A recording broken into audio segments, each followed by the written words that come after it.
Chapter 91. Increasing Popularity. Reading the mission-cleared message, Chen Ge exhaled in quiet relief. The trial mission, despite its 2-star scream factor, had turned out to be easier than expected. Most likely because the spirits within Muyong High School bore him no ill will. By the time he was halfway through, he'd already realized that the entities haunting the school weren't malevolent specters. Even the pen spirit, notorious in urban legends, had shown no signs of true malice. As for what had happened to Fan Yu's father, it wasn't an act of vengeance. It was karma. The most difficult side missions had undoubtedly been the sealed classroom and the deep well. To this day, the mystery of the sealed classroom remained unsolved. Chen Ge had entered it once, just once, and thankfully, the spirits inside hadn't made things too difficult for him. The deep well mission, on the other hand, had proven taxing in an entirely different way. Even with the help of the police, it had taken an entire night of digging to finally locate the well just before dawn. Attempting that alone would have guaranteed failure. Still, he was satisfied with the rewards. The hidden item that had been unlocked didn't interest him much. According to legend, pen spirits could predict the future, but his pen spirit didn't seem to know anything useful, had no moral compass, and absolutely no sense of shame. The rain that had poured relentlessly through the night had finally ceased. The police, despite their exhaustion, didn't forget to commend Chen Ge for his assistance. After taking his statement, they offered him a ride home. The emergency call, followed by hours of digging in the dark, had left the officers visibly drained. In the back seat, the officer next to Chen Ge nodded off, head lolling slightly with the movement of the vehicle. Without a word, Chen Ge shifted closer to the door, making space. The ride home passed in silence. By the time he arrived at New Century Park, it was 6 a.m. Whether it was the lingering effect of the yin-yang vision or simple overexposure to the supernatural, Chen Ge felt bone-deep cold. He climbed into bed, but sleep refused to come. Restless, he reached for his phone, only to freeze at the sight of the screen. Over 10 missed calls. Several unread messages. Most of the missed calls and messages were from He-san, all variations of the same concern. Was Chen Ge safe, and did he need the police? Near the bottom of the inbox was a message from Dr. Gao. The physician had written that Fan Yu's symptoms might be connected to the people in his immediate environment. He urged Chen Ge to pay closer attention to those around the boy. Sent at 12:30 a.m. By that point, Fan Yu's aunt had already confessed everything. After replying to both He-san and Dr. Gao, Chen Ge opened the video sharing app and navigated to his personal page. A 4-hour live stream, not a single word to the chat, and I shut the stream off several times without warning. I can only imagine the hit my popularity took. After Fan Yu's aunt had been taken into custody, Chen Ge ended the live stream, out of respect for the boy's privacy and his future. There hadn't been time to explain anything to the viewers. All his attention had been focused on the situation at hand. Once the app finished loading, he glanced at his personal page, and froze. His follower count had jumped to 39,000. Wait. Before the live stream, I had fewer than 10,000. What the hell happened last night? He'd been so absorbed in the side mission that the live stream had more or less run itself. He hadn't paid it much attention, certainly not enough to expect a windfall like this. Just as Chen Ge was trying to piece things together, his phone rang. He-san. The moment he answered, a burst of noise erupted from the other end. Boss. I knew you were still alive. Chen Ge bypassed the celebration, cutting straight to the point. What happened during my live stream last night? Why did my followers and views spike like that?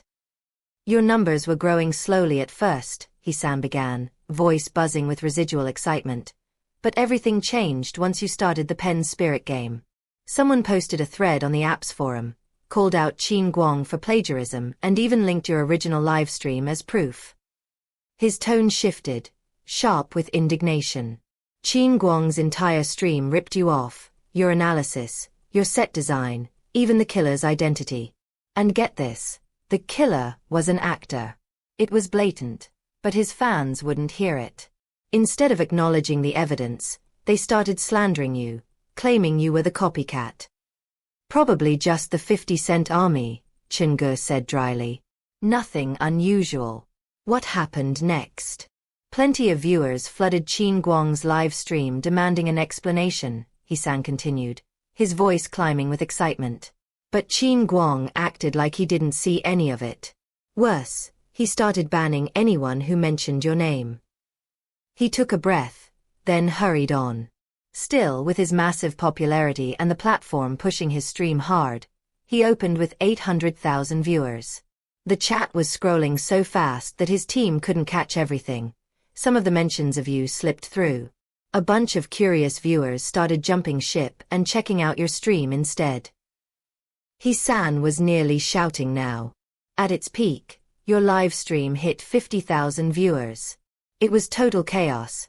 Passers-by, paid lurkers, Qin Guang's fans, your own audience. All mixed together. And since you don't have any moderators, the chat kept going even after the stream ended. It ran wild for another half hour. He paused for dramatic effect. And thanks to all that madness, your stream landed on the popular ranking for the midnight slot. Congratulations, boss. Not many newbie hosts get there this early in their career.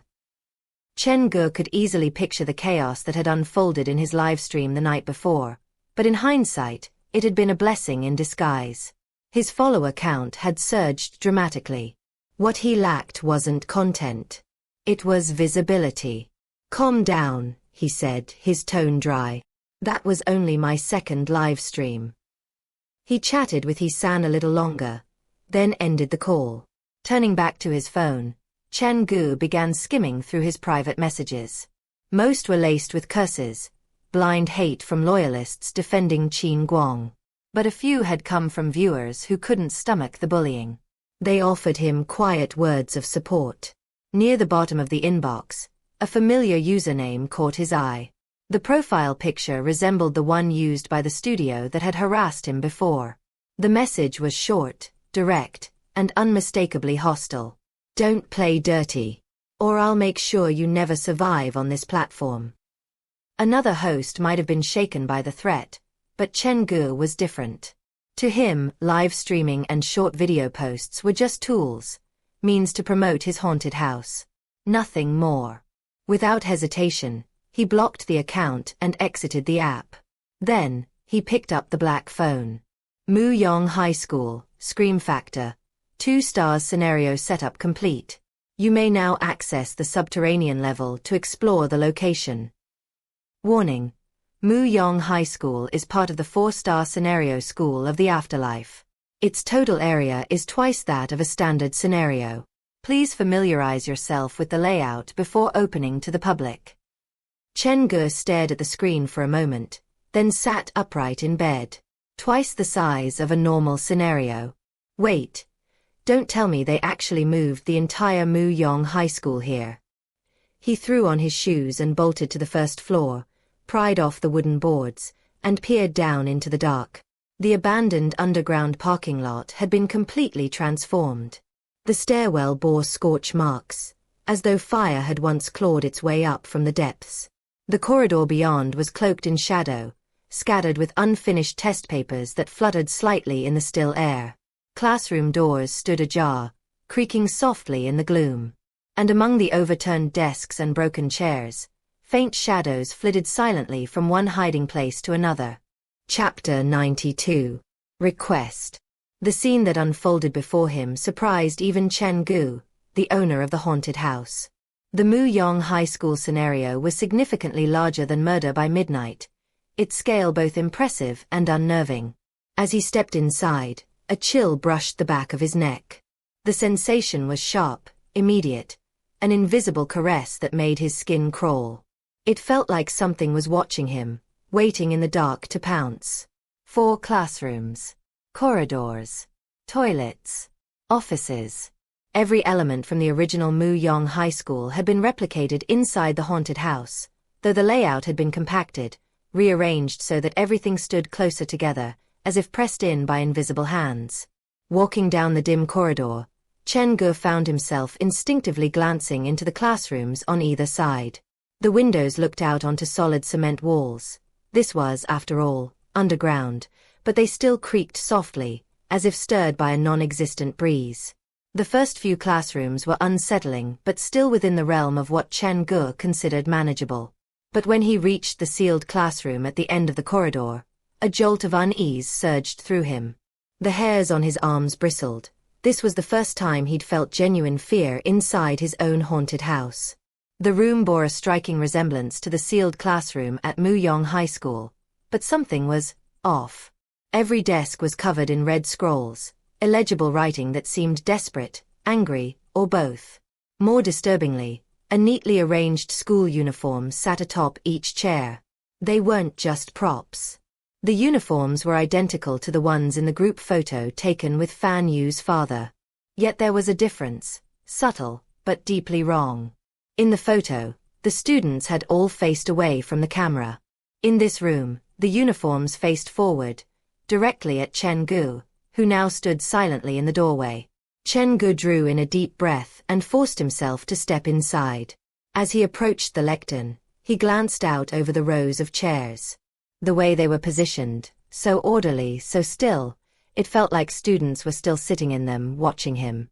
Why does only this classroom have uniforms? He wondered. Could they represent the lingering spirits trapped here? He began counting the sets of uniforms, each one resting on a chair like a silent sentinel. 24. After completing the murder by midnight trial mission, the haunted house scenario had become a home for Xiao Xiao's family.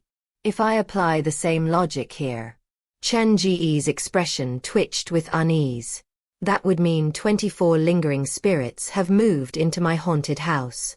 Then again, maybe he was overthinking it.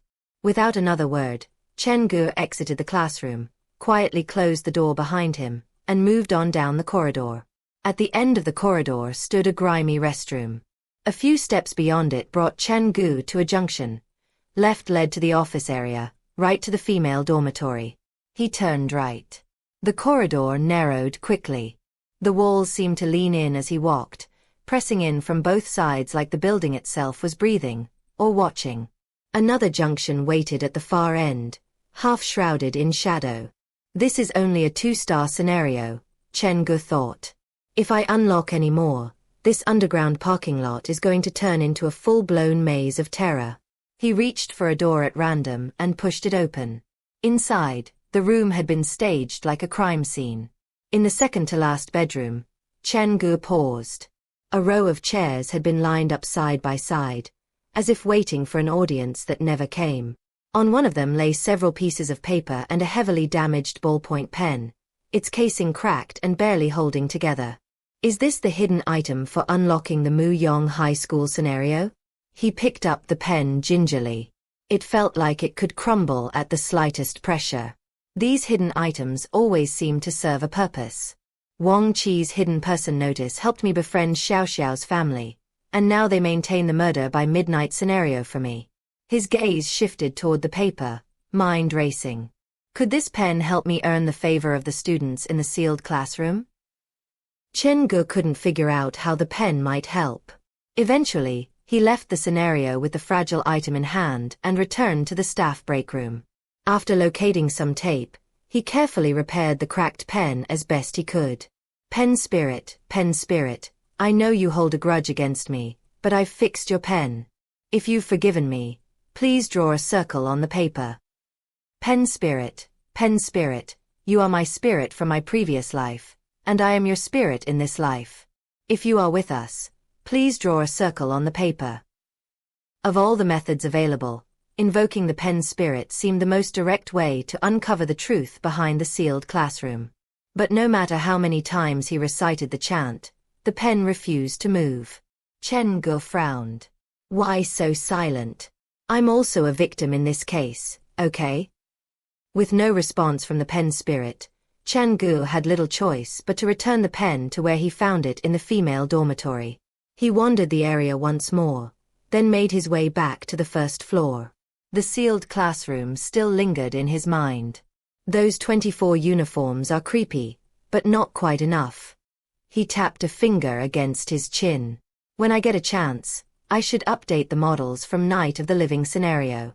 dress them in the uniforms and place them in the classroom. That should dial the fear factor up a few notches.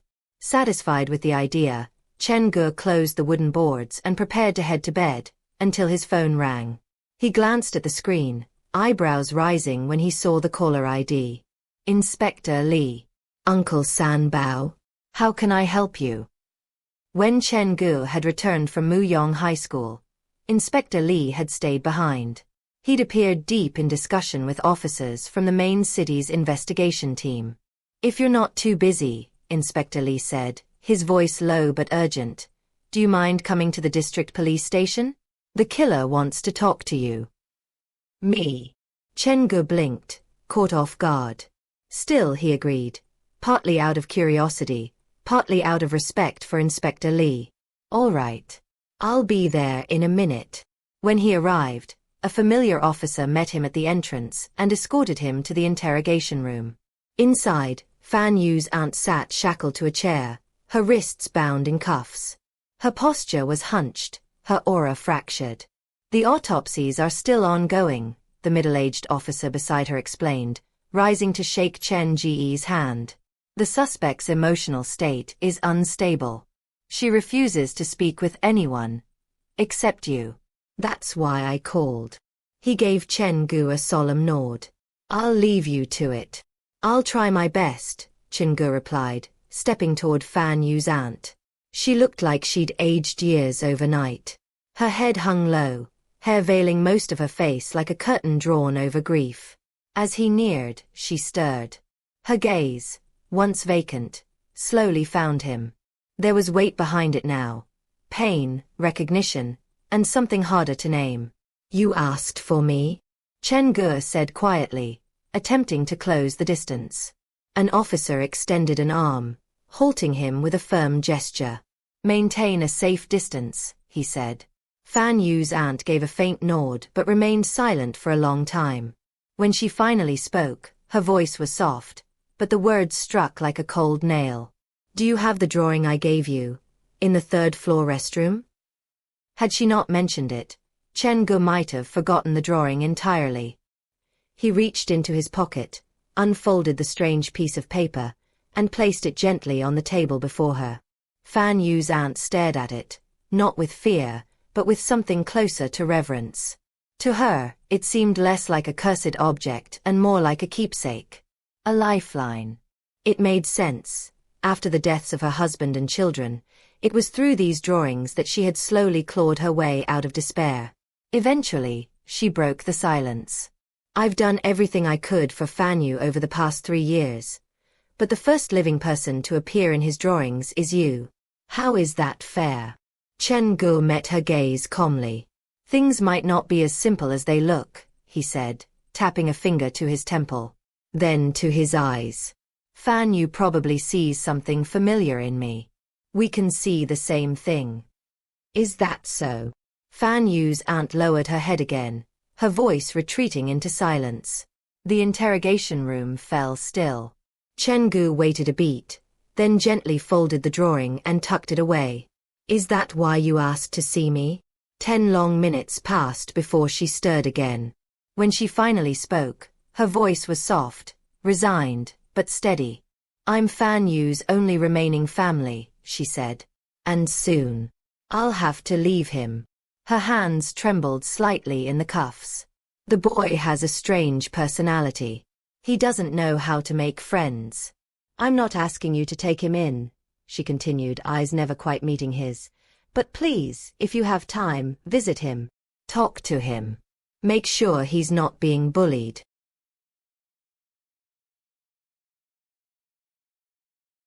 Chapter 93. 24 Names. Regardless of what Fan Yu's aunt had done in the past, in that moment, she was putting him first. I'll do my best to watch over the boy, Chen Ge said without hesitation. Of everyone involved, Fan Yu was the most innocent. You don't have to worry too much, the officer behind the desk added as he stepped closer. We've already contacted child services. If you truly show remorse, you might still have a chance to see your child again someday. My child. Fan Yu's aunt repeated. Her blank expression shifted slowly. Her lips parted, her gaze fixed on a spot just over the officer's shoulder, and then, inexplicably, she smiled. "Okay," she said softly. "I'll tell you everything I know." They proceeded with the standard interrogation. Chen Ge, sensing his presence was no longer necessary, requested to leave. Outside the station, he flagged down a cab and gave the driver Fan Yu's address. On the surface, it seemed the matter had reached its conclusion. But Chen Ge knew better. One critical question remained, one that only he was aware of, and only Fan Yu could answer. The sun had begun to rise, yet its rays struggled to reach the narrow labyrinthine alleyways. After stepping out of the taxi, Chen Ge navigated deeper into the winding maze, relying on memory to guide him. Eventually, he found the unit Fan Yu's aunt had been renting. Climbing the stairs to the second floor, he knocked several times on the door. Only after a pause did he hear the soft click of a lock sliding open. The door creaked ajar, just a sliver. Chen Ge pushed it open, and froze. No one stood behind it. He lingered at the threshold, sunlight washing over his back, yet he felt no warmth. "Fan Yu," he called out cautiously. Stepping inside, the chill deepened. The living room and kitchen stood empty, shadowed in stillness. Quietly, he moved toward the bedroom. He tried the door, it wasn't locked. Just like before, it swung open with unsettling ease. Heavy curtains choked off what little daylight there was, and the lights hadn't been turned on. The room was steeped in gloom, its floor scattered with paper. Chen Ge bent down and picked one up. It was another drawing, a black house, packed tight with crimson figures. "Why'd you toss these?" he murmured. "Weren't you satisfied with them?" He studied the picture in his hand, then glanced toward the table. Fan Yu sat there, his back to him, seemingly lost in thought. Carefully stepping around the drawings, Chen Ge moved closer. One last sheet remained on the table. It was stark white, with the rough outline of a house sketched in black crayon. Standing alone at the center was a small, solitary figure, drawn in the same black. What happened to the red people? Chen Ge hadn't expected a response, but Fan Yu slowly turned his head and whispered, "They found a new home." "You mean, they've moved on?" Chen Ge's mind flashed to the 24 school uniforms he'd seen inside his haunted house. Something clicked. "Are you friends with them?" Fan Yu shook his head. Still staring at his drawing, he reached into the drawer and pulled out a small paper box, handing it to Chen Ge. "For me." Chen Ge opened the box. Inside were 24 school name tags, each bearing a different name. Nestled in the center was a group photo. 24 students stood with their backs to the camera. These 24 name tags were the key to the mystery behind the sealed classroom. And now, Fan Yu had placed them directly into Chen Ge's hands. After surrendering the box, the boy fell silent. Chen Ge couldn't begin to guess what was going through his mind. Neither of them spoke. Chen Ge glanced at Fan Yu, wanting to ask the question that had been weighing on him, but in the end, he couldn't bring himself to do it. Footsteps echoed down the corridor. A moment later, a man and a woman appeared at the door. "This should be the place. Why isn't the door locked?" "Fan Yu, are you inside?" Hearing the unfamiliar voices, Chen Ge stepped quickly out of the bedroom. "And you are?" "We're with the Jiujiang Children's Home," the woman said, holding out her identification. "We're here to take Fan Yu for a physical checkup and begin processing the documentation for his future." Both workers eyed Chen Ge with open suspicion. To them, he was just an unfamiliar man in a child's home. "Fan Yu is in the bedroom," Chen Ge replied calmly. "He's very independent, but please, take good care of him." "We will. That's our job," the woman said curtly. She stepped into the bedroom to retrieve Fan Yu while the man remained outside, clearly watching Chen Ge. Their distrust hung thick in the air. As soon as the woman entered the room, Fan Yu reacted. Agitated, he snatched the drawing off the table and bolted from the bedroom, as if trying to escape. "Grab him!" the woman shouted from inside the room. The man at the door reacted immediately. As Fan Yu ran past, he caught the boy by the arm. With practiced ease, he pinned Fan Yu's arms, preventing him from scratching or hurting himself. Fan Yu thrashed wildly, as if his life depended on it. The scene unsettled Chen Ge deeply. After a brief but tense negotiation, the man finally agreed to let the boy go. Released, Fan Yu didn't try to run again. He simply clutched the drawing tightly in his hands, silent, as if he already knew escape was pointless. As Fan Yu was being led away, Chen Ge couldn't hold back any longer. He followed after the boy, crouched down in front of him, and finally asked the question that had haunted him for so long.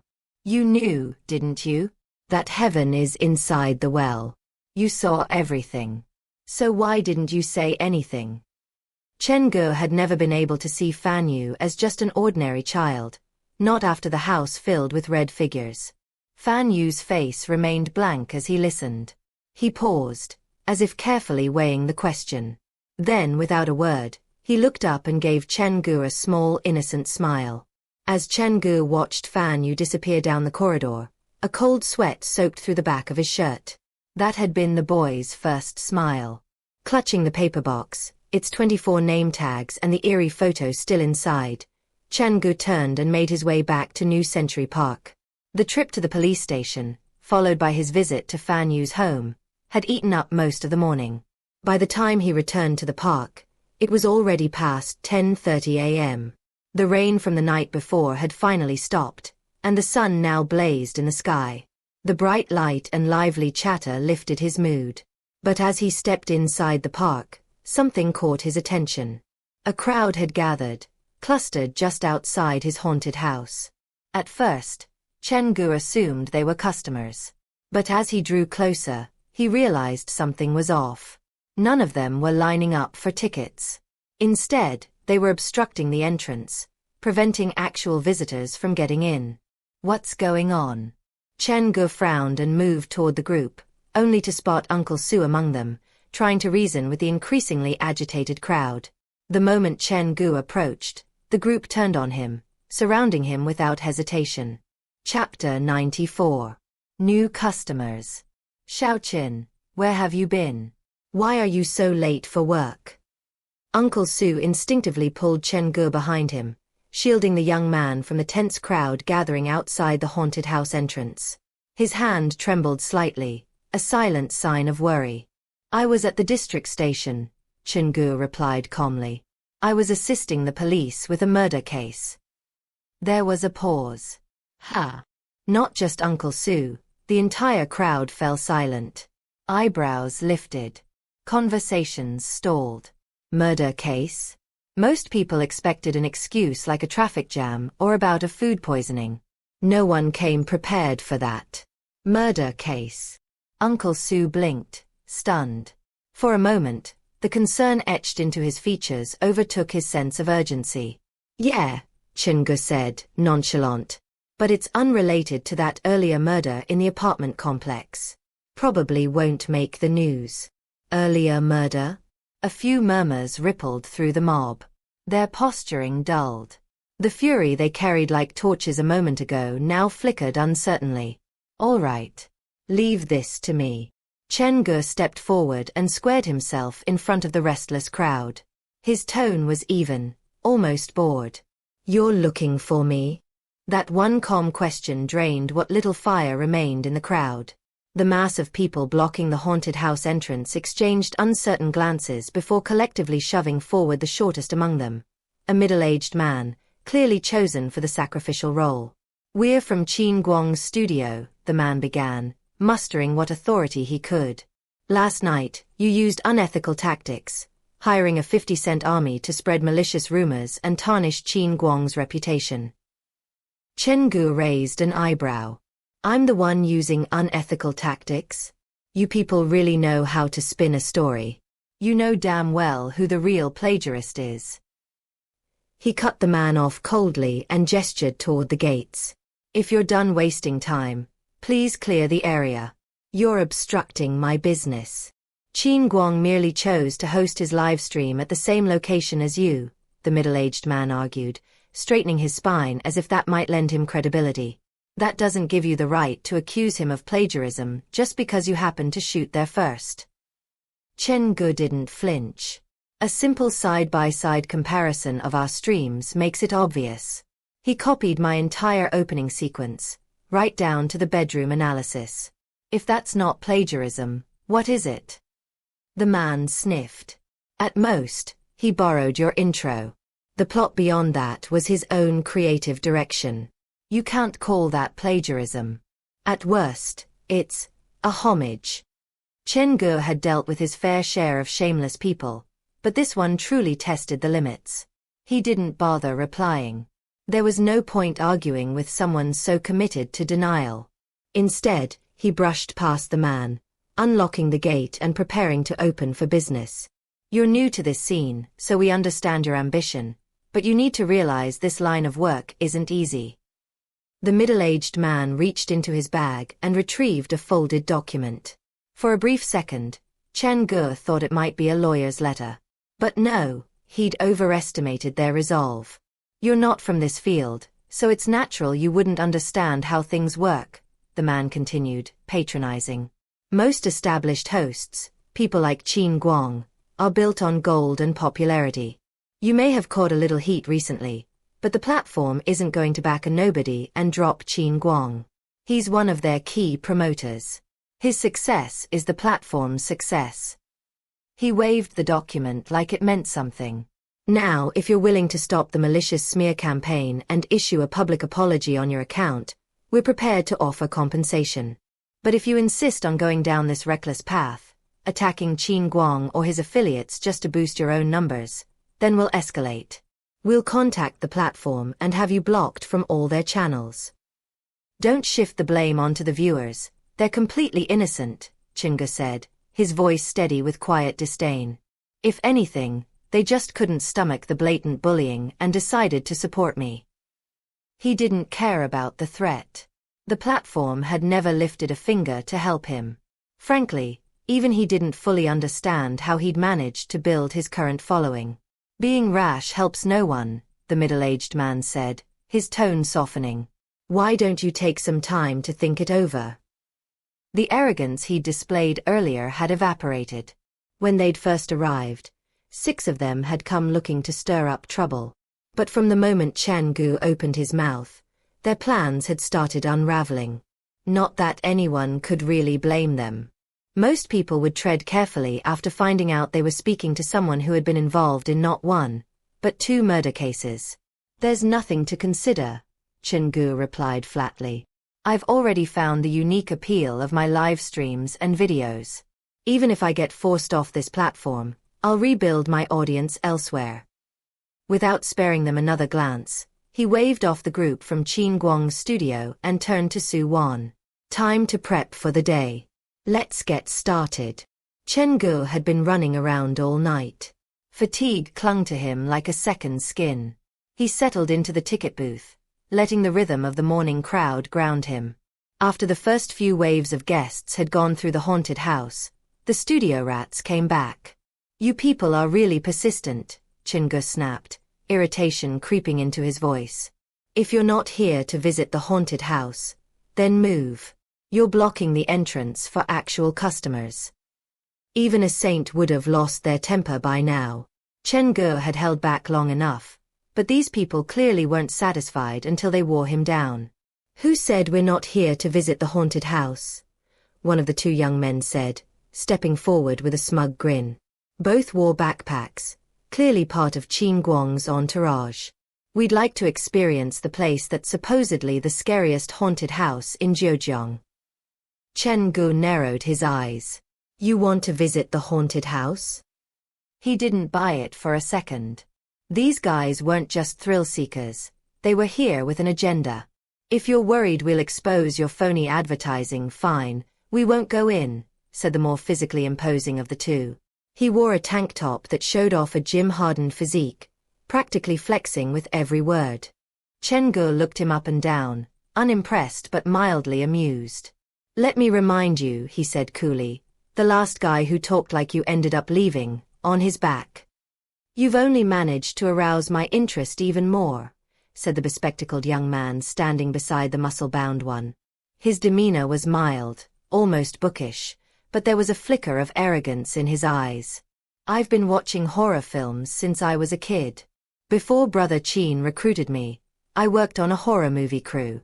Most of those sets. Too fake. Barely even a challenge. I do love customers like you, Chen Ge replied with a sly smile, always hunting for the next big scare. He drew back the curtain to the haunted house entrance. Come on in. Just don't forget to sign the disclaimer. Two willing lab rats walking straight into the maze. How could he say no? Chen Ge's smile deepened, a touch too warm to be entirely reassuring. Uncle Su caught sight of it and involuntarily shivered. The image that flashed through his mind wasn't comforting. The forensic science students from Zhejiang Medical University sprawled weakly on the floor, their nerves shot and faces pale. Uncle Su cleared his throat and tugged Chen Ge aside, lowering his voice. Xiaochen, don't go overboard. They're still park visitors. Before Chen Ge could answer, the bespectacled young man interrupted with a smug laugh. Well, that's some pretty good acting. The show's already started before we even stepped inside. He adjusted his glasses, his grin widening. I read the reviews before I came. A lot of people said the owner has a background in psychology. Looks like they weren't lying. Uncle Su stared at the young man, utterly speechless. I'm trying to help you, idiot. If I didn't think you might actually die in there, I wouldn't even bother. Uncle Su, I know my limits. Don't worry. Chen Ge offered a reassuring nod before turning to lead the two men inside the haunted house himself. At the entrance, he watched closely as they each signed the disclaimer agreement without hesitation. The muscular one introduced himself as Zhu Jianing. The bespectacled man was Fei Yuliang. Chapter 95. All school uniforms. When you're inside, no photos or filming, Chen Ge said, his tone calm but firm. There are 4 scenarios you'll need to go through. The sealed classroom, the 5th cubicle in the toilet, the pen spirit, and the deep well. Clues to the exit are hidden within each one. You'll have to experience all of them to find your way out. He glanced down at the disclaimer agreement again, thumbing through it with unusual care. Something in his demeanor hinted that these documents might soon serve a very real purpose. This isn't our first haunted house, Fei Yuliang replied with a dismissive flick of his wrist. He adjusted his glasses and peered inside the attraction. Still, the atmosphere isn't bad. In that case, I won't waste time on introductions. Chen Ge had prepared a brief overview of the individual scenarios, but he could already tell it wasn't needed. Follow me. Chen Ge led the two young men to the entrance of Night of the Living Dead on the 1st floor. The scene they encountered was draped in neglect, peeling wallpaper, flickering lights, and mannequins so outdated they seemed like relics from a forgotten era. The styles from 10 years ago, Fei Yuliang muttered, unimpressed. Honestly, with props like these, I ought to sue you for overcharging us on the entrance fee, Zhu Jianing added, brushing dust off a mannequin's face. The two wandered through the dim corridor, poking at the set pieces like tourists critiquing bad art. How long has this place been abandoned? Zhu Jianing asked, wiping his fingers on his jeans. Looks like the business is going under, Fei Yuliang said, scoffing. I should have known you hired the same 50-cent army to flood the reviews. Chen Ge gave them both a deadpan look. Without responding to their sarcasm, he walked over and pried open a wooden section of flooring. The entrance is here, he said coolly. It's underground. Fei Yuliang raised a brow but showed no hesitation. The two men exited the Night of the Living Dead scenario, backpacks slung over their shoulders, and came to a halt before a narrow staircase descending into darkness. The corridor below stretched like a gaping throat. Classroom doors lined both sides, their hinges groaning softly, as if whispering secrets into the gloom. Even before they stepped onto the stairs, a cold draft slithered up to greet them, brushing across their skin like invisible fingers. Now, this is better, Zhu Jianing murmured, his voice low with uneasy anticipation. As the pair stepped into the Muyong High School scenario, Chen Ge's voice echoed from behind them. If you get too scared, just call for help at the cameras. A staff member will come get you. He sounded almost too casual. After sealing the wooden boards shut, Chen Ge paused, a realization dawning on him. There's no surveillance in the Muyong High School scenario. And no actual exit either. He had warned them to call for help via the cameras out of habit, but the words now felt hollow. Looks like I'd better head in after them. Hopefully, their minds are still intact by the time I catch up. Leaving Su Wan stationed at the door to manage operations, he returned to the prep room, donning the cracked, blood-smeared mask and white coat of his infamous alter ego, Dr. Skullcracker. After switching the background track to Black Friday from the main control room, he grabbed the box of name tags given to him by Fan Yu and disappeared into the darkness of Muyong High School. Meanwhile, Zhu Jianing and Fei Yuliang had only just descended the staircase. They lingered near the entry point, waiting until the wooden boards slammed shut overhead. Once they were sure they were alone, they exchanged a silent signal. From their backpacks, they pulled out discreet Bluetooth cameras and clipped them to their chests, checking the lenses with practiced ease. Each of us will record our side, Fei Yuliang whispered, adjusting his camera. We'll film everything inside this haunted house. Once we figure it out, we'll post a full walkthrough online. Will that even do anything? Zhu Jianing asked, keeping his voice low. For places like this? Absolutely, Fei Yuliang replied. The design, the traps, those are their bread and butter. It's all proprietary. The mystery's what keeps people coming. If we leak everything online, the appeal vanishes. That's why they ban recording devices. Once the illusion's broken, there's no suspense left for anyone else. He finished adjusting his setup and took the lead down the hallway. After filming, we'll edit the footage to make it look as dull and predictable as possible. Then we flood his review section with bad ratings. Hire the usual 50-cent army. That'll tank his credibility. Okay, Zhu Jianing muttered, glancing around warily. But I've got to admit, the guy puts serious effort into the atmosphere. It really does feel like we're inside an abandoned high school. Fei Yuliang snorted. At the end of the day, it's still fake. Compared to some of the 3D horror films I've watched, this is nothing. His voice was steady, even a little bored. Let's just get this over with. They began their slow walk down the dim corridor, flanked by shadowy, silent classrooms. The doors hung ajar, creaking slightly on rusted hinges. From inside, the occasional soft thump or inexplicable whisper drifted into the hallway, like echoes from a forgotten past. You think the exit might be hidden in one of these two classrooms near the entrance? Zhu Jianing asked, eyes darting from one dark doorway to the next. Some of the reviews said the boss is a master manipulator.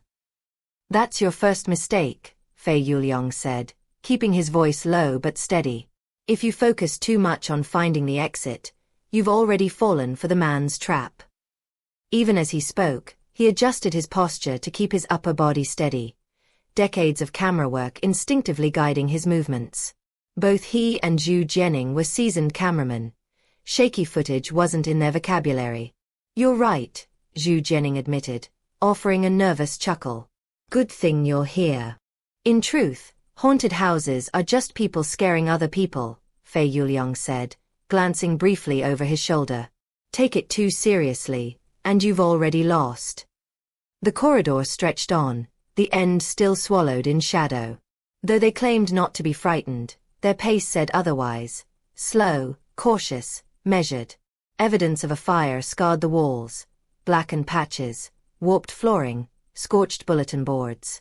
A faint, acrid scent of smoke lingered in the stale air, clinging to the silence like a ghost. As the two intruders moved deeper into Muyong High School, something began to stir. The moment living breath entered the space, the atmosphere shifted. And somewhere in the hidden dark, countless unseen eyes slowly began to open. Fei Yuliang led the way with steady steps. A devoted horror film enthusiast, he scrutinized every detail like a critic on opening night. The set was well designed, authentic, even, but it still hadn't reached the threshold required to stir real fear in him. Zhu Jianing, on the other hand, was already showing cracks. The burly man kept close behind his companion, his broad shoulders tense, his eyes flicking nervously toward every shadowed corner. Despite his size, he moved like prey. The background music wasn't overtly frightening, but it wormed its way under the skin, a slow, unsettling rhythm that sent Zhu Jianing's heartbeat into a faster tempo. His breaths grew shorter, shallower. Then Fei Yuliang stopped cold. Zhu Jianing, distracted, bumped straight into him. "What's wrong?" he asked, his voice involuntarily lowered to a whisper. Fei Yuliang didn't answer immediately. He was staring at a classroom door, one that looked identical to the others at first glance, yet something about it felt wrong. "This classroom," he said quietly, "it's different from the rest." He stood at the threshold, peering through the glass panel.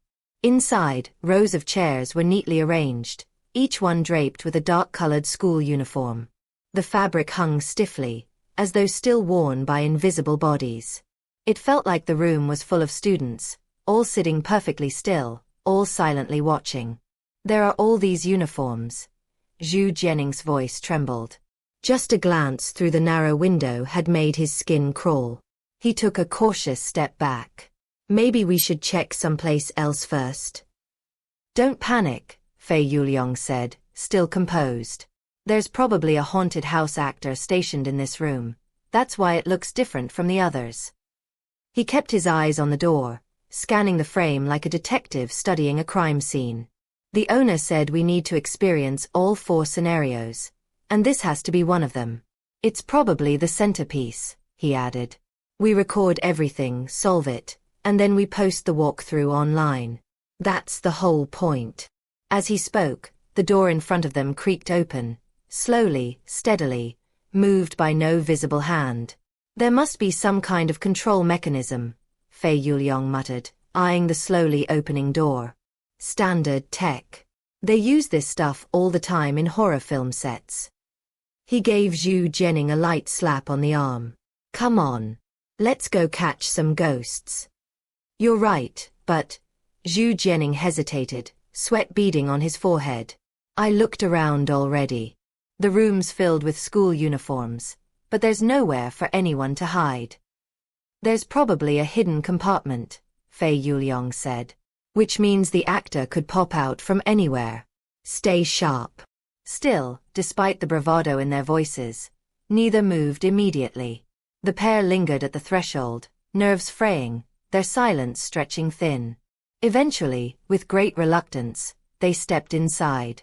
Chapter 96. Game Start. The sealed classroom was one of the few places even Chen Ge preferred to avoid, but Fei Yuliang and Zhu Jianing stepped inside without hesitation. A foul, inexplicable odor clung to the air. Walking into the room felt like plunging underwater. The atmosphere thickened, pressing down on them with an unseen weight. Each breath became a little harder, a little shallower. "Yuliang, should I wait for you outside?" Zhu Jianing hesitated in the doorway. The classroom was darker than the corridor, shadows clinging to every corner. Sweat beaded across his forehead. His expression twisted in a grimace of unease. Fei Yuliang didn't turn around. "What did we promise each other before coming in? We said we'd never abandon one another.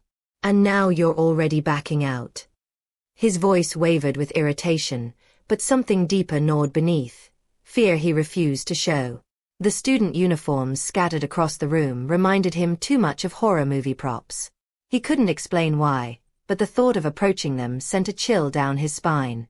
Zhu Jianing didn't notice that his teammate's confidence was already cracking. He whispered from behind, "Where do you think the haunted house worker's hiding?" "Under the uniforms, maybe? Going to jump out at us?" "Not sure. But yeah, they usually pull stunts like that." Fei Yuliang edged toward the lectern, fists clenched as he made his way between the rows of desks. Nothing happened. No jump scares, no sudden sounds, just silence. "Doesn't look like anyone's hiding in here," he muttered, though the quiet was starting to feel wrong. "Then why bother with all this?" Zhu Jianing's voice was lower now, more thoughtful than scared. This whole room's been dressed up like a horror set. There's blood. Looks like it was scratched into the desks, and all these uniforms were laid out on purpose. He paused, glancing nervously toward the hallway. Plus, that door. It opened by itself, like it was inviting us in. It was probably the wind, Fei Yuliang snapped, shooting Zhu Jianing a sharp glare. If you've got time to mutter nonsense, use it to help me find the hidden mechanism or whatever trick they're using. All right. Don't get pissed. I'm just trying to analyze the situation, Zhu Jianing muttered as he moved toward the other side of the room. His large frame brushed against one of the desks, and a uniform slipped to the floor. He didn't seem to notice, or care. Stepping right over it, he made his way toward the classroom's back door.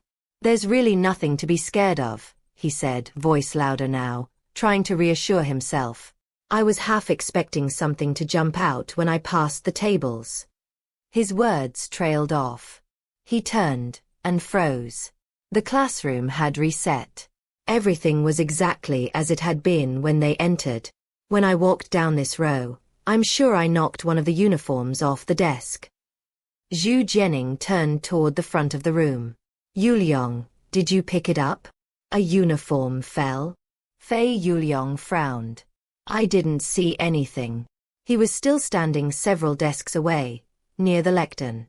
Did I imagine it? Zhu Jianing muttered, retracing his steps. He stopped beside the desk in the center of the room. No, I remember. It was this one. He picked the uniform up and gave it a shake. A foul stench wafted into the air, something like rotting fish, thick and cloying. This is weird, Zhu Jianing muttered, dropping the uniform back onto the desk. He squatted beside the table, inspecting the desk and chair for hidden mechanisms.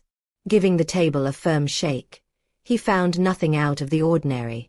Everything seemed solid. Just as he started to rise, a soft rattling broke the silence, like marbles rolling across wood. His head snapped toward the drawer. There's something inside. He bent lower, leaning toward the dark opening. The drawer was packed with test papers and old textbooks, stacked chaotically. Why did it sound like marbles? Is there a hidden compartment? Frowning, he reached inside to pull out the papers. He barely removed the top sheet when a pair of round, unblinking eyes stared back at him from the darkness. F. The word choked off in his throat. The scare hit like a punch. Half squatting, Zhu Jianing stumbled backward, crashing into the desks behind him and sending two tables screeching out of place. What's wrong? Fei Yuliang flinched at the crash, spinning around to face the noise. There's someone inside the drawer. Zhu Jianing gasped, sprawled on the floor. He tried to push himself up, but his limbs wouldn't cooperate. His face had gone sheet white. Fei Yuliang scowled. Have you lost your mind? How the hell could anyone fit inside a drawer? He marched over, muttering under his breath, and yanked open the drawer. With a quick sweep, he dumped the textbooks and crumpled papers onto the floor. See? It's just junk. Probably some cheap prop. Don't be such a scaredy cat. Zhu Jianing stayed on the floor, chest heaving. 10 seconds passed before he managed to stagger upright, still trembling. But I saw something. A pair of eyes, looking right at me. His voice cracked. I swear on my life, I'm not making it up. Even if that's true, it's just one of the haunted house's tricks. Why are you freaking out? Fei Yuliang's voice stayed firm, though Zhu Jianing's panic had started to seep under his skin. He didn't want to admit it, but something about this place was getting to him too. Fine. Let's get out of here for now. The two of them hurried out, leaving behind a trail of overturned desks and scattered papers. Do we really need to keep going? Zhu Jianing asked, staring down the long corridor ahead. It seemed to stretch forever, the far end swallowed by darkness. His heart pounded in his chest. You're quitting already? We've been in here less than 5 minutes. Fei Yuliang snapped. We came to ruin this place, not give it free promotion. He looked like he was ready to kick Zhu Jianing straight down the hall. Pull yourself together. What are you so scared of? You think that gym body of yours just for show? Fei Yuliang pressed on without waiting. Despite his fear, Zhu Jianing followed. Being left behind, or worse, branded a coward by Qin Guang's studio, wasn't an option. Not for him. As he walked, he glanced over his shoulder. The door to the sealed classroom creaked open again, slowly, deliberately. His blood ran cold. He bolted forward, catching up to Fei Yuliang. "Let's go," he hissed, voice tight with panic. "It feels like something's coming out of that room." The two of them broke into a run, charging past the bathroom without a second glance, only stopping when they reached the first junction in the corridor. Fei Yuliang stared ahead, panting. What the hell? How big is this place? There's even a fork in the path. Zhu Jianing looked like he'd mentally checked out, while Fei Yuliang stood frozen, a deep frown etched across his face. He loved horror. He'd seen every scary movie worth watching, visited countless haunted houses across the country, but nothing had ever felt like this. No jump scares. No actors in makeup. No fake blood sprayed at just the right moment. And yet, the fear clung to him, thick, suffocating, real. The longer they stayed, the worse it got. In all the other haunted houses he'd visited, the so-called ghosts were a relief. Actors in costume, prosthetics, and plastic masks, those were human. Man-made. Fake. Their appearance reminded him the horror was just for show. But this place didn't need actors to make it terrifying. But this haunted house shattered everything Fei Yuliang thought he knew. No actors. No staged scares. And yet, it built an atmosphere so suffocating that it felt like something unspeakably terrifying could happen at any second. "Let's try this way," he said, pointing down the narrowing corridor. They turned toward the female dormitory. The first few rooms they passed weren't frightening, just dusty and dim. As the minutes ticked by, their nerves began to settle. The oppressive fear that had gripped their chests slowly began to lift. Then they reached the room with the pen spirit game. The space had been staged like a preserved crime scene. Dust clung to the furniture. 4 chairs were arranged side by side, perfectly aligned. On one of them sat several sheets of white paper and a ballpoint pen crudely taped together. An eerie homemade planchette. Chapter 97. The Rampaging Pen Spirit. "This room feels different from the rest," Zhu Jianing said at the doorway, hesitating like he might bolt at any second. "It's got that escape the room vibe. The clues to the exit are probably hidden in here too, right?" "No idea," Fei Yuliang replied, stepping further inside. "This is the first time I've been to a haunted house that gives visitors this much freedom. The boss must be pretty confident nothing will go wrong." He approached the chairs and casually picked up a sheet of white paper. "When will I die? How will I die? Who will be the next to die?" The bold, scrawled writing read. "This looks like the pen spirit game, but..." Fei Yuliang's gaze drifted to the ballpoint pen resting on the chair. "Isn't this pen a little unconventional? Does it have some kind of hidden mechanism?" Zhu Jianing stepped closer, taking the pen into his palm. He pressed it a few times, almost snapping it in the process. "Feels like a regular pen to me. Do you remember what the haunted house boss told us before we came in?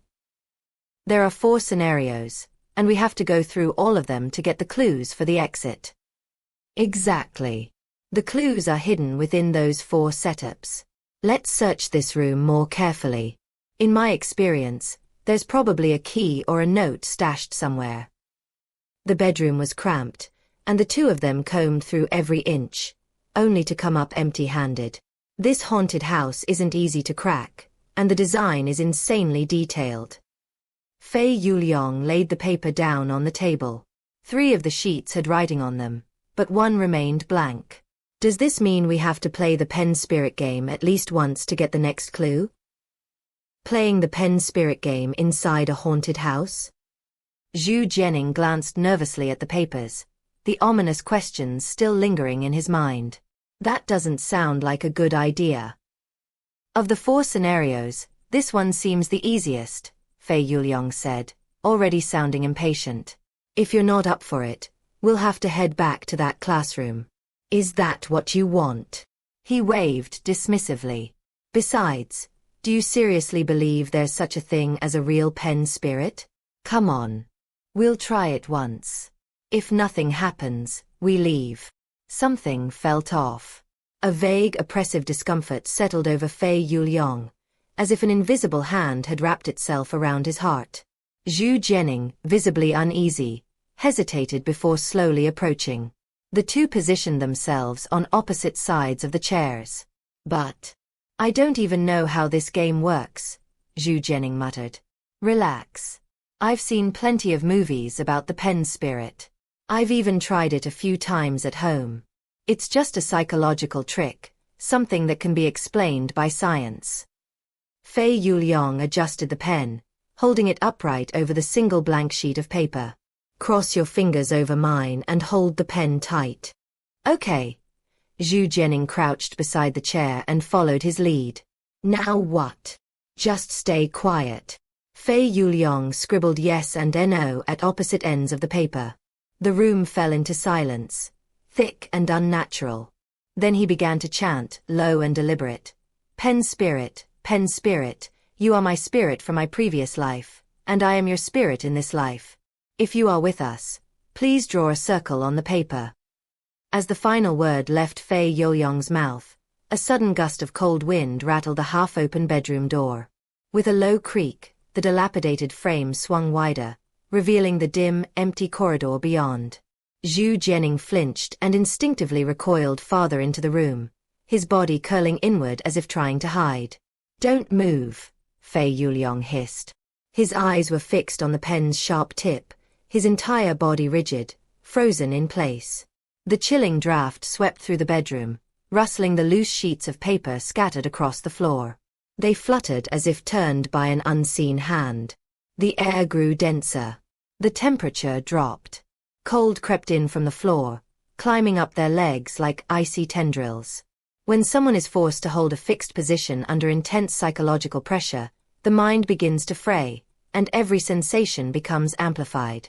This moment, suspended in silence, drenched in dread, was a kind of subtle torture, and the two were trapped in the middle of it, locked into the ritual of the pen spirit game.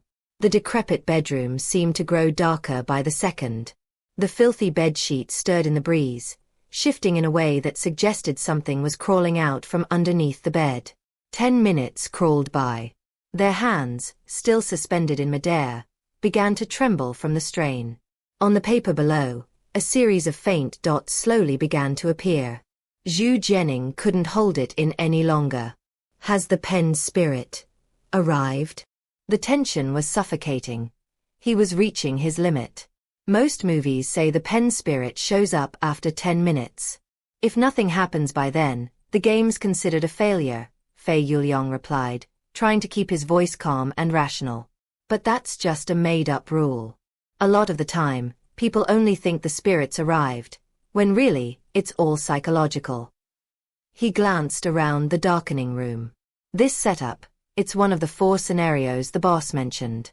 Let's stick to the rules for now and see what kind of tricks he has in store for us.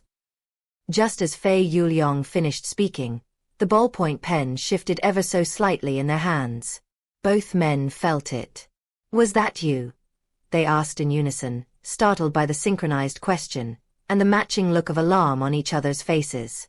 It wasn't me, Zhu Jianing said quickly, his voice a little too loud. The earlier fear, stirred by that unseen presence, had barely begun to fade, and now this. His nerves were strung tight. Yuliang, do you think the real pen spirit is here? Don't be ridiculous. Fei Yuliang's tone was firm, but the edge of uncertainty betrayed him. The pen spirit game's just structured to create psychological pressure. Holding the same posture for a long time messes with your body.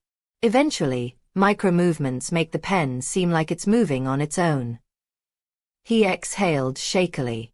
It's our subconscious at work, tricking our conscious mind into believing something's happening. But before Fei Yuliang could say anything more, the pen moved again, this time unmistakably.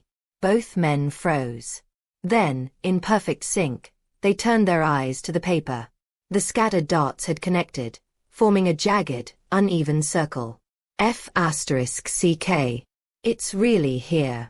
Zhu Jianing yanked his hand instinctively, but Fei Yuliang caught his wrist. Don't, he said firmly. Whether it's real or not, we have to finish the game. Why? If it's the real pen spirit and we stop without sending it off, we're cursed, until we die. If it's fake, then we've got nothing to worry about. It's just some elaborate scare set up by the boss.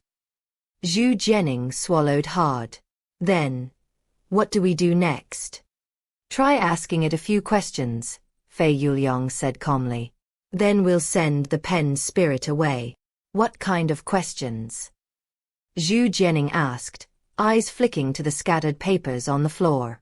Like the ones written on those sheets? That's a trap. We can't ask anything related to death. Fei Yuliang's tone sharpened. Stick to harmless, random questions. Random. Yes. Let me go first. He tightened his grip on Zhu Jianing's hand. After a brief pause, he gave a small nod, signaling silence. In a low voice he asked, pen spirit, can you tell me the name of my future wife? To Fei Yuliang's surprise, the air in the room shifted immediately. The cold wind stopped. Then came the pressure, crushing and sudden, like something immense had emerged just behind him, unseen but suffocating. The pen began to tremble in their grasp, vibrating uncontrollably. A moment later, 3 bold words scratched themselves across the page. You will die. Chapter 98. There's someone behind you. You will die. Fei Yuliang frowned, bewildered. He had only asked about the name of his future wife, so why had the answer come back as a death curse? It made no sense. There was no logical connection between the question and the response. He mentally retraced his steps. He'd followed the rules of the pen spirit game to the letter. He hadn't broken any taboos, hadn't provoked the spirit. So where had the threat come from? Then it struck him. It must be one of the preset scares. No matter what question I asked, those 3 words were bound to appear. The realization brought a flicker of smug satisfaction. So that's it. A gimmick. Feeling as though he'd cracked the haunted house's little trick, Fei Yuliang's earlier anxiety began to melt away. Confidence returned like a light flickering back on in a dark room. The method they used to make those 3 words appear is clever, he mused aloud. I haven't quite figured it out yet, but in their attempt to ramp up the fear factor, the boss overlooked the issue of logical consistency. He leaned back slightly, explaining as if giving a casual lecture. If it had been any other visitor, they might have panicked, ended the pen spirit game early or triggered one of the taboos. The sudden message would have preyed on their doubts, convincing them the spirit had actually manifested. Fear feeds itself that way. But unfortunately for them, today's guests are us. A smug grin tugged at the corners of his mouth. We followed the rules perfectly. Made no missteps. And yet, the answer on the paper still doesn't relate to my question. Which means this so-called pen spirit game is nothing more than a well-dressed scare tactic. Even after his lengthy explanation, Fei Yuliang realized Zhu Jianing hadn't said a word. It was like talking to a brick wall. Brother Zhu, why is your hand so cold? He looked up, and froze. Zhu Jianing was staring past him, eyes wide and unblinking, his mouth slack with terror. His features had contorted into something grotesque, frozen in a silent scream. What are you looking at? The question came out sharper than intended. Something in Zhu Jianing's expression, something utterly primal, made Fei Yuliang's skin crawl. Zhu Jianing didn't answer. He just sat there, trembling uncontrollably, mirroring the faint shiver of the broken ballpoint pen they still held between them. That was when the dread began to creep in. Fei Yuliang felt it too, that shift in the air. The temperature had dropped, the atmosphere thickened. Something else was in the room now. Something that hadn't been there a moment ago. And it was standing right behind him. He wanted to turn and look, but something heavy pressed down on his back, locking his muscles in place. Every fiber of his body tensed. What's going on? What's behind me? A flurry of thoughts stormed through his mind. The urge to look was overpowering, but so was the terror of what he might see. The tension clawed at his sanity. Brother Zhu, he said, his voice rising. Tell me, what are you seeing? What's behind me? Then the cold came. It wasn't just a chill, it was a glacial wave that surged through his veins, as if he'd been plunged into a frozen abyss. His body trembled violently. Purple bruises bloomed across his skin, as though unseen fingers were digging into him. Whatever stood behind him wasn't content to simply loom. It was trying to get inside, to burrow beneath his flesh. The pressure on his shoulders grew heavier, more suffocating by the second, as if something was climbing into him, bone by bone. Across from him, Zhu Jianing looked like he was forcing every last ounce of strength into a single, desperate warning. There's someone behind you. Behind me. The words echoed in Fei Youyong's mind. Did he mean someone was standing behind him, or on him? Both possibilities clawed at his nerves. Before he could ask, Zhu Jianing abruptly sprang to his feet. He wrenched his hand free from Fei Youyong's and bolted for the door. No hesitation, no glance back. Fei Youyong was left alone, frozen on the floor. The ballpoint pen was still in his hand. He tried to fling it away, but it clung to his skin like it had fused with his palm. Then, without warning, his arm locked in place. Numb, unresponsive, no longer his to command. And the pen began to move. It scratched across the paper in short, frantic strokes, writing all on its own. You will die. You will die. You will die. The blood-red words scrawled themselves across the white paper in a frenzied loop. Zhu Jianing was long gone. The pen was still in his hand. And Fei Youyong was certain, absolutely certain, he wasn't moving it. Something else is here. Something else is writing this.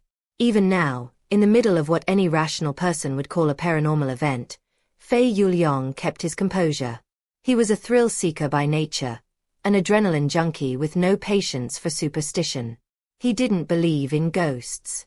He believed in logic, in science, in things that could be measured and explained. Whatever Brother Zhu saw, it has to be an illusion. Maybe a 3D projection. The way the chairs are arranged. Yeah, that's it. Fixed positioning for the pen's spirit game, allowing them to manipulate viewing angles. With the right setup, it could create a convincingly supernatural effect. But even as he reasoned it out, one question gnawed at the edge of his thoughts. Then why is my body still shaking? He had to admit, he'd underestimated both the broken ballpoint pen and the haunted house itself. If he were given another chance, he wouldn't have walked in so unprepared. And he definitely wouldn't have chosen that partner. The chill crawling down his back continued to spread, bone deep and numbing.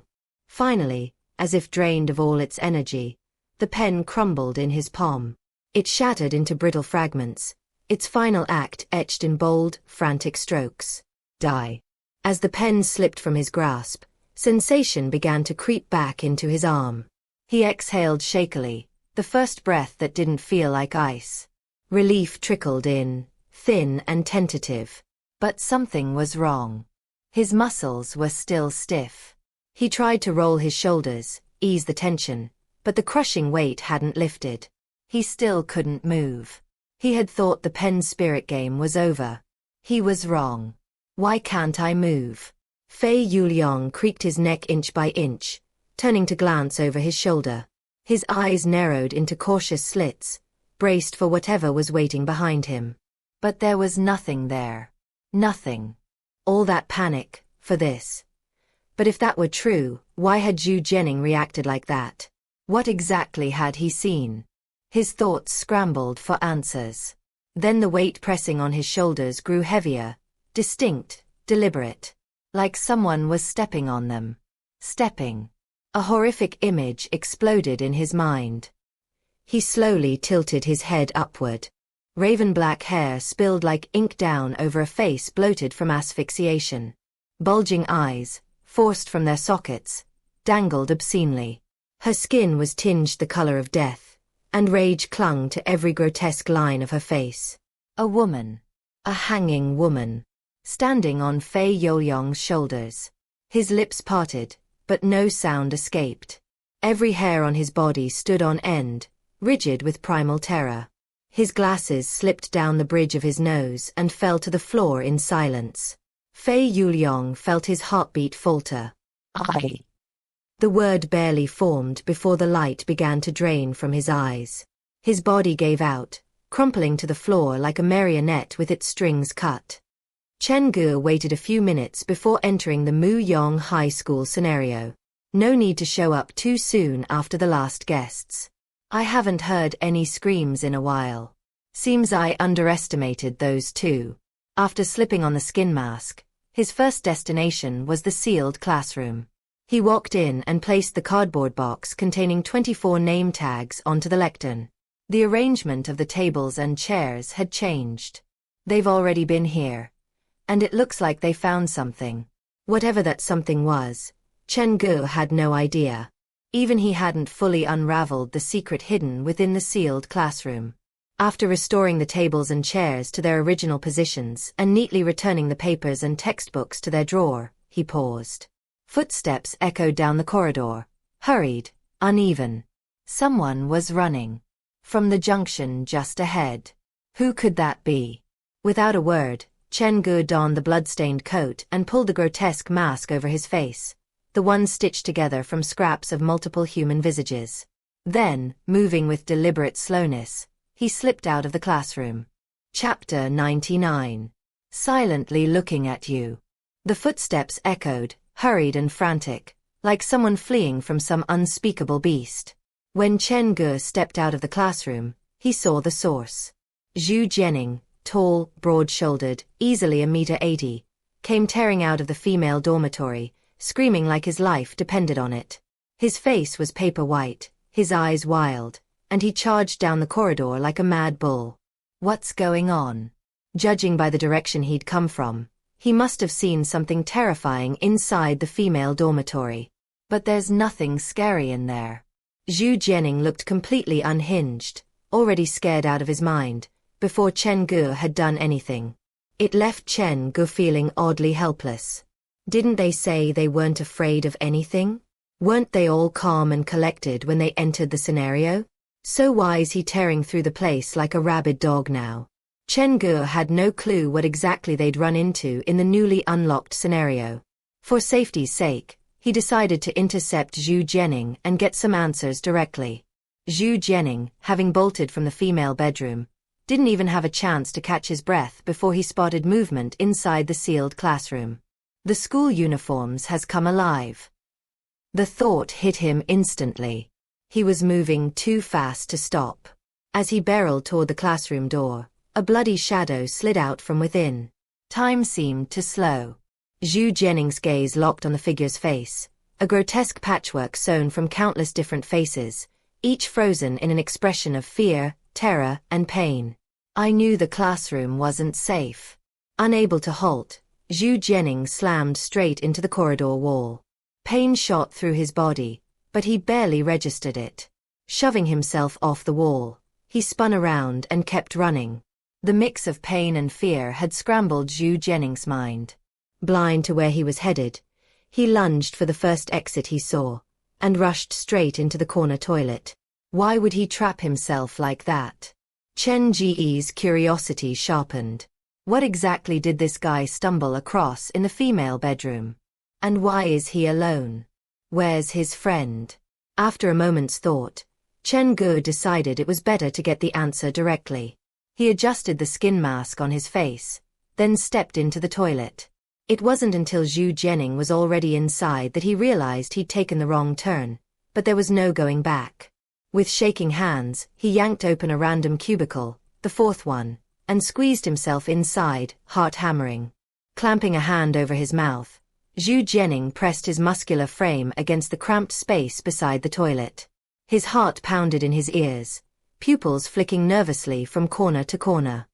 He was truly out of his mind with fear. When they'd been playing the pen spirit game, he'd sat directly across from Fei Yuliang. While Yuliang had been busy analyzing the setup, Zhu Jianing had seen it, that thing slowly materializing behind his friend. The pen spirit. A woman's bloated, corpse-pale face. The memory slammed into him like ice water. His lungs felt like they'd collapsed. That wasn't an actor. This haunted house is really haunted. They'd searched the bedroom beforehand, checked under the bed, inside the closets, before starting the game. They were sure. No one had been hiding in there. That woman had just appeared. Out of thin air. It has to be a ghost. The woman's face wouldn't leave Zhu Jianing's mind. Even when he squeezed his eyes shut, he could still see her swaying from the hanging rope, that bloated face drifting like a nightmare behind his eyelids. He felt completely helpless, pressed against the cold wall. Exposed. Vulnerable. Yuliang is still in there. The ghost was standing on his shoulders. Scenes like that didn't happen in real life, right? Zhu Jianing sucked in several shaky breaths, trying to steady himself. His chest tightened, head light from the lack of oxygen. I need to contact the people outside. This haunted house is seriously messed up. He whispered it like a mantra in his head, but it didn't stop his muscular arms from trembling uncontrollably. Fingers clumsy, he fumbled through his backpack, rummaging until he finally found his phone. Jianing. Why are you calling me? Are you guys done with the video? The squat middle-aged man's voice crackled from the other end. Brother Yuan, please, you have to come in and help me. There are actual ghosts inside this haunted house. Zhu Jianing's voice shook, edged with tears. I don't know how much longer I can hold on. There are God knows how many ghosts looking for me. Isn't it normal for a haunted house to have ghosts? The middle-aged man sounded amused, like he thought Zhu Jianing was joking. Not ghosts played by actors. Actual ghosts. Zhu Jianing hissed, urgent and panicked, keeping his voice low so the things outside wouldn't hear. At last, the middle-aged man seemed to register the seriousness in Zhu Jianing's tone. Give the phone to Yu Liang. Let me talk to him. Brother Liang. He was possessed by the ghost. He's still trapped inside that cursed bedroom. Possessed. I saw it with my own eyes. The ghost was standing on his shoulders. It was a hanging ghost. Her face was purplish-white, and her eyes were popping out of their sockets. Standing on his shoulders? You guys were assaulted by the workers? Okay. We're going in now. Not the workers. It's a real ghost. There are no workers inside this haunted house. Before Zhu Jianing could finish, footsteps echoed from the toilet entrance. His breath caught. Has the ghost entered? What are you talking about? Hello. The middle-aged man's voice crackled from the phone. Zhu Jianing didn't dare answer. Afraid the sound might catch the ghost's attention, he quickly ended the call. Hopefully, it doesn't hear me. Please don't let it discover me. I swear I won't ever come back here again. He turned off the phone, bent down, and fixed his gaze on the wooden door of the cubicle, staring, unblinking, waiting. He had no idea when the door in front of him might swing open.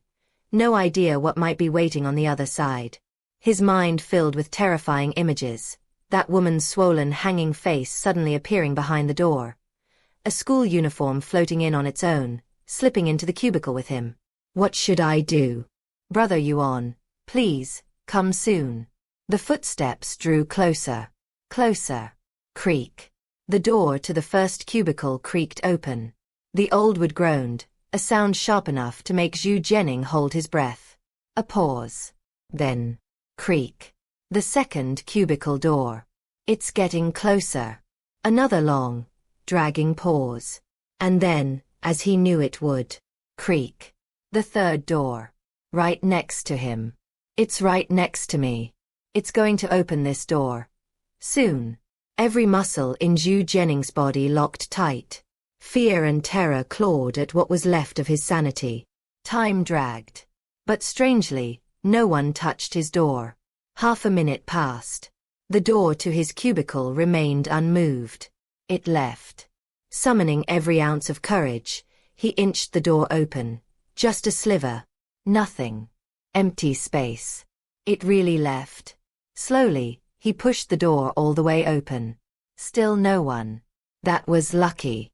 I was almost discovered.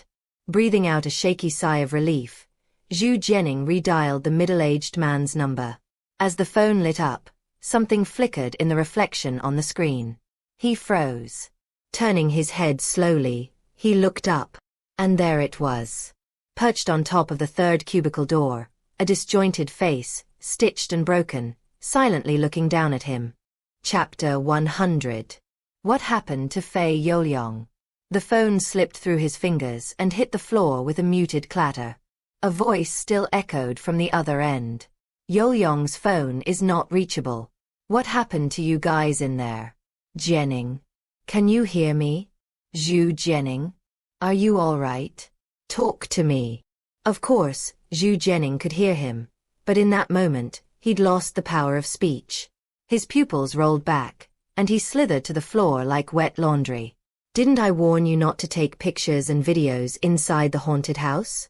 Why didn't you listen? Chen Ge pulled off his mask and tucked it into his pocket.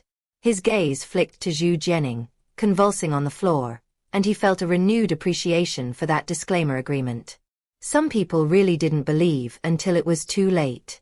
Chen Ge's scare tactics weren't like those in other haunted houses. In the typical setup, actors lurked in blind corners, dressed as ghosts, jumping out with sudden screams and shouts. Chen Ge's method was different. His focus was on crafting atmosphere, letting visitors walk straight into the scare on their own. The whole process was foolproof, impossible to detect in advance. Even when visitors thought they were ready, they still got caught. Zhu Jianing was the perfect example. The fear inside him, trapped with nowhere to go, was like an ice cube wedged in his throat, blocking his breath, chilling him to the bone. Chen Ge stepped out of the third cubicle, picked up the phone, and slid it into Zhu Jianing's pocket before dragging the man out of the toilet and dropping him in the corridor. Why haven't the spasms stopped? But he's still breathing, so he should be fine. Chen Ge pressed his thumbs against the man's temples. When Zhu Jianing's pupils finally regained focus, Chen Ge asked, "Can you hear me? Where's your friend? The one who came in with you?" There was no answer. Chen Ge sighed and let it go. "Stay put, or else you might run into an actual ghost." Not wanting to scare anyone else stupid, Chen Ge stripped off his bloodied outfit and draped it over his arm. This guy came running out from the female dormitory. His friend should be there. Chen Ge jogged toward the dormitory, but after searching through every bedroom, there was still no sign of Fei Yuliang. Where did he go? Chen Ge paused at the room with the pen spirit. The pen he'd taped earlier was broken again, lying abandoned on the floor. No signs of a struggle. So where did the bespectacled man disappear to? Chen Ge stepped out of the female dormitory and reached the junction. Could he have gone the other way? That route led toward the deep well and the school office. The path was uneven. Chen Ge passed several empty offices before finally spotting Fei Yuliang.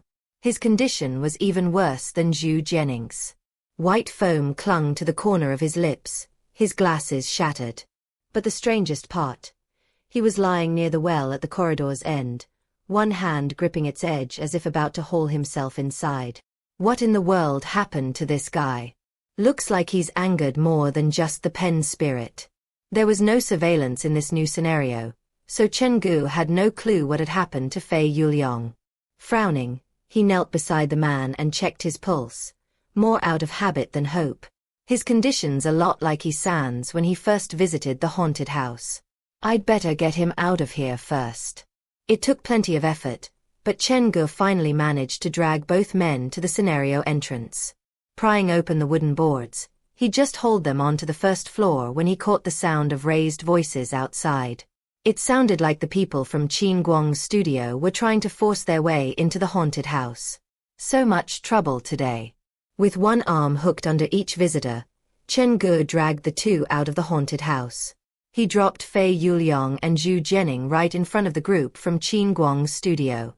His eyes swept over them as he asked, "What's the commotion about?" Two lively, vibrant men had walked into the haunted house. Now two lifeless husks had come out, one of them even foaming at the mouth.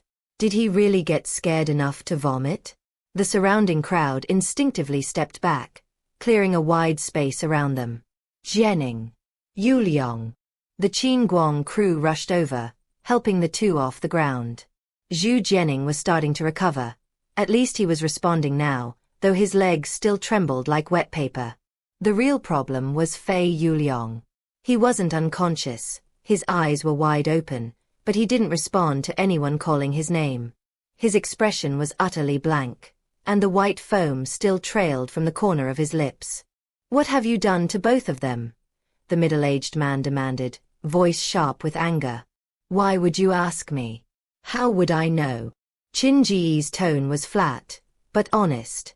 "When I found them, they were already like this. We talked earlier. Jianing said your employees stepped on Yuliang's shoulders. How dare you allow your workers to assault visitors? We're definitely going to sue. Who saw my employees assault him?" Chen Ge's gaze flicked down to the two lying on the floor. "Feel free to call the police. I guarantee, other than their own hands, you won't find a single foreign fingerprint on either of them. Stop arguing. I'll call the park's doctor. The most important thing now is to help them." Uncle Sue's voice cut through, heavy with frustration. This was such a headache. They're in this state, and you still refuse to admit your fault? Thankfully, we came prepared. The middle-aged man yanked open Fei Yuliang's backpack, pulling out a laptop. Without missing a beat, he connected the wireless camera strapped to Fei Yuliang's chest and the audio recorder rigged to the backpack. Indeed, you people sure came prepared.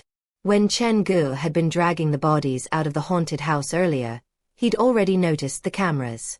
It wasn't hard to guess their real motive for being there. But honestly, he didn't mind at all. Most haunted houses banned recording because they were afraid their set designs would get leaked. Set design wasn't cheap, after all. But that wasn't a concern for Chen Ge. He earned new scenarios by completing trial missions. When it came to updating speed, no haunted house could match his. From Chen Ge's point of view, the videos these guys collected were just another form of advertising. What his haunted house really needed was exposure. "You won't be so smug in a bit. I'll keep the video of your employees physically assaulting the visitors as evidence," the middle-aged man declared, his voice pitched loud, clearly aiming for the attention of the passing crowd. "We are absolute professionals. We didn't lay a finger on your people. How many times do you want me to repeat that?" Chen Ge asked, wandering over to the laptop. He wasn't just posturing. Truthfully, he was curious himself. What exactly had happened to Fei Yuliang inside the haunted house, and how had he ended up next to the well?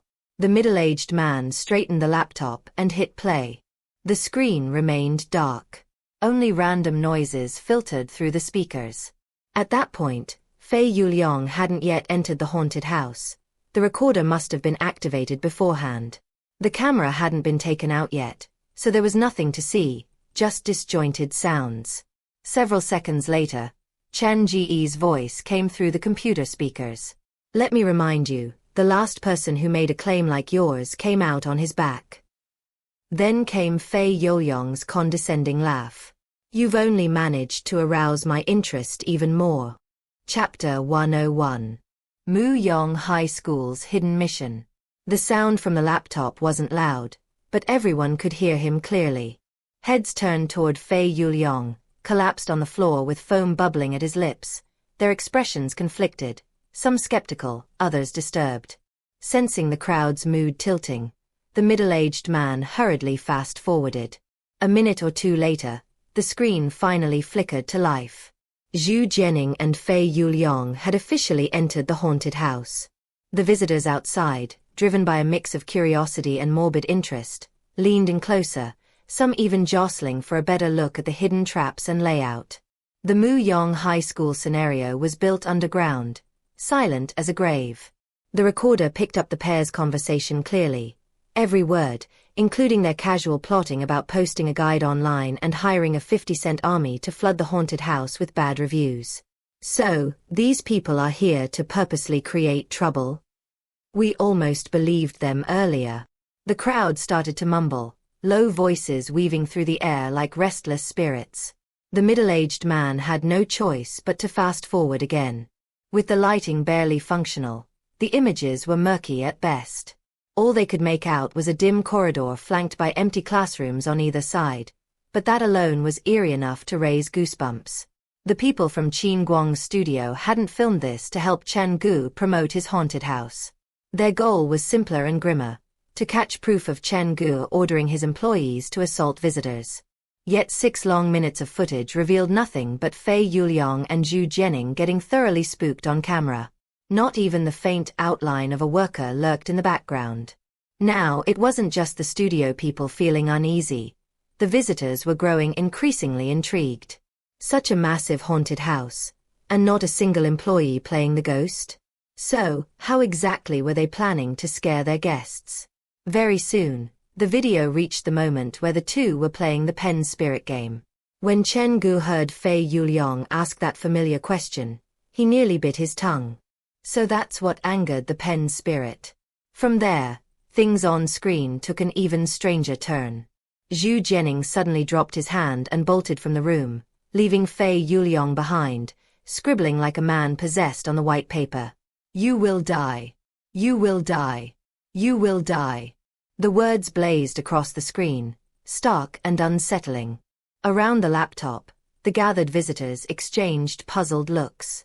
What is he doing? Mental breakdown? Forget the park's doctor, we should call the psych ward directly. So, let me get this straight. 2 of them went into the haunted house, and one ended up scared stupid by his own buddy? Watching the video, Chen Ge exhaled slowly, tension bleeding from his shoulders. Aside from the 2 victims, only he understood what had truly happened. The pen spirit must have appeared then. Whether it couldn't be captured on camera or the angle had been wrong, the pen spirit never showed on the footage.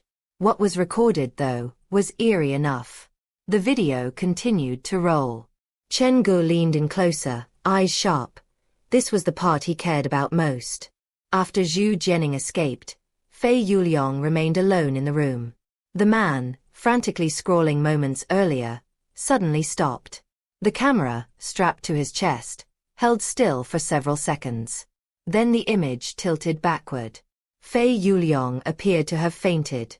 No one touched him, right? Yeah. So why did he faint? 10 seconds later, something even stranger happened. The camera angle jolted. Fei Yuliang was standing up again.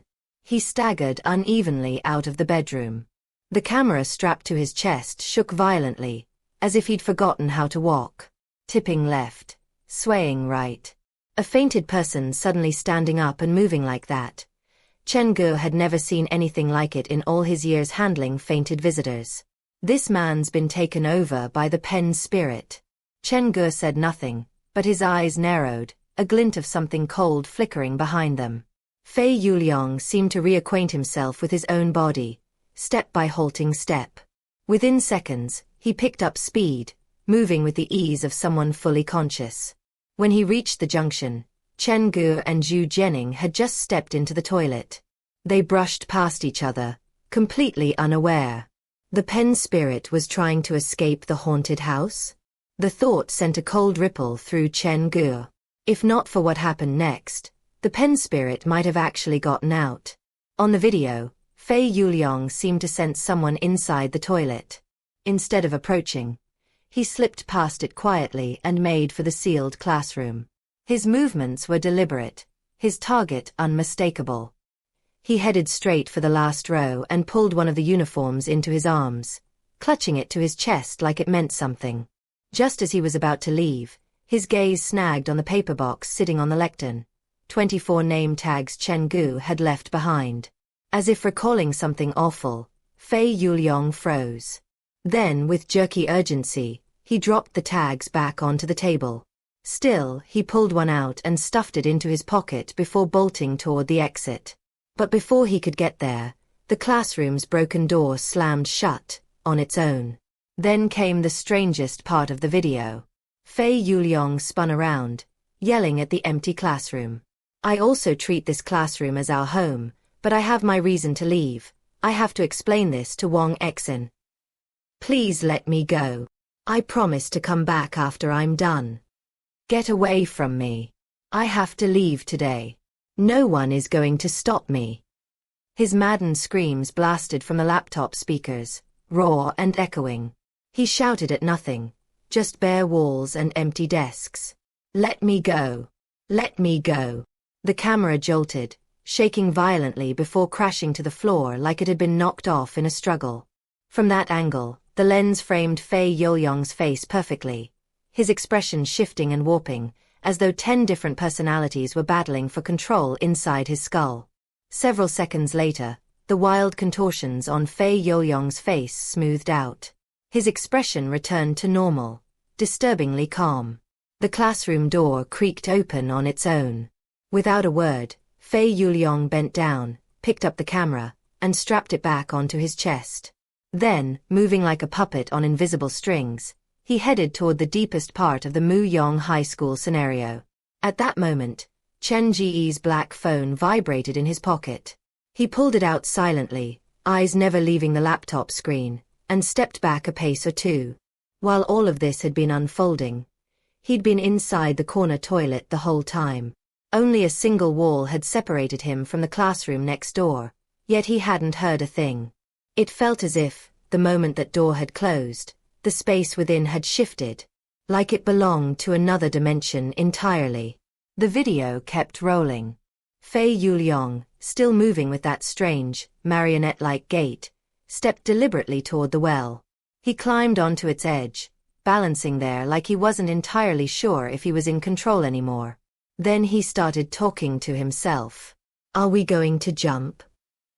I can understand Chen Yalin's pain, she has her own reason. If I were in her position, I believe I would do the same thing. After all, Wang Exin was her best friend. Then, shall we give her another chance? Slowly, Fei Yuliang stepped back down from the well. His expression emptied out, wiped clean like a blank slate. With a slight tilt of his head, he collapsed to the floor. Around 4 minutes later, Chen Ge appeared on screen. The camera had captured everything.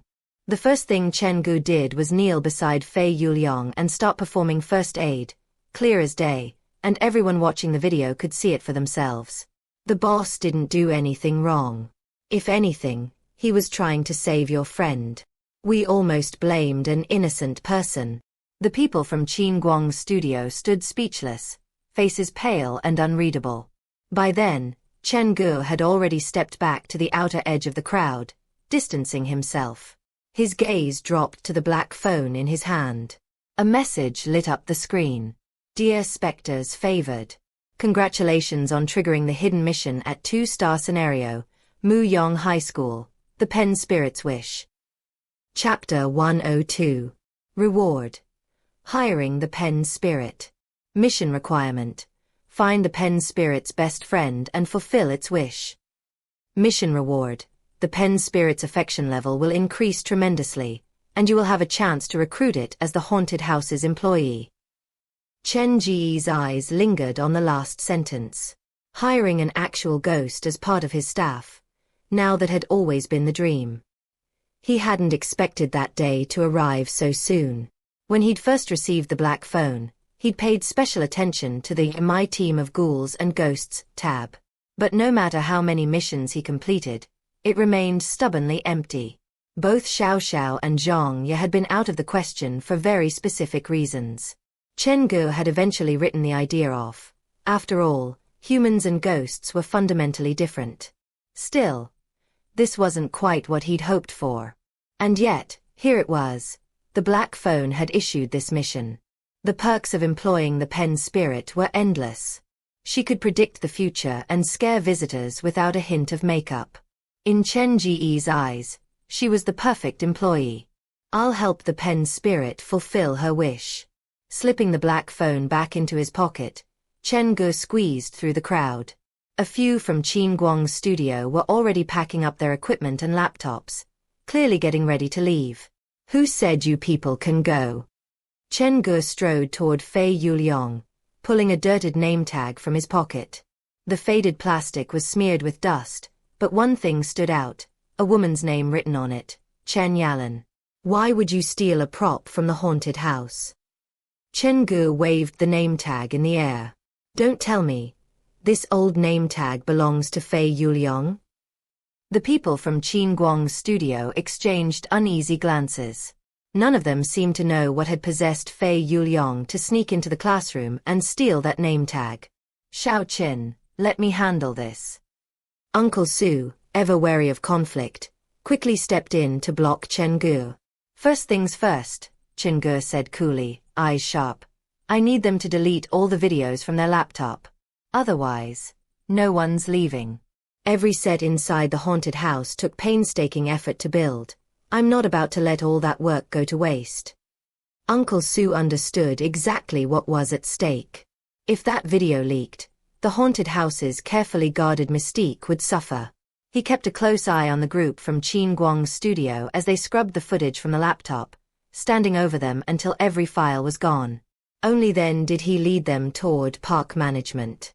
Their behavior had caused a negative influence on the park's image, and they'd face the consequences according to park rules. Once the group had been led away, Chen Ge pushed them from his mind. In a way, he even pitied them, for accidentally angering the pen spirit. Not long after, Su Wan stepped out from the haunted house. Boss, are we still going to continue for the rest of the day? Of course. Chen Ge headed back to the ticket booth, only to be immediately swamped by the once orderly crowd. Brother, how come there's no mention of the school scenario on the public forum? It looks King interesting. Is the ticket to visit the school the same price? Can we go in 4 at a time? I haven't been this excited and scared at the same time. Someone hold me. Chen Ge hadn't expected the crowd's reaction to the new scenario to be so overwhelmingly positive, especially after witnessing what had happened to Fei Yuliang and Zhu Jianing. Scanning the faces, he realized most of them were students. I'm sorry, but due to some accidents, the scenario is temporarily closed for a 2-day maintenance period. Fei Yuliang and Zhu Jianing had been the beta testers. From their experience, Chen Ge realized that even without his direct involvement, the scenario was independent enough to scare visitors all on its own. But there were still too many uncertainties, and with them, real risk. It had been the same with the murder by midnight scenario in the beginning. The mischievous Xiao Xiao had tailed monkey, nearly scaring the man half to death. Only after Chen Ge solved the hidden mission in Murder by Midnight had things settled into a safer rhythm. To have the lingering spirits inside Mu Yong High School listen to me, the simplest solution is to complete the scenario's hidden mission. Chen Ge slipped his hand into his pocket. Fingers curling around the black phone, he made his decision. The haunted house continued to operate, the incident with Chen Ge's studio fading into the background like an easily forgotten interlude. Chen Ge stayed busy until around 4 p.m., when the flow of park visitors finally thinned out. Calling Su Wan over, he gave her the go-ahead to clock out early. Once she left, Chen Ge entered the Mu Yong High School scenario alone. This had been the first 2-star scenario he'd unlocked. Its entrance was set along the stairs leading down into the underground parking lot. No matter how much Chen Ge expanded the parking lot in the future, he wouldn't change that entrance. Mu Yong High School would always be the first thing to greet his visitors. Switching on his flashlight, he made his way toward the sealed classroom. The toppled chairs, overturned tables, and name tags on the lectern had all been replaced. Except, one name tag was missing. Can you hear me? Chen Ge stood at the door, his voice echoing into the room. The uniforms sat on their chairs in eerie silence. No answer.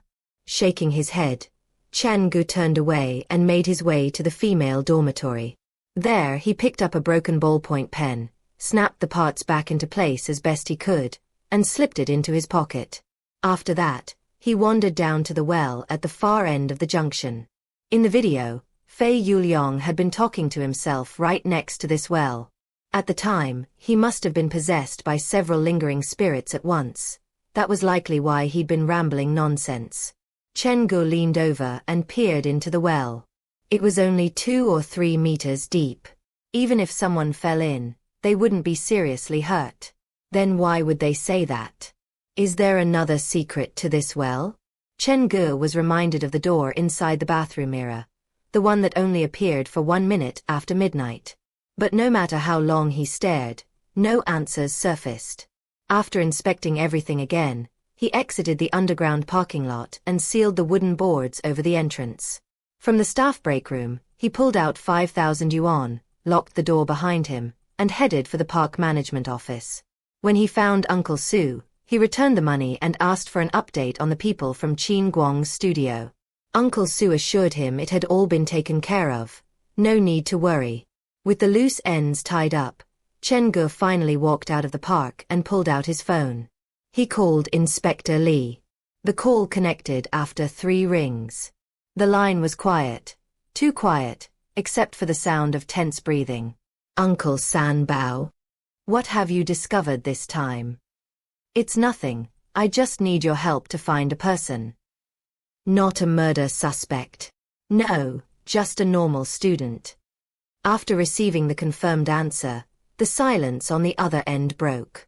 Footsteps echoed faintly through the line, papers shuffled, voices rose as people flipped through documents and spoke into phones. Work resumed. Inspector Li exhaled, the sound weary but relieved. I told them, 4 times in 1 week is too much.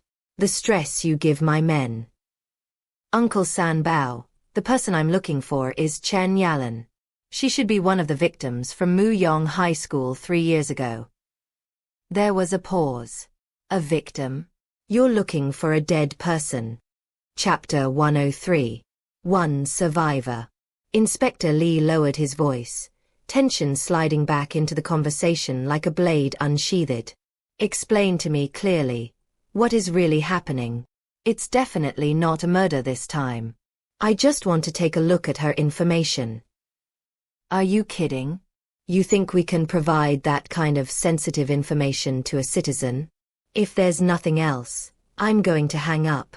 The line went dead. Chen Ge stared at his phone, a flicker of hopelessness settling in. Now what? Just as he was trying to figure out his next move, his phone vibrated. It was a message from Inspector Li. The case files definitely cannot be released to the public, but you can come over at around 7 to 8 p.m., and if your case is serious enough, I can help you take a look at the files. Chen Ge exhaled slowly, the corners of his mouth lifting in grim understanding. Too many eyes and ears around him. That's why he couldn't say it outright. Uncle Li, do you have any records on Muyong High School? What happened to force the school to close down? And why are there so many supernatural stories surrounding it? After a pause, Inspector Li's reply finally came. The school was built on top of a crematorium, so the land was very cheap. However, due to the taboo, no one wanted to purchase it. Later, it was purchased by a short and rather rotund old man who had the surname Chen. He built a private orphanage on the site. Of course it was a crematorium. Why wouldn't it be? Chen Ge's thoughts flickered darkly, his pulse quickening just a notch. A few years later, Zhejiang established societal constructs related to childcare, and so the old man transported all the age-appropriate children to the government-supported orphanage. This meant that there was a bunch of older kids who were left behind at the orphanage. To solve the education problem for these kids, the old patron visited many schools, but none wanted to accept them. Running out of options, the senior purchased the textbooks and started teaching the children himself. This story was picked up by the local news and thus alerted the relevant government bodies.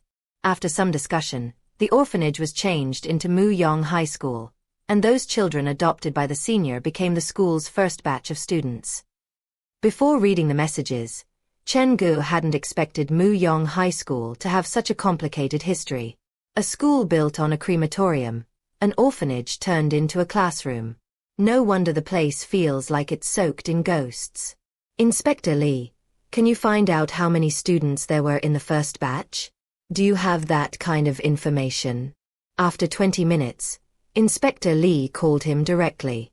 Xiaoqin, I'm now in the filing room. Most of the files related to Muyong High School have been taken away by the city station since the murder case was solved.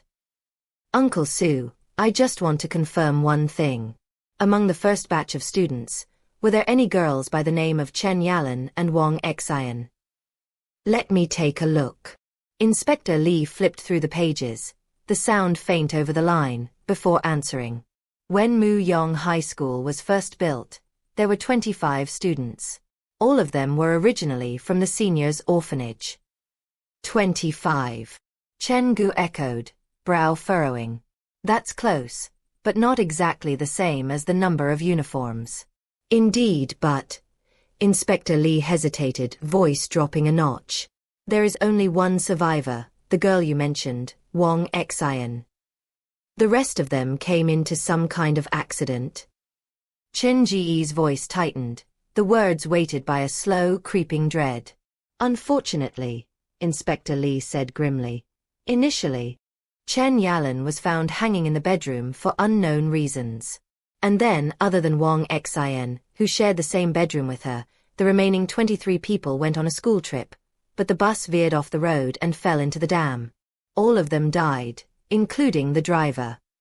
25 people with one survivor, Chen Ge murmured, the number sinking into him like a cold nail. That's why there were 24 uniforms. The lingering spirits of the 24 students had returned to the classroom. It wasn't just a haunting. It was home to them. Is there anything else? If not, I have to get back to work, Inspector Lee added. He'd already done Chen Ge a big favor. One last question. Is there a way for me to contact the child who survived? Chen Ge's voice sharpened slightly, certain now that Wang Xian was the person the pen spirit had been looking for. Wang Xian was hospitalized due to the trauma of Chen Yalan's incident. Afterwards, I heard a kind couple adopted her. You can find out more from the adoption website. Since Wang Xian's case is so unique, there should still be records of her. After hanging up, Chen Ge followed Inspector Lee's suggestion and logged onto the website. He searched for half an hour before he finally found Wang Xian's name. The person who had adopted her was a Madame Gu. Clicking on Madame Gu's profile, Chen Ge noticed she had posted many threads on the forum requesting help. At first, he just wanted to know a bit more about this Madame Gu, but as he scrolled through her posts, his expression darkened. Wang Xian seemed to have fallen victim to some kind of psychological illness, and Madame Gu had gone about asking for professional help. In the end, it was a doctor with the surname Gao who had come to her aid. This Dr. Gao's resume was printed clearly on his profile. Senior psychologist, tenured lecturer at Zhejiang Medical University. Could there really be such a coincidence? Chen Ge hesitated for a moment before giving Gao Rushue's father a call. Hello, Dr. Gao, I'm Gao Rushue's friend.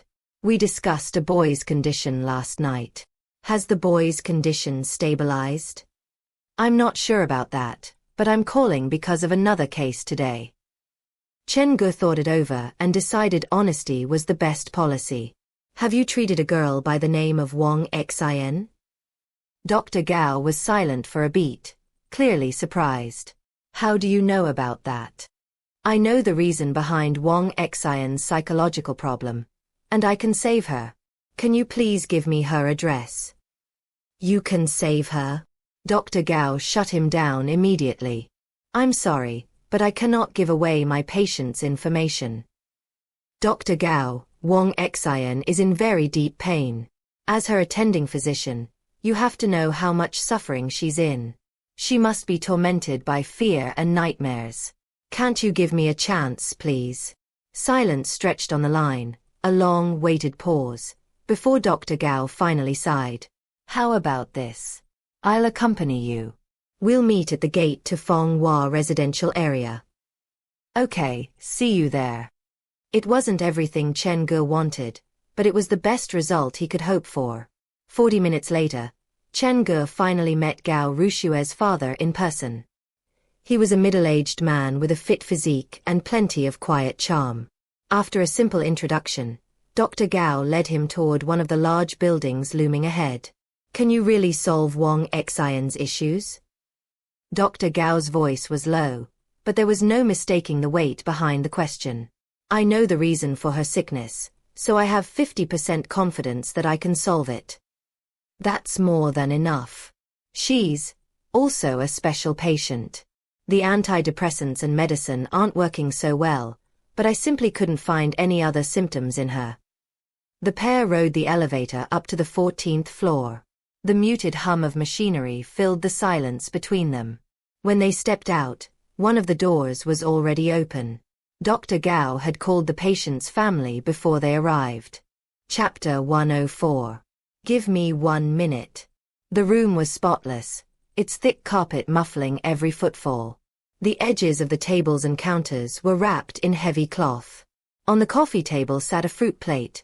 No knives, no forks, nothing sharp. Dr. Gao, please come in. A woman in a white dress welcomed Dr. Gao and Chen Ge into the room. She looked to be in her 40s, clearly someone who took meticulous care of her appearance. Has Wang Xian's condition improved? I've given her the recommended sleeping pills and antidepressants, but the effect hasn't been as positive as I hoped. The woman smiled weakly. If anything, her condition hasn't improved, but all the side effects have shown themselves. Dry heaving, shivering, shaking hands. She couldn't even grip her chopsticks during lunch. The food fell all over the table. Her voice wavered. Dr. Gao, do you think Wang Xian can still be cured? Believe me, she will get better. The woman's gaze shifted, finally noticing Chen Ge standing behind the doctor. And this is... My name is Chen Ge. Chen Ge didn't waste time. May I please meet your daughter? This... The woman glanced at Dr. Gao, clearly uncertain. I'll join him.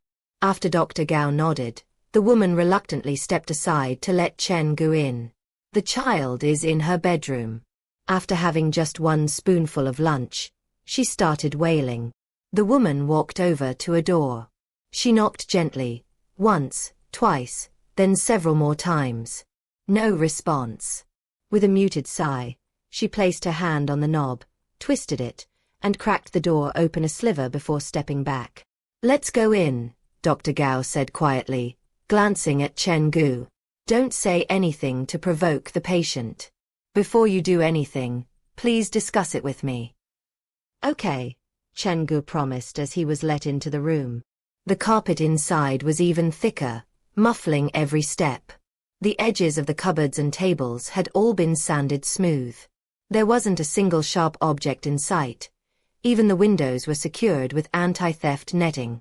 No bed, just 2 thick mattresses pushed together on the floor. The walls were blank, every decoration stark white. No personal touches. Nothing to say someone lived here. Dr. Gao stepped aside, and Chen Ge finally saw the girl he'd been looking for. A slender figure lay on the mattress, limbs folded in on herself. The white shirt with its simple round collar barely covered her frame. Her skin was so pale it looked translucent, as if one harsh movement might snap her like brittle glass. Realizing she had guests, the girl slowly sat up on the mattress. Chen Ge had expected a raging mental patient. Instead, she seemed surprisingly normal, if painfully reticent. Dr. Gao crouched down beside the mattress, lowering himself to maintain level eye contact with her. His voice softened. Wang Xian, does your head still hurt? The girl gave a small shake of her head, glancing briefly at Chen Ge before dropping her gaze again. Then, have you been sleeping? Dr. Gao asked. This time, the reaction was immediate, and far more intense. Wang Xian's slender hand darted up to her head, fingers clawing through her own hair. When she released, black strands clung to her pale fingers. She'd yanked them out. That was how hard she'd pulled. Still can't sleep, huh? Dr. Gao stood up slowly, his brow furrowed with quiet frustration. Neither of the medicines had any effect. Dr. Gao, may I speak to her? Wang Xian's current condition is considered stable, so go ahead. Chen Ge mirrored Dr. Gao's posture, squatting down beside the mattress. The girl likely assumed he was another doctor. She didn't show much resistance. Quietly, she tugged her sleeves down, covering the angry red welts on her arms, raw from what could only be her own relentless scratching. Up close, she seemed even more fragile. Like a paper kite caught in a storm, held aloft by a single fraying thread. One wrong move, and she'd be lost among dark clouds, shredded by the wind. Wang Xian. Chen Ge reached into his pocket and pulled out a ballpoint pen. Your friend wants to talk to you, so I brought her with me. Wang Xian glanced at the ballpoint pen but didn't show any special emotion. It looked like she wanted to smile at Chen Ge's clumsy attempt at a joke, but even that seemed beyond her. Dr. Gao, standing beside him, and the woman eavesdropping at the door both wore matching expressions of confusion. Neither of them seemed to grasp what Chen Ge was trying to do. Chen Ge wasn't discouraged by Wang Xian's lack of reaction. Calmly, he reached for a piece of white paper from the desk and placed it gently on the mattress. Then he hovered the pen above it, steady, preparing to start the pen spirit game. Positioned with his back to Dr. Gao and facing Wang Xian, Chen Ge moved his lips in silence, mouthing the invocation. Pen spirit, you are my. As Chen Ge's lips moved silently, Wang Xian's focus gradually locked onto him. Her gaze sharpened, zeroing in on his mouth. And then, reading the words as they formed, her expression fractured. She flailed her arms wildly and shrank back against the wall, as if something terrible had just clawed its way out of her memory. What are you doing? The woman burst into the room, panic written all over her face. Dr. Gao followed right behind her. I'm helping her solve the issue in her heart. Chen Ge shielded the ballpoint pen in his hand like it was something sacred. No one knows what really happened to Wang Xian, but that's the source of her illness. Just give me 1 minute. I only need a minute. His conviction was solid, his voice steady as he squatted back down beside the mattress, the pen resting in his palm. At first, this had been about finishing the pen spirit's mission. But now, seeing how tormented the girl truly was, Chen Ge felt something else rising in his chest, a need to do more. Why don't we give him a chance? After a long, tense standoff, Dr. Gao finally spoke, siding with Chen Ge. During all my sessions with Wang Xian, she's never shown this kind of reaction before. Maybe it's a good sign.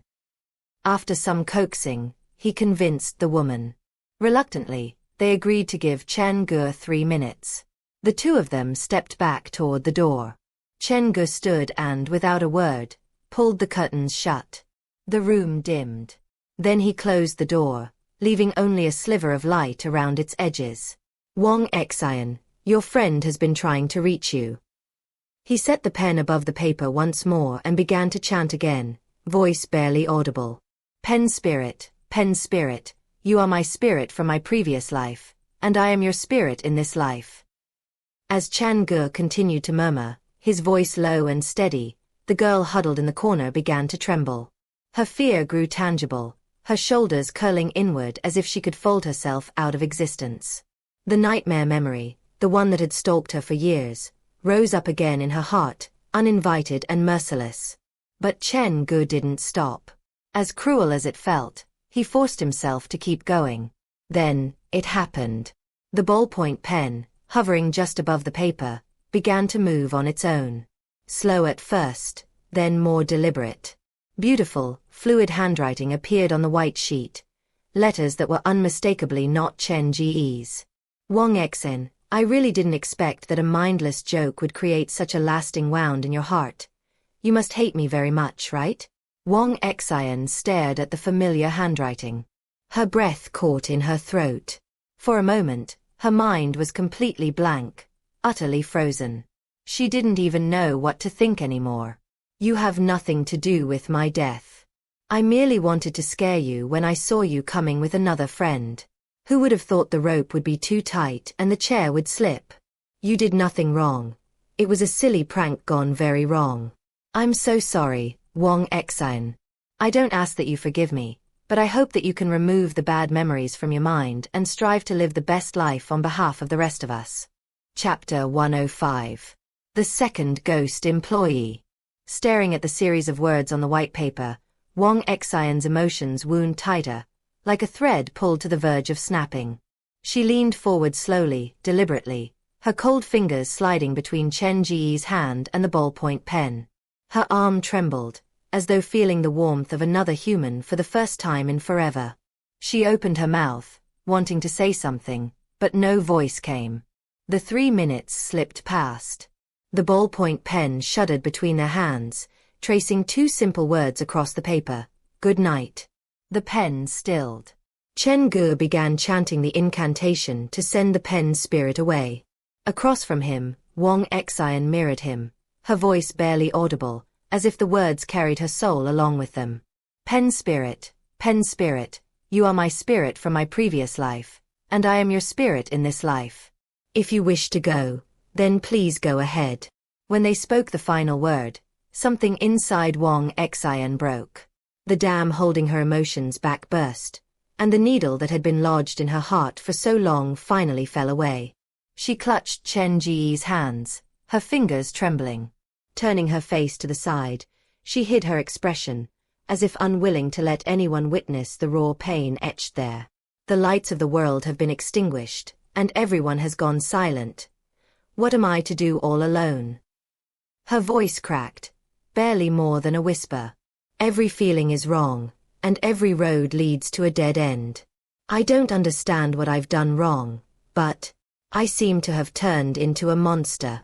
The words poured out at last, jagged and broken, the ones she'd kept buried for too long. She stared down at the paper, eyes tracing the final message. Then, slowly, she leaned down against the table, her voice dwindling to almost nothing. Help me. Drag me out from this world. I want release from this pain. Help me. Her forehead rested against the back of Chen Ge's hands, her body sinking onto the mattress. As her breathing slowed and steadied, it seemed Wang Xian had finally drifted into sleep. Good night, Chen Ge murmured under his breath. He gently pulled his hand away, careful not to wake her, and draped a quilt over her before stepping quietly out of the room. Dr. Gao and Wang Xian's adoptive mother were waiting just outside, their faces tight with concern. They leaned in, keeping their voices low, afraid of disturbing the fragile peace inside. How is Wang Xian? Chen Ge tilted his head toward the door. Already asleep. She's really asleep? Dr. Gao exhaled in quiet disbelief. He knew all too well how hard it was for patients with severe trauma to fall asleep. Normally, sedation was the only option. How did you do it? It's a long story. Chen Ge offered a version of events that was half true, his tone casual but steady. When I was looking for inspiration for my haunted house at Muyong High School, I accidentally came across some information about Wang Xian's past. That's how I uncovered the reason behind her depression. He paused, glancing toward the closed door. It looks like a scar was left in her mind after she witnessed her friend's death while playing a game of pen spirit. So, I used that as an opening. I recreated the pen spirit game she once played with her roommates and used it to tell her. It wasn't her fault. It was all just an accident. And it worked? Dr. Gao asked, genuine surprise in his voice. Behind him, the middle-aged woman's eyes were already glistening. Thank you, she whispered, voice tight with emotion. I shouldn't have doubted you earlier. I'm sorry. It's fine. If anything, both you and Dr. Gao have done more than I did, Chen Ge said, voice calm but sincere. Neither of you gave up on Wang Xian when she needed it most, and that's what really matters. He laid the praise on generously, smoothing over any lingering doubts. It worked. Both Dr. Gao and Wang Xian's adoptive mother visibly relaxed, their impression of Chen Ge shifting for the better. Wang Xian's adoptive mother looked like she was about to invite them to stay for lunch, but Chen Ge gently declined. His mind was already elsewhere. When Wang Xian had fallen asleep earlier, The black phone in his pocket had vibrated, twice. He needed to see what it said. After leaving Fonghua Residential, Chen Ge said his goodbyes to Dr. Gao and caught a bus headed back to New Century Park. He took a seat in the very back row. Once he was sure no one was watching, he slipped the black phone from his pocket and turned it over in his hand. Congratulations on completing 2-star scenario Mu Yong High School's hidden mission, the Pen Spirit's Wish. Activating the next part of the hidden mission. Create mannequins for the 24 spirits to possess. Successfully completed the Pen Spirit's Wish. Even though she still cannot see you, she is appreciative of your help. Would you like to employ the Pen Spirit as a member of the haunted house? Chen Ge didn't hesitate. He tapped, yes, without a second thought. Hadn't he been waiting for this moment all along? Spectres favored, congratulations on hiring a special type baleful spectre, the Pen Spirit. Chen Yalan, Pen Spirit, a fortune-telling opportunity daily. All questions must be within the Pen Spirit's power. The rate of a successful reading is 50%. Note: the Pen Spirit feeds on the visitor's frightful screams. The visitor's fear will improve the Pen Spirit's power, but if you keep the Pen Spirit isolated and depressed, she might decide to leave you. Chen Ge reread the information again and again, eyes gleaming. His first supernatural employee. It was finally happening. That meant his old dream wasn't just a fantasy anymore. He could actually build a theme park he ran entirely on his own. A journey of 1,000 miles begins with a single step. I'm sure more ghosts will join my team in the future. Chen Ge allowed himself a faint grin. The Pen Spirit was more than just a hire. She could handle a small scenario all by herself, and that fortune-telling ability might prove surprisingly useful. Scrolling down, Chen Ge caught sight of the next section of Mu Yong High School's hidden mission. Building mannequins for the lingering spirits of the sealed classroom to possess. Honestly, even without the black phone's nudge, he knew he would have done it eventually. The phone call with Inspector Li had clarified things for Chen Ge. Now he understood why the 24 students had returned to the classroom. They were orphans. Mu Yong High School had been their only home. With the new scenario unlocked, they'd migrated into Chen Ge's haunted house, much like Xiao Xiao's family. As I complete more trial missions, the underground scenario will only get bigger. I'll need the help of those 24 lingering spirits to manage the sets. We both need each other. Chen Ge liked the sound of that plan, but there was a catch. He'd have to earn the goodwill of the 24 spirits first. The very first thing Chen Ge did after returning to his haunted house was collapse into bed. The day had drained him completely. He had no idea how long he'd been asleep when he felt something crawling on his chest. Light, insistent, like a kitten looking for attention. Blinking groggily, he opened his eyes to find himself hugging a small doll. Xiao Xiao. Chen Ge rubbed his eyes, placing the doll beside him. What's going on? A grown man like me hugging a doll in his sleep.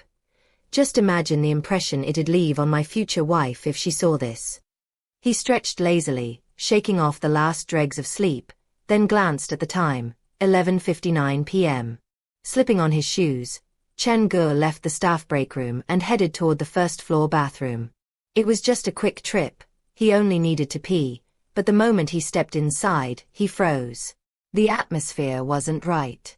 The cubicle door swayed slightly, creaking just enough to make the skin on the back of his neck prickle. From beneath the black cloth covering the mirror, a faint red glow pulsed. Has the door in the mirror returned? Chen Ge stepped up to the mirror, fingers moving almost automatically. He lifted a corner of the black cloth. The cracked mirror reflected his face, and behind him, in that fractured glass, the red door stood half open. Chapter 106. The sound behind the door. Chen Ge's hand froze in midair. The creepiest part was that the door in the mirror hung open at the exact same angle as in real life. He pulled off the black cloth and stepped up to the cubicle. One hand on the knob, he glanced at the mirror as he pushed the door open all the way. There was nothing inside the cubicle, at least, not in reality. But in the mirror, it was different. The narrow space bled red, as if the ceiling, walls, and floor were all soaked through. It was like peering into another world.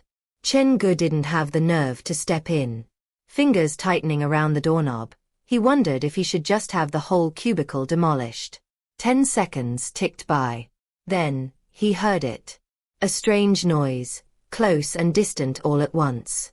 Like someone in wet clothes crawling across the floor. Where is that coming from? The sound sharpened, growing clearer, as if whatever it was crept closer to Chen Ge.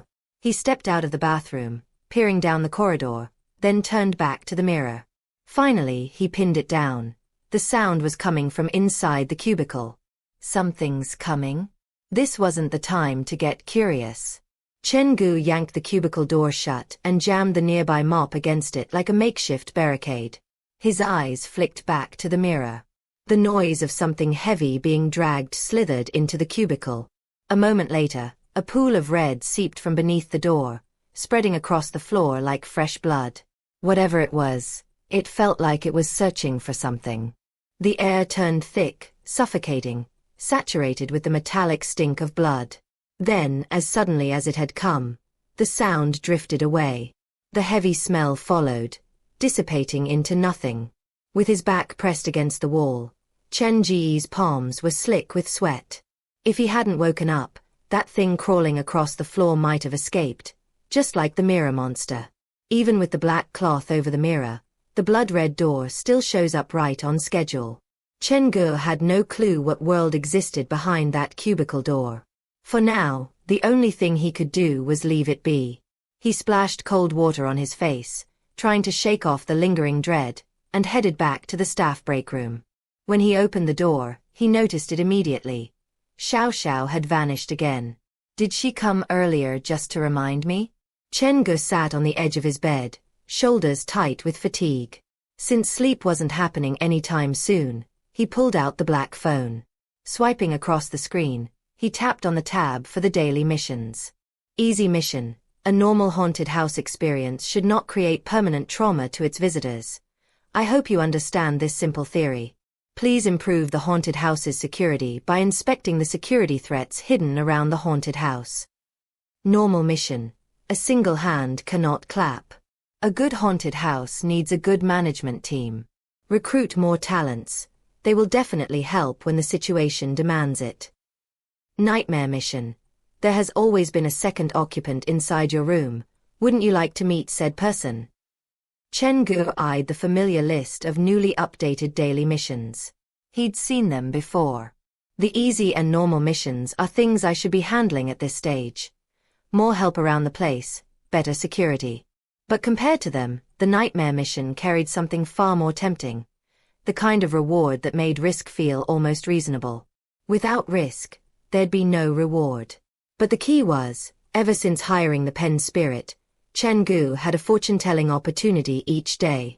As far as he was concerned, using it on the nightmare mission was the smartest play.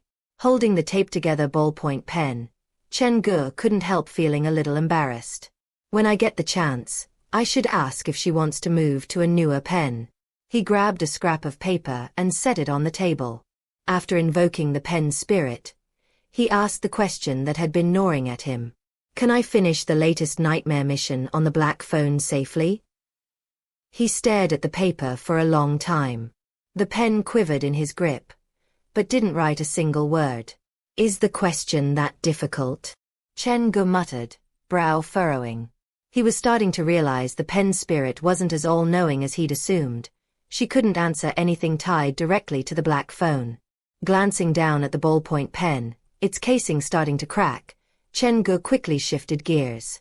That question doesn't count. I want to know, has there been another person living in this room? The pen hovered over the paper for a long, deliberate moment. Then it wrote, yes. Chen Ge's pulse kicked up. Then, do you know what he looks like? This time, there was nothing. The pen spirit didn't answer. The ballpoint pen in his hand stilled, the quiet weight of it returning to something perfectly ordinary. Chen Ge didn't blame her. Fortune-telling must have been exhausting, which probably explained the strict limit of one question per day. So, there is another person living here. How have I not noticed all this time? According to the mission's description, the person, or whatever it was just another friend from the other side. Chen Ge was already hosting more than a few supernatural tenants in his haunted house. As long as they didn't actively mess with his business like the mirror ghost, he didn't mind adding one more. After a moment's hesitation, Chen Ge tapped the screen and chose to accept the nightmare mission. Are you sure you want to accept the nightmare mission? Unforeseeable consequences might occur. Yes. The screen flickered once, then displayed a new message. It stays in the same room as you. After you fall asleep, it will appear. If it is kind, it will wash away the negative energy and keep the household safe and healthy. If it is malicious, when you are asleep, it will stand beside your bed, thinking about how to ruin you. The game is called The Invisible Customer. At midnight, spread soaked uncooked rice around the house, place a pair of worn slippers outside the door, and light a white candle on the bedroom floor. Arrange the bed in such a way that it looks like someone is really asleep in bed. You will lie underneath the bed. For the mission to work, you have to really fall asleep. If you manage to catch a glimpse of its face, then the mission will be successful. This mission will be your third nightmare mission. After completing the mission, you will randomly get a scenario's trial mission. Warning: after completing the third nightmare mission, the nightmare missions given for daily mission will be randomized, so please treat each nightmare mission carefully. Chen Ge committed the mission details to memory in seconds. Why must I fall asleep for the mission? How am I supposed to catch a glimpse of its face if I'm unconscious? In my dreams? He didn't understand the logic behind it, but since he'd already accepted, all he could do was follow the instructions. After shrugging on his jacket, Chen Ge headed out once again to the park canteen in the middle of the night to borrow half a bowl of white rice. The haunted house is so big. It'd be such a waste if I had to cover every floor. He soaked the rice in cold water, then spread it around a few select rooms on the first floor. After that, he placed a pair of worn slippers at the corridor entrance and lit a white candle beside his bed. Chapter 107. Invisible Costumer. After that, Chen Ge found the doll left behind by his parents and the Dr. Skullcracker's hammer, placing them beside his bed. Now, everything is ready. After switching off the light, Chen Ge plugged his phone into the charger and left it on the bedside table to record. Then he crawled under the bed, gripping the scary-looking hammer. The flickering candlelight made the room's brightness waver in unpredictable pulses. Once Chen Ge closed his eyes, his mind instantly filled with unsettling thoughts, images and possibilities he couldn't control. He focused on his surroundings, curling into a fetal position, the top of his head brushing the corner of the bed. From his cramped vantage point, he could see the slippers in the corridor through the half-open door. The slippers are where they were, and the white rice hasn't moved. I wonder why the black phone asked me to prepare these things. The candle burned lower, and Chen Ge's eyelids grew heavier. Night seeped through the haunted house like a slow, inevitable tide. Chen Ge, who hadn't properly rested in days, managed to hold on a little longer before drifting into sleep. A chill brushed his lower calf. Chen Ge's eyes fluttered open, bleary and unfocused. The candle was out. The room lay in suffocating darkness and silence. What time is it? Chen Ge tried glancing at his watch, only to realize he couldn't move. Sleep paralysis? He widened his eyes but didn't struggle. Panicking would only make it worse. Instead, he concentrated on his breathing. Respiratory functions weren't affected by sleep paralysis. Calm. Deliberate. Then, shifting his focus, he willed all his energy into bending a single finger. Start small. Stay sharp. Throughout the process, he kept his gaze locked on that finger. Looking anywhere else would only risk seeing something he wasn't ready to handle. After all, even if there was something terrifying out there, he wouldn't have been able to move. Looking would only make it worse, would only fuel the fear and make him lose control. After 3 tense minutes, Chen Ge finally managed to twitch his pinky. A start. He pushed for the next stage, working finger by finger, until his gaze inadvertently swept past the open door. That's when a quiet question bubbled up in his mind. When I placed the slippers earlier, did the toes face inward or outward? Since he'd need to slip them on when heading out, the slippers should have been facing outward. But the way Chen Ge saw them now, they were pointed straight into his bedroom. Did I misplace them earlier? A bad feeling settled in his gut. Chen Ge pushed harder, willing his other fingers to move. The candle had long since gone out. The room felt heavier now, wrapped in absolute darkness. Then came a faint shuffling sound, soft, deliberate, like someone disturbing the rice scattered across the floor. Chen Ge's eyes narrowed. Under his silent watch, one of the slippers edged forward. It wasn't smooth, it shuffled awkwardly, like someone learning how to walk for the first time. It moved. The more anxious he became, the slower his progress. His muscles felt locked in place, stubbornly unresponsive. After that hesitant first step, the slippers in the corridor suddenly glided forward several more steps, as if someone had slipped them on. The invisible customer is already here? Why can't I see him? Just as Chen Ge was thinking, the pair of slippers reached the door to the main control room. They stopped. A second later, the door creaked open on its own, then quietly shut again. The windows in the haunted house were sealed tight. It wasn't the wind. What is it looking for? The slippers shuffled up and down the dark corridor in a slow, unsettling patrol before halting at the dressing room door. From Chen Ge's angle, he could just make out that the black cloth draped over the mirror inside had been pulled down. And there, swaying gently in the gloom, was the skin mask, stitched together from multiple faces, dangling before the mirror. A sharp pulse of alarm jolted through Chen Ge. He forced his focus back to moving his fingers. But in that exact moment, the swaying mask stilled. Frozen. The empty hollows where its eyes should have been seemed to lock directly onto Chen Ge's hiding place. I've been discovered. The mask dropped to the floor with a soft, sickening thud. The dressing room door swung shut. The pair of slippers paused in front of it, then pivoted sharply, turning toward Chen Ge's direction. They shuffled quickly, heading straight for the staff break room. Pinned beneath the bed, body locked and immobile, Chen Ge could only watch as the slippers drew closer. The break room door pushed open with a low creak. The slippers stopped right beside the bed. Chen Ge squeezed his eyes shut, feigning sleep. He forced his breath to steady, slow, natural. A cold draft brushed across his face. Then came a faint, deliberate breathing, light and steady, right beside his ear, as if a face hovered inches from his own. The monster is checking whether I'm really asleep or not. Chen Ge didn't dare open his eyes. He couldn't risk it. One look, just one, and he might lose control completely. His body remained locked in place, so the only option was to keep pretending. Seconds dragged by.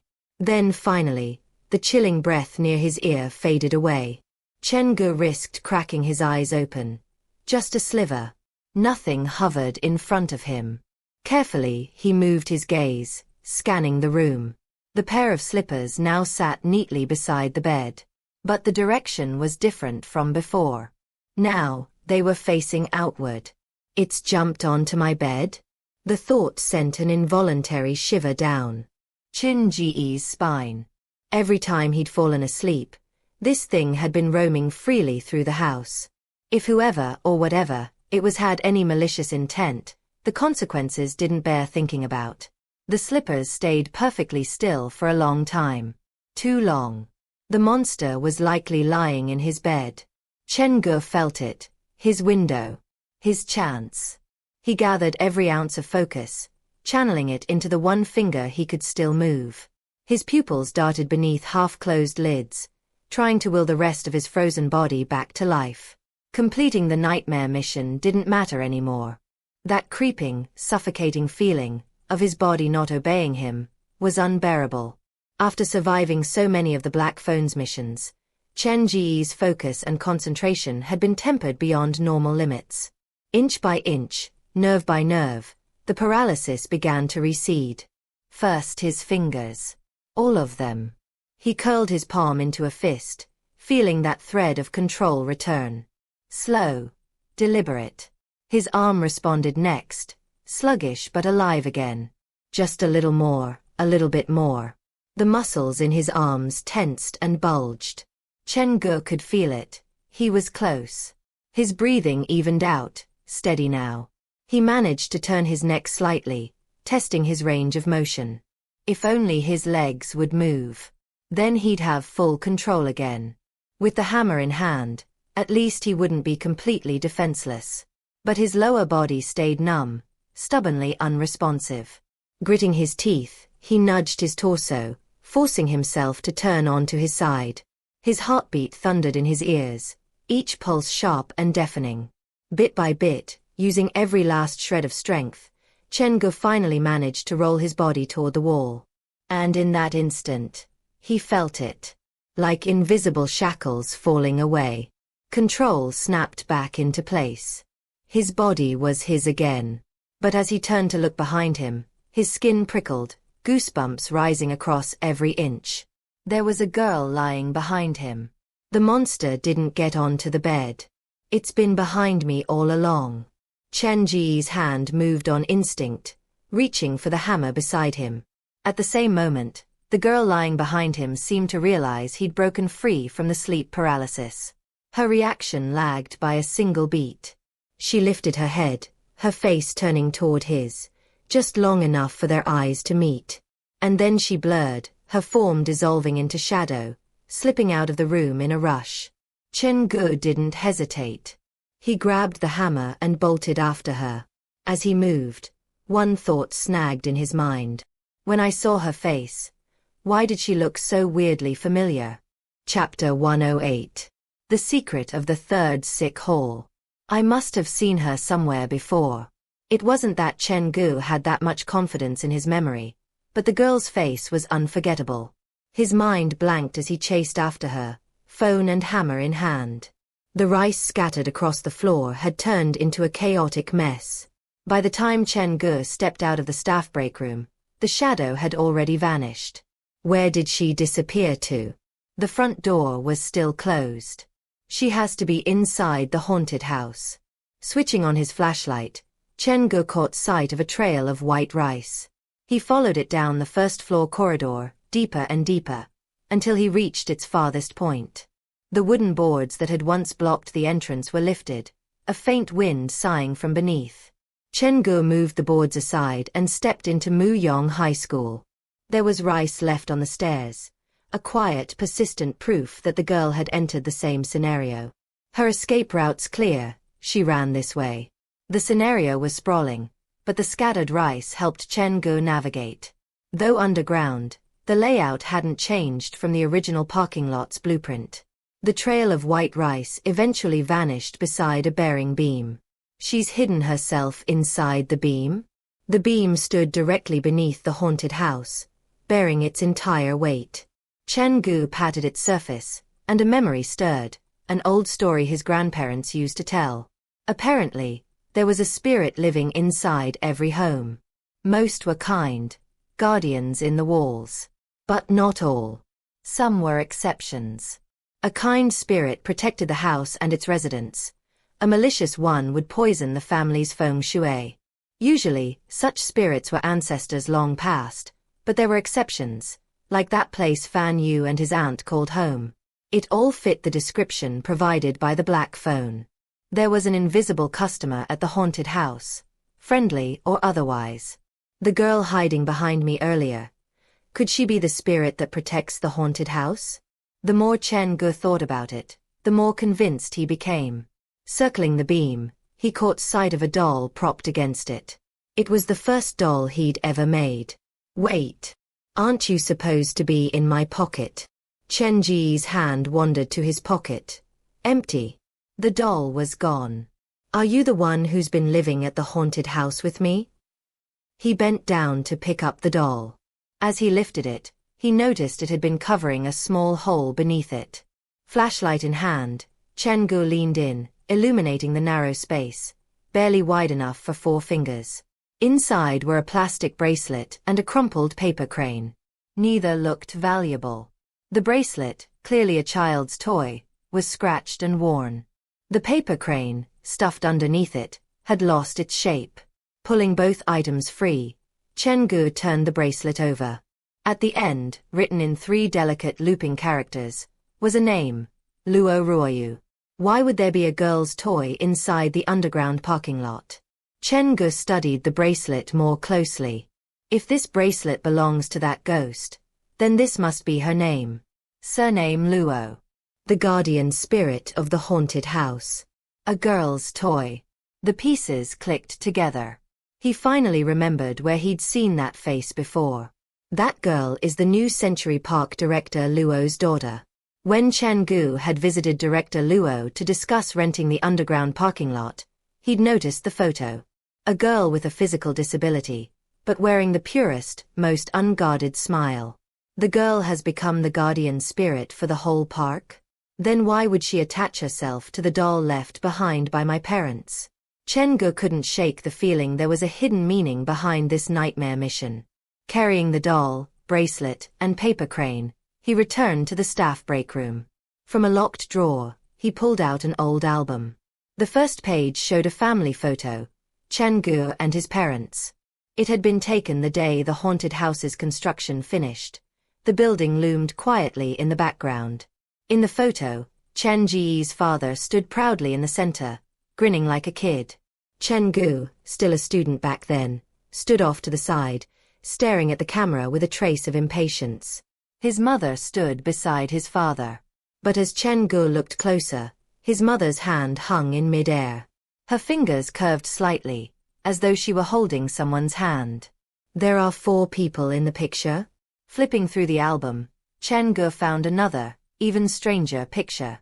His father was pointing at the haunted house, mid-conversation with Chen Ge. Meanwhile, his mother half-squatted beside them, her hands outstretched, touching something in the air. There were many other similar photos. The more he looked, the colder Chen Ge felt inside. Ever since he was young, he'd always wondered why he was told to leave such a big gap during picture time. Now he understood. They really were nice to the ghosts. It's probably because of them that I'm favored by the specters. Chen Ge hadn't expected Director Luo's daughter to have attached herself to the doll left behind by his parents. From the looks of it, she'd stayed with them for a long time already. Director Luo's daughter was the park's guardian spirit, bound to it. She couldn't leave. That explained why the doll was only useful inside the haunted house and the park. Why hadn't the doll reacted when Wang Qi tried to ambush Chen Ge at the wooden hut behind Ping An Apartments?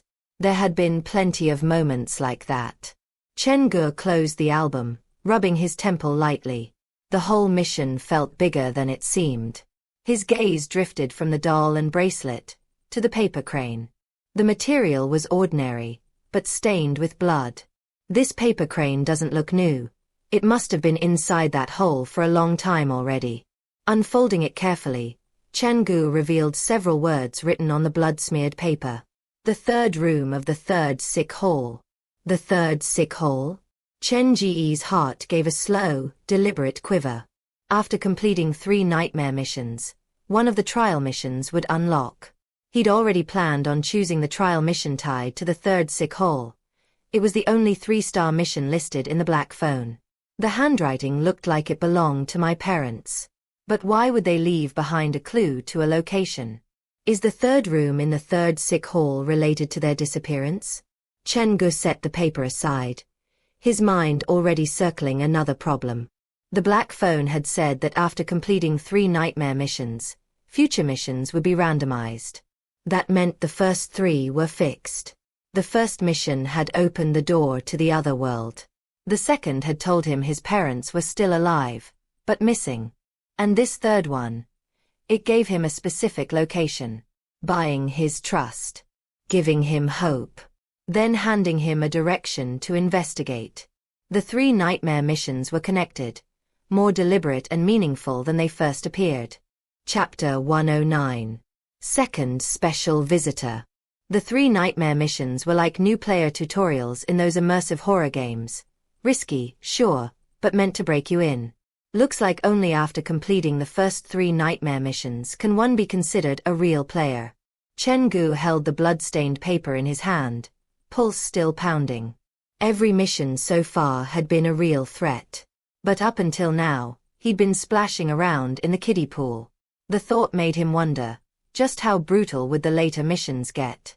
After folding the note with its ominous hint, Chen Ge slowly resigned himself to fate. The 2 trial missions had been the hardest so far. At Ping and Apartments, the biggest threat had been the living. Muyong High School had its share of unsettling atmosphere, but the lingering spirits there hadn't meant him any harm. Technically speaking, the missions hadn't been all that dangerous. Not yet, anyway. Looks like from 3-star scenarios onward, things are going to change. I'll probably be dealing with malicious specters then. Either way, Chen Ge had no choice but to push forward.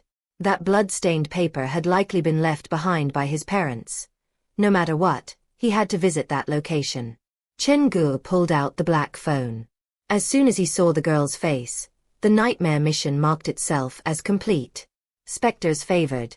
Congratulations for completing the nightmare mission. Reward obtained. Elementary skill. Dollmaker's talent. Elementary skill. Dollmaker's talent.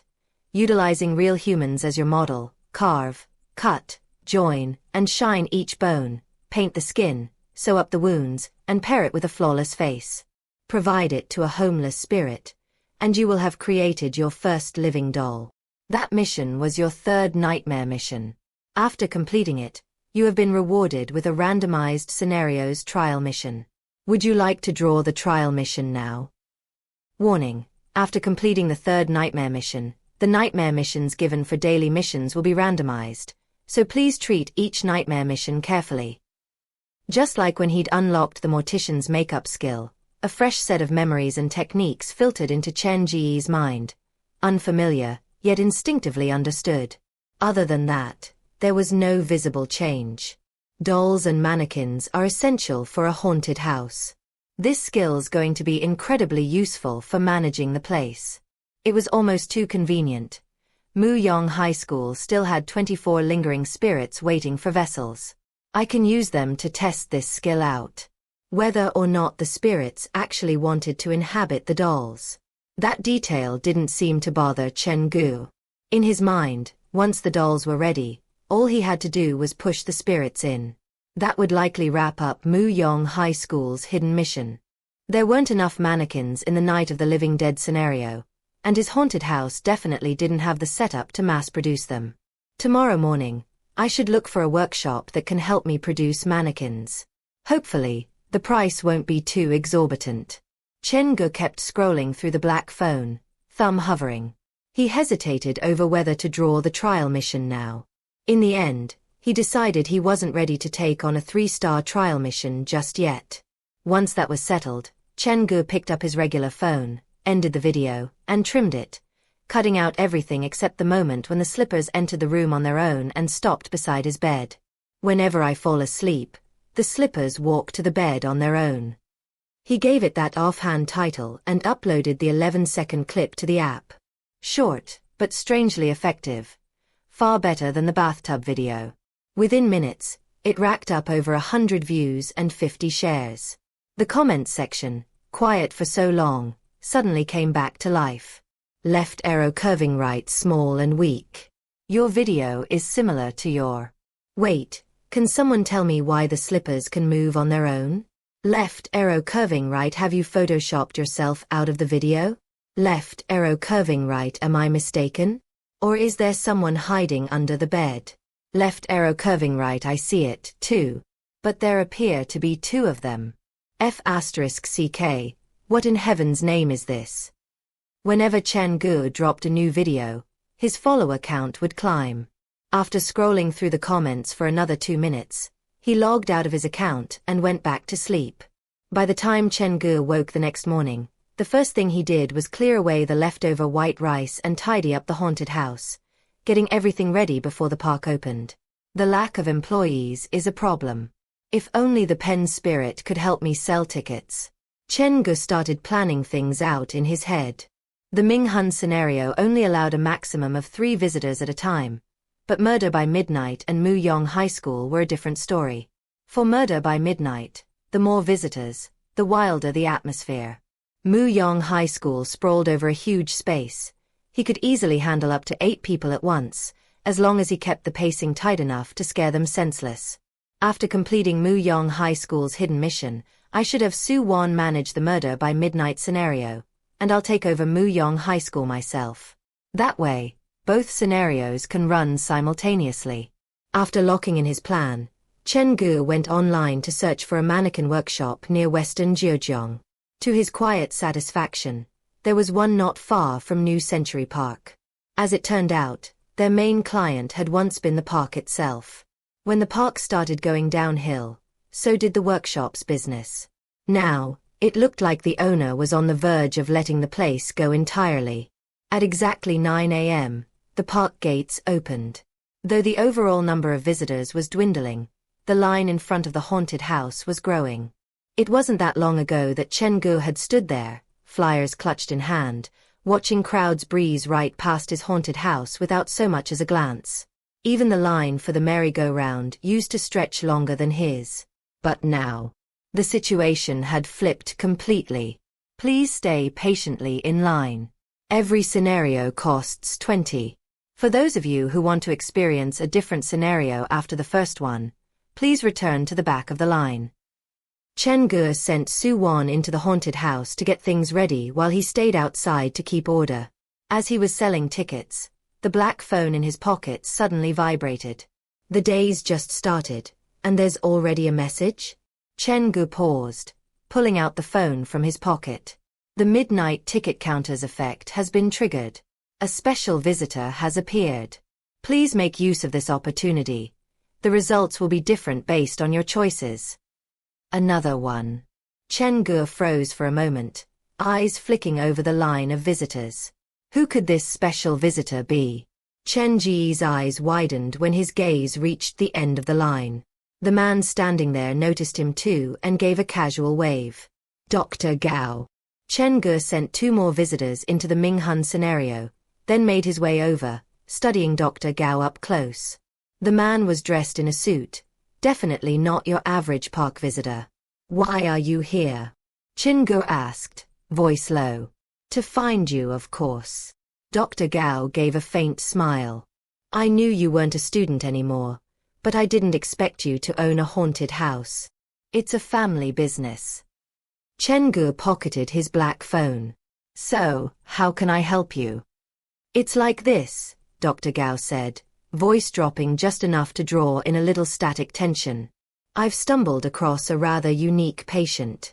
His situation is similar to the boy you once told me about, so I was hoping to ask you a few questions. Chapter 110. The same dream. Same condition as the boy. He also likes to visit haunted houses. Dr. Gao had managed to pique Chen Ge's curiosity. Low-spirited, with occasional outbursts. Prefers to be alone in dark places because it gives him a sense of security. Whether he likes to visit haunted houses or not, I'm not so sure. Dr. Gao stepped aside to reveal the young man standing behind him. Men Nan, my student. He came to me with his illness about 3 weeks ago. The person behind Dr. Gao looked to be in his 20s. Slight of frame, a tense face marked by high cheekbones and dark circles under his eyes. Standing under the sun, tiny droplets of sweat beaded on his forehead. The young man seemed wound-tight, head lowered, unable to meet anyone's gaze. Surname Men. Chen Ge tried to make conversation. That's rare. Nice to meet you. The young man's reaction was odd. He kept his head lowered, eyes flickering up to scan Chen Ge quickly before murmuring, Nice to meet you. After observing him for a while, Chen Ge pulled Dr. Gao aside. But, Dr. Gao, why did you bring him here? If you plan to let him visit the haunted house, I'm not responsible if anything happens to him. Men Nan was a cheerful, confident child, one of my brightest students. He's incredibly talented in the field of personality psychology. Personality psychology. One of the branches of psychology.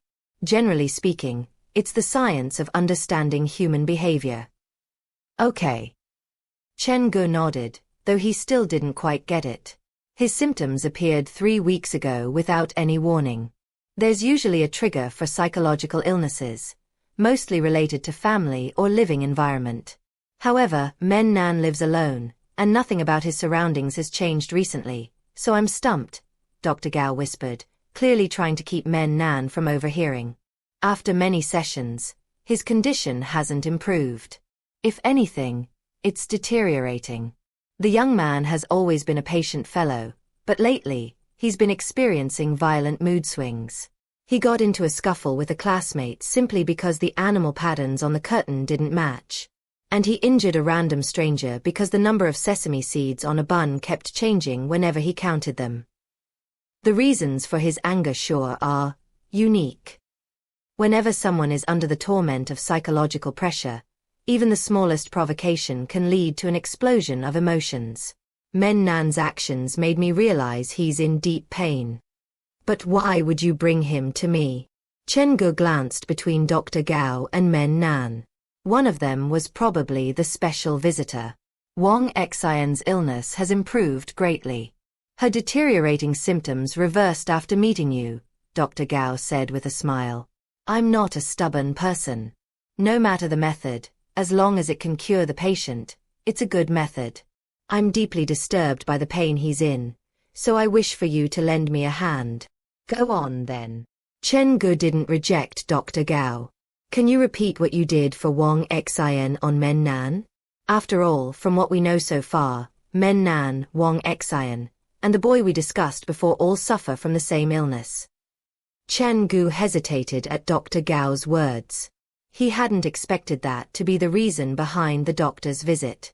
What he'd done for Wang Xian had probably made a lasting impression on the senior psychologist, hence this request. But Chen Ge knew the truth.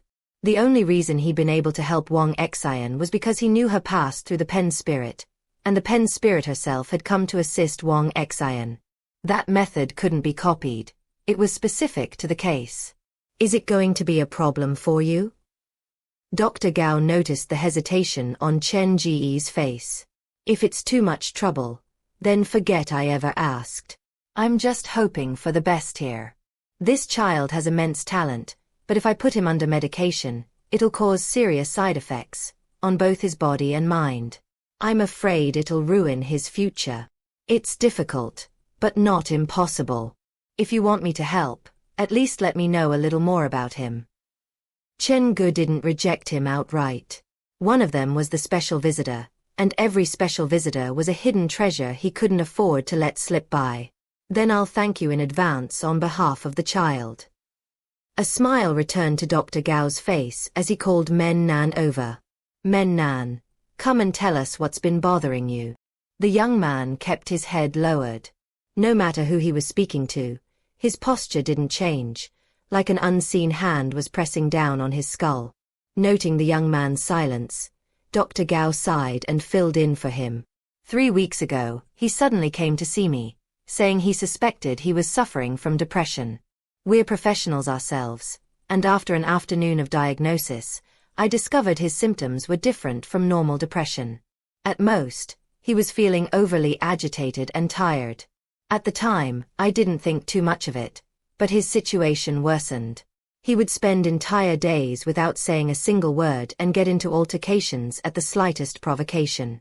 I analyzed it for a long time before coming to a conclusion he wouldn't admit. He's afraid. Very afraid of something hidden inside his heart. I suspect he's suffering from a fear complex, but when I examine his surroundings, I can't find anything that could cause fear. After I asked him again and again, he finally admitted the truth. Dr. Gao glanced at Men Nan, concern shadowing his eyes. Starting 3 weeks ago, he's been having the same dream every night. The mention of the dream made Men Nan shudder. This was something he feared facing the most. What kind of dream? Chen Ge had imagined plenty of scary scenarios, but Dr. Gao's answer caught him off guard. He dreamed about washing his hair. Washing his hair? Chen Ge honestly didn't know what to say. I'll let him fill you in on the rest. Dr. Gao placed a hand on Men Nan's shoulder, nudging him slightly, probably trying to get him to relax. After a long silence, Men Nan finally opened his lips. It's the same dream every time. And it's becoming clearer and clearer. Soon, I'll be able to see the person's face. His voice sounded raw, like his throat had been burned. Who is this person? There's someone else in your dream. Yes. He always appears beside me, watching me wash my hair. He looks scary. Dangerous. Like the moment I close my eyes, he'll rush over and strangle me. Chapter 111. Getting Closer. Chen Ge and Dr. Gao sat in silence for a long time. Washing one's head traditionally meant cleansing away bad luck and spiritual grime. In dream theory, it was supposed to signal the coming of something good. But what Men Nan described, it didn't feel like fortune was on the way. It sounded like a slow, spiraling nightmare. Can you still remember the face of the person in your dream? Your surroundings. Men Nan was likely the special visitor flagged by the black phone. Which meant, unfortunately, the choice Chen Ge made next could alter the final reward. The dream feels like it happened inside my rental's bathroom. The layout looked familiar, but I'm not entirely sure. Men Nan dipped his head lower, voice thinning to a whisper. I haven't gotten a good look at the person standing beside me, but I know he's getting closer. These past few weeks, I've had the same dream, night after night. And each time it gets clearer. I'm starting to see more of his face. What does he look like? Soon, Men Nan murmured, head bowed so low it nearly touched his chest. In the next dream, I'll be able to see his face. Only his pupils flicked upward as he spoke, which made the moment deeply unsettling. What he said was maddeningly vague, just enough to unnerve, but nowhere near enough to act on. Chen Ge didn't let up. He leaned in slightly, his voice low but firm. Can you give me more details? Like, what was the man doing while you were washing your head? Did he say anything? The dream's always, more or less the same. Men Nan's voice was hoarse, trembling on the edge of a breakdown. The first time was 3 weeks ago. It didn't seem that scary, at first. In the dream, I woke up in the middle of the night and walked into the bathroom. No thoughts. No fear. My body was just moving. Like something else had taken over. Like I was being piloted by something foreign. Initially, the dream was fuzzy. I stood in front of the mirror, filled the basin with water, and dunked my head in. When I bent over, head down, I saw someone standing at the front door. Upside down. Men Nan's voice cracked slightly, and he swallowed hard. At first, he was far away. But when I finished washing my head, I realized he'd moved closer. Just a little. Barely noticeable. He paused, eyes unfocused. After that night, I had other dreams, so I didn't think much of it. I brushed it off. But then, next night, same dream. Everything was the same. I'd walk into the bathroom, stand in front of the mirror, fill the basin, and bend down to submerge my head. The moment my hair touched the water, I'd see him, standing in the living room. Men Nan's breathing turned shallow. Every time I finished washing my head, he'd be closer. Always closer. He rubbed his arms, as if trying to shake off an invisible chill. The dream kept repeating, over and over. At first, it felt like any other weird nightmare, but then it started getting clearer. Too clear.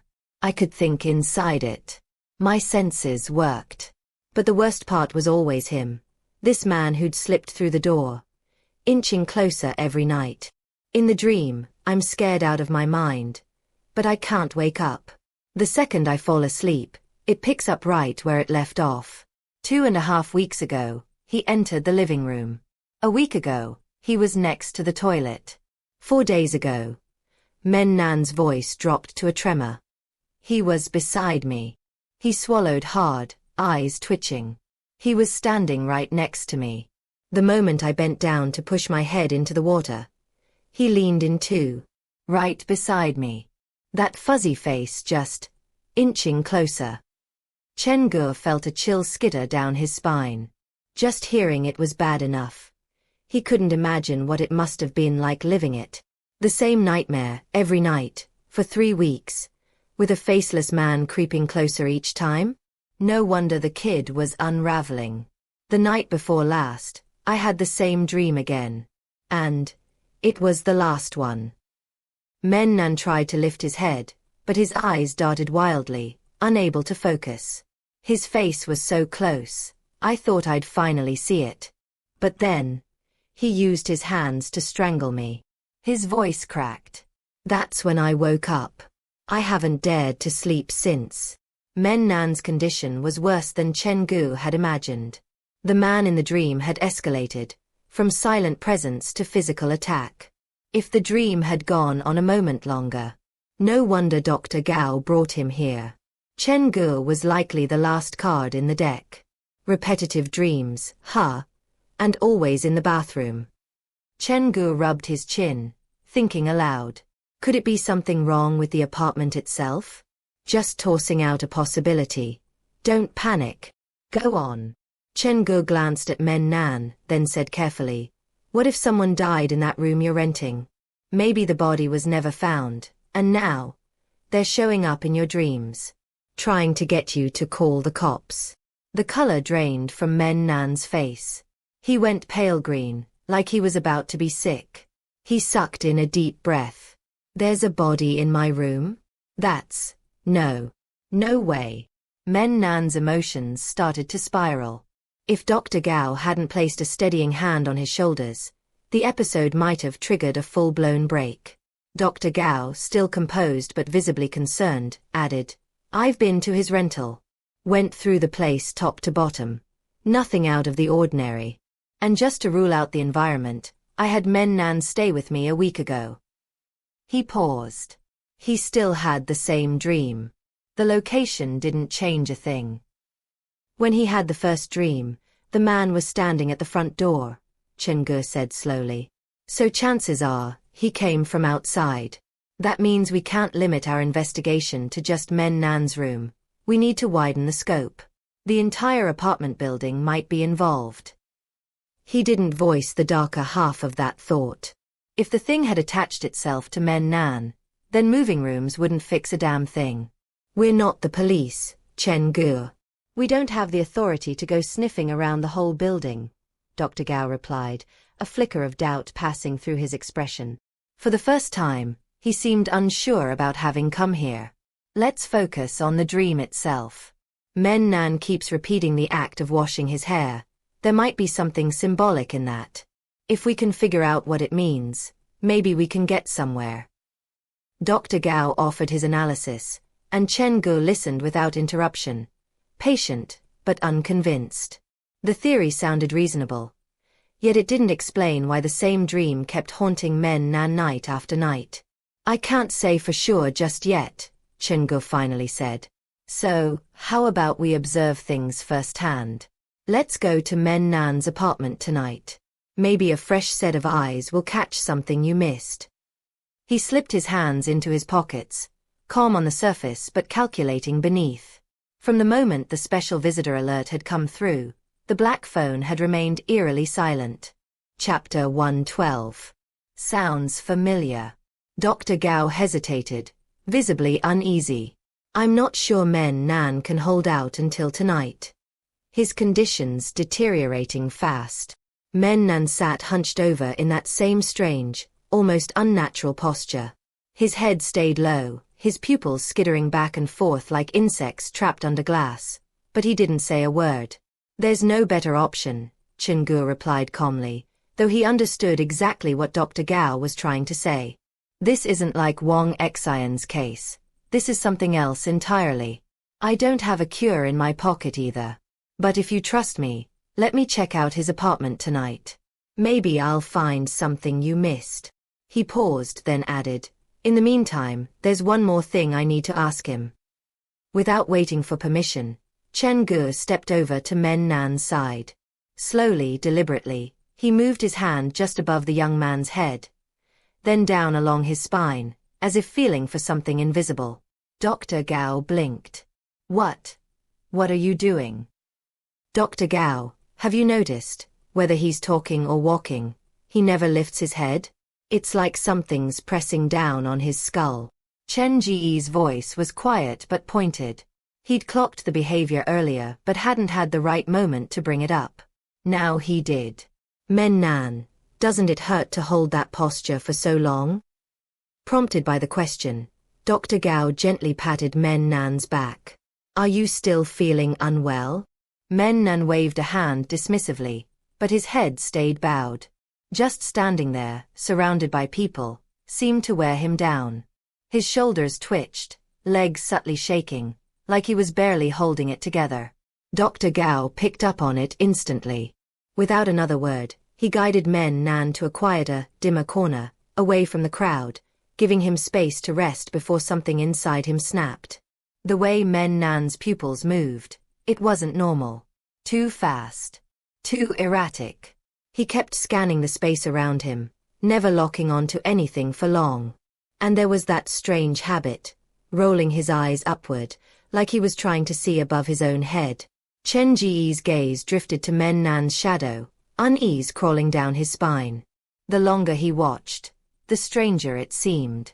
If someone were naturally a bit hunchbacked, their spine would curve. But Men Nan's back was perfectly straight. Only his head drooped, heavy and unnatural, like something invisible was sitting on top of his skull, pressing him down. Washing his head. Why would that trigger a dream like this? Still no reaction from the black phone. Chen Ge didn't press it. A special visitor was just an added bonus. Nice if it came through, but not something to lose sleep over. After escorting out 2 batches of visitors, Men Nan's condition seemed to stabilize. Dr. Gao really did know his craft. The man who'd looked ready to unravel just minutes ago now sat calm and sedated, the storm in his eyes quieted, at least for now.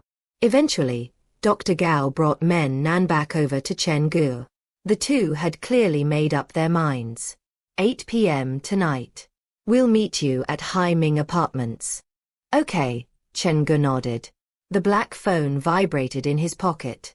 Let him fall asleep normally tonight, and I will keep a vigil over him. I'll accompany you, Dr. Gao said, gratitude in his voice as he turned to leave with Men Nan.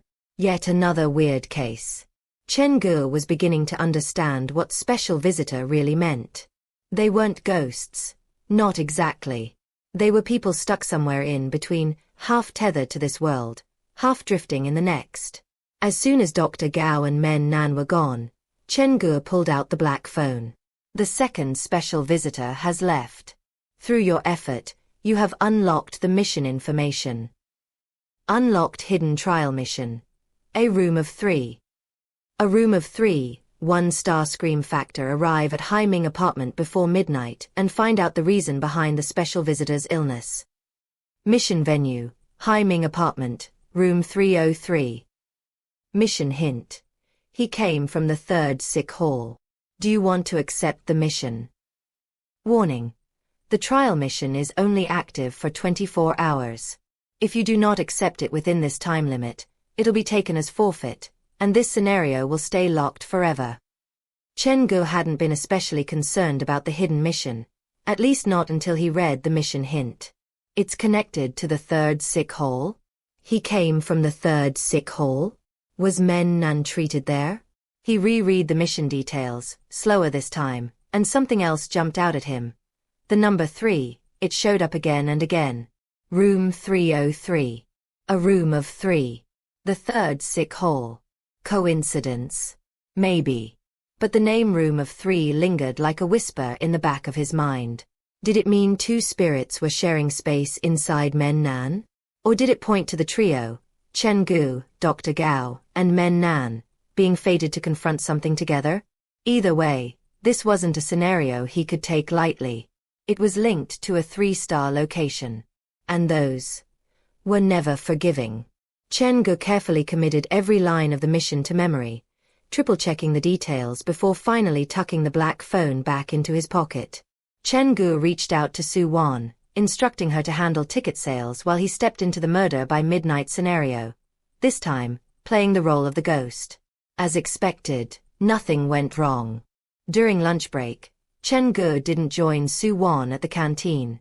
Instead, he made his way alone to the park's administrative building. After learning that Director Luo's daughter was somehow involved, a few questions had begun to weigh on his mind. He took the elevator to the top floor. The office door was already open. Director Luo apparently wasn't a fan of closed, confined spaces. Chen Ge gave the doorframe a light knock, and moments later, Director Luo emerged, arms full of reports and eyes alert. Director Luo, I've got a few questions. Do you have a moment? The man set the stack of paperwork aside and raised an eyebrow. Something wrong with the underground parking lot? No, it's not that. This is something else. Chen Ge stepped forward and placed two objects on Director Luo's desk, a child's bracelet and a crumpled blood-specked note. I found these in the underground parking lot, wedged next to one of the support beams. Director Luo's gaze landed on the bracelet, and his expression shifted, recognition flickering through his features. What exactly do you want to know? He asked, his voice measured. There are plenty of toys hidden in the corners of the park, Luo continued after a pause. I left them there myself. Chen Ge frowned. Why would you do that? They're all my daughter's favorites, Director Luo said quietly.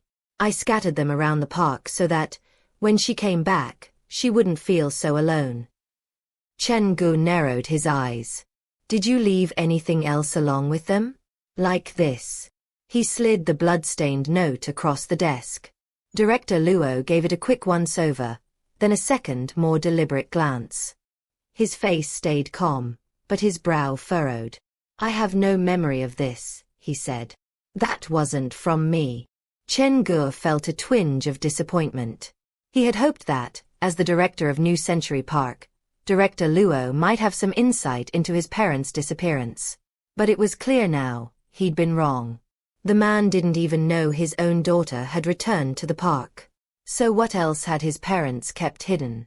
Well, sorry to bother you. Chen Ge reached for the note, slipping it back into his pocket as he turned to leave. Wait a minute. Director Luo stood up slowly, eyes still fixed on the crumpled paper. He gestured for Chen Ge to show it to him again. This handwriting, it's your father's, isn't it? Chen Ge blinked, surprised. You can tell. The third sick hall, Director Luo murmured, reading the faint blood-marked words aloud. Then he looked up, his voice firmer. Yes. I remember now. Right before your parents disappeared. I heard them mention that place. Chapter 113. A brave idea. You heard them mention that? Chen Ge leaned forward, his interest sharpening. Yes. The day before your parents disappeared, they came to see me, Director Luo replied. They said someone wanted to give me a gift. But, due to certain complications, that person couldn't come in person. So your parents were entrusted with the delivery. He turned to a nearby bookshelf and retrieved a small wooden box. Opening it, he revealed a crudely carved roly-poly toy, worn, unpainted, but strangely dignified. Cradling it in his palm, Director Luo said softly, "The craftsmanship's rough, sure, but the message behind it? I appreciated that. No matter how many times it falls, it always stands up again." Chen Ge's nerves spiked. What else did my parents say? Where exactly did you hear those words?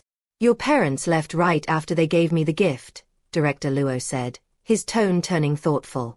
I have a habit of leaving my office door open, so I accidentally overheard part of their conversation out in the corridor. He paused, searching his memory. They hadn't gone far. I distinctly remember your father saying, "The door to the third sick hall has been opened again." And your mother replied, "The door wasn't closed in the first place." That's it. Chen Ge asked, tense. That's all I managed to hear. They kept talking, but the rest was too faint to make out. They chatted a few minutes more, but it was clear Director Luo had no further information to offer. With a polite nod, Chen Ge stepped out of the office, mind already racing. The door to the third sick hall. It can't be just a literal door, Chen Ge thought, his brows furrowing. Could it be like the one in the haunted house's mirror? A threshold to somewhere else? Another world, hidden behind the frame of reality? He couldn't wrap his head around why his parents would talk like that. Pulling out the black phone, he read the mission hint again. He came from the third sick hall. Does that mean he came from the bloody world? Like the mirror monster? The timing gnawed at him. The day before they vanished, my parents were talking about the third sick hall. That couldn't be a coincidence. He already knew they'd gone missing near an old, abandoned hospital. The police had combed through the surrounding buildings, every floor, every wing, but turned up nothing. And now, a new possibility had begun to settle in Chen Ge's mind like ash. They didn't disappear into thin air. They entered a door and crossed into another world. It's still too soon to confirm whether the third sick hall mission is tied to the hospital where my parents disappeared. Chen Ge lightly patted his cheeks, trying to ground himself. His emotions were spiraling. It's connected to them. And that's exactly why I need to stay sharp. A 3-star mission wasn't something to take lightly. Even if he accepted it now, there was no guarantee he could survive it, much less finish it. Better to focus on the task in front of me. The trial mission at Hai Ming Apartments was already tied to the third sick hall. Completing it might unlock the next piece of the puzzle. And for now, that was the best place to begin. By 4 p.m., the flow of visitors had tapered off.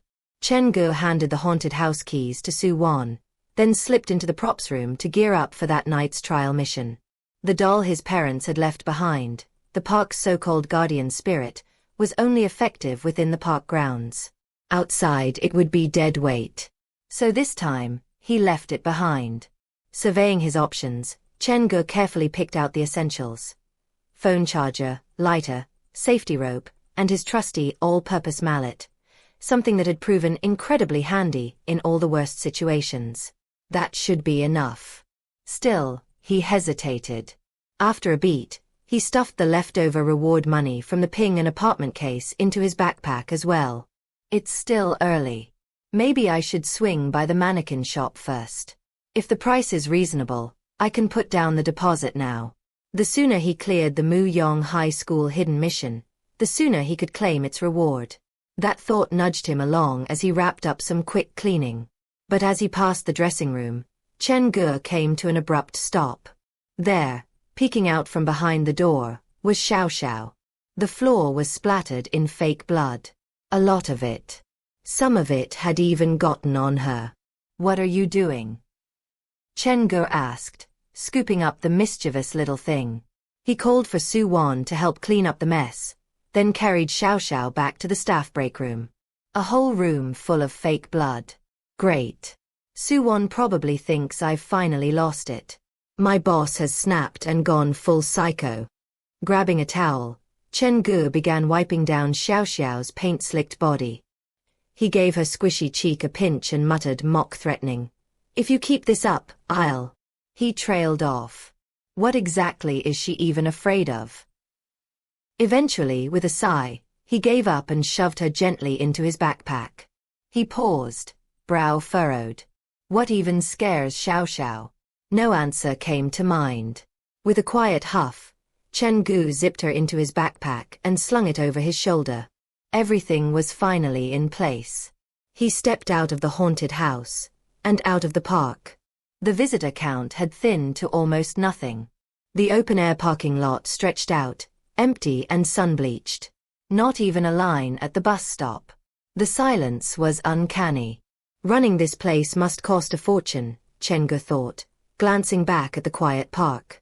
With numbers this low, it can't be easy for Director Luo. Crossing the road, he pulled up directions to the mannequin workshop on his phone and followed the route. Eventually he spotted the sign, worn lettering hanging above a nondescript door that led underground. He stopped a nearby street hawker to confirm. "Downstairs," the man said, jerking a thumb toward the stairwell. Chen Ge descended the narrow steps. The walls on both sides were plastered with chaotic scrawling, graffiti, symbols, maybe even signatures, but none of it made much sense to him. It felt less like art and more like residue. At the bottom, a wide glass door waited, a sun-faded sign taped to the inside. "For rent/sale." He knocked lightly, peering in. The place looked like an underground storeroom, spacious, shadowy, and mostly empty. Rows of disused shelving stood like metal skeletons. After a moment, the door creaked open. A slightly overweight man appeared, wearing house slippers and a stretched-out t-shirt. He looked to be about Chen Ge's age, with a hint of baby fat still clinging to his cheeks. The blast of cold air from inside hit Chen Ge square in the face. "You're the boss?" Chen Ge asked. "I'd like to place an order for some custom mannequins." "Okay, come in," the man said, waving Chen Ge inside. The temperature dropped a few degrees the moment he stepped through the door. Inside, the shop looked far more professional than its sketchy exterior let on. Molds, casting tools, and various mannequin parts lay organized on metal racks along the walls. "How big are you thinking?" the man asked casually. "If it's under 30 centimeters, I can have it done in 3 days. "That's way too small," Chen Ge replied. "I need them life-sized, with fully movable joints." "Can you handle that?" The man blinked. Life-sized. Movable limbs. Realization spread across his face like slow dawn. He gave Chen Ge a knowing nod, his voice lowering slightly. "How many are we talking?" 24, Chen Ge said without hesitation. "When can you have them ready?" The man's eyes widened. 24. The sudden shout made Chen Ge flinch. "Why are you yelling? Is that too much for your workshop?" The man gave him a long, almost suspicious look. "They're all for personal use?" "What would I even do with that many mannequins?" Chen Ge asked, realizing immediately how the man had misunderstood him. "I run a haunted house. They're for set design. Nothing weird." "Ah, okay." The man visibly relaxed, letting out a breath he'd clearly been holding. "That makes more sense." He rubbed the back of his neck, stepping farther into the shop. "If it's for a haunted house, I wouldn't recommend using high-grade filler. The damage rate's too high in your line of work. We offer 2 types here, solid base and half-solid base. Top end runs you 12 grand a piece, lowest goes for 3. He gave Chen Ge a pointed look. "Also, I've got to be upfront. All my workers left a while ago. It's just me here now, watching over the place." He gestured to the quiet, cavernous workshop behind him. "So 24 custom mannequins?" He shrugged. "You're looking at about a month." Chapter 114. Hai Ming Apartments. "The cheapest is 3,000? Chen Ge coughed, trying not to visibly flinch. His hand instinctively brushed against the 20,000 yuan nestled inside his backpack. He kept his voice cool. "Money's not the issue. But the new scenario opens in just a few days, and I need those mannequins ready. You said you're short on workers, fine. But do you at least have the materials on hand?" "I do," the boss replied, though he looked puzzled by the sudden intensity in Chen Ge's tone. "If you give me a few extra days, I promise the quality will be worth it." "There's no time. The haunted house scenario opens to the public the day after tomorrow. No delays. We're not doing so well.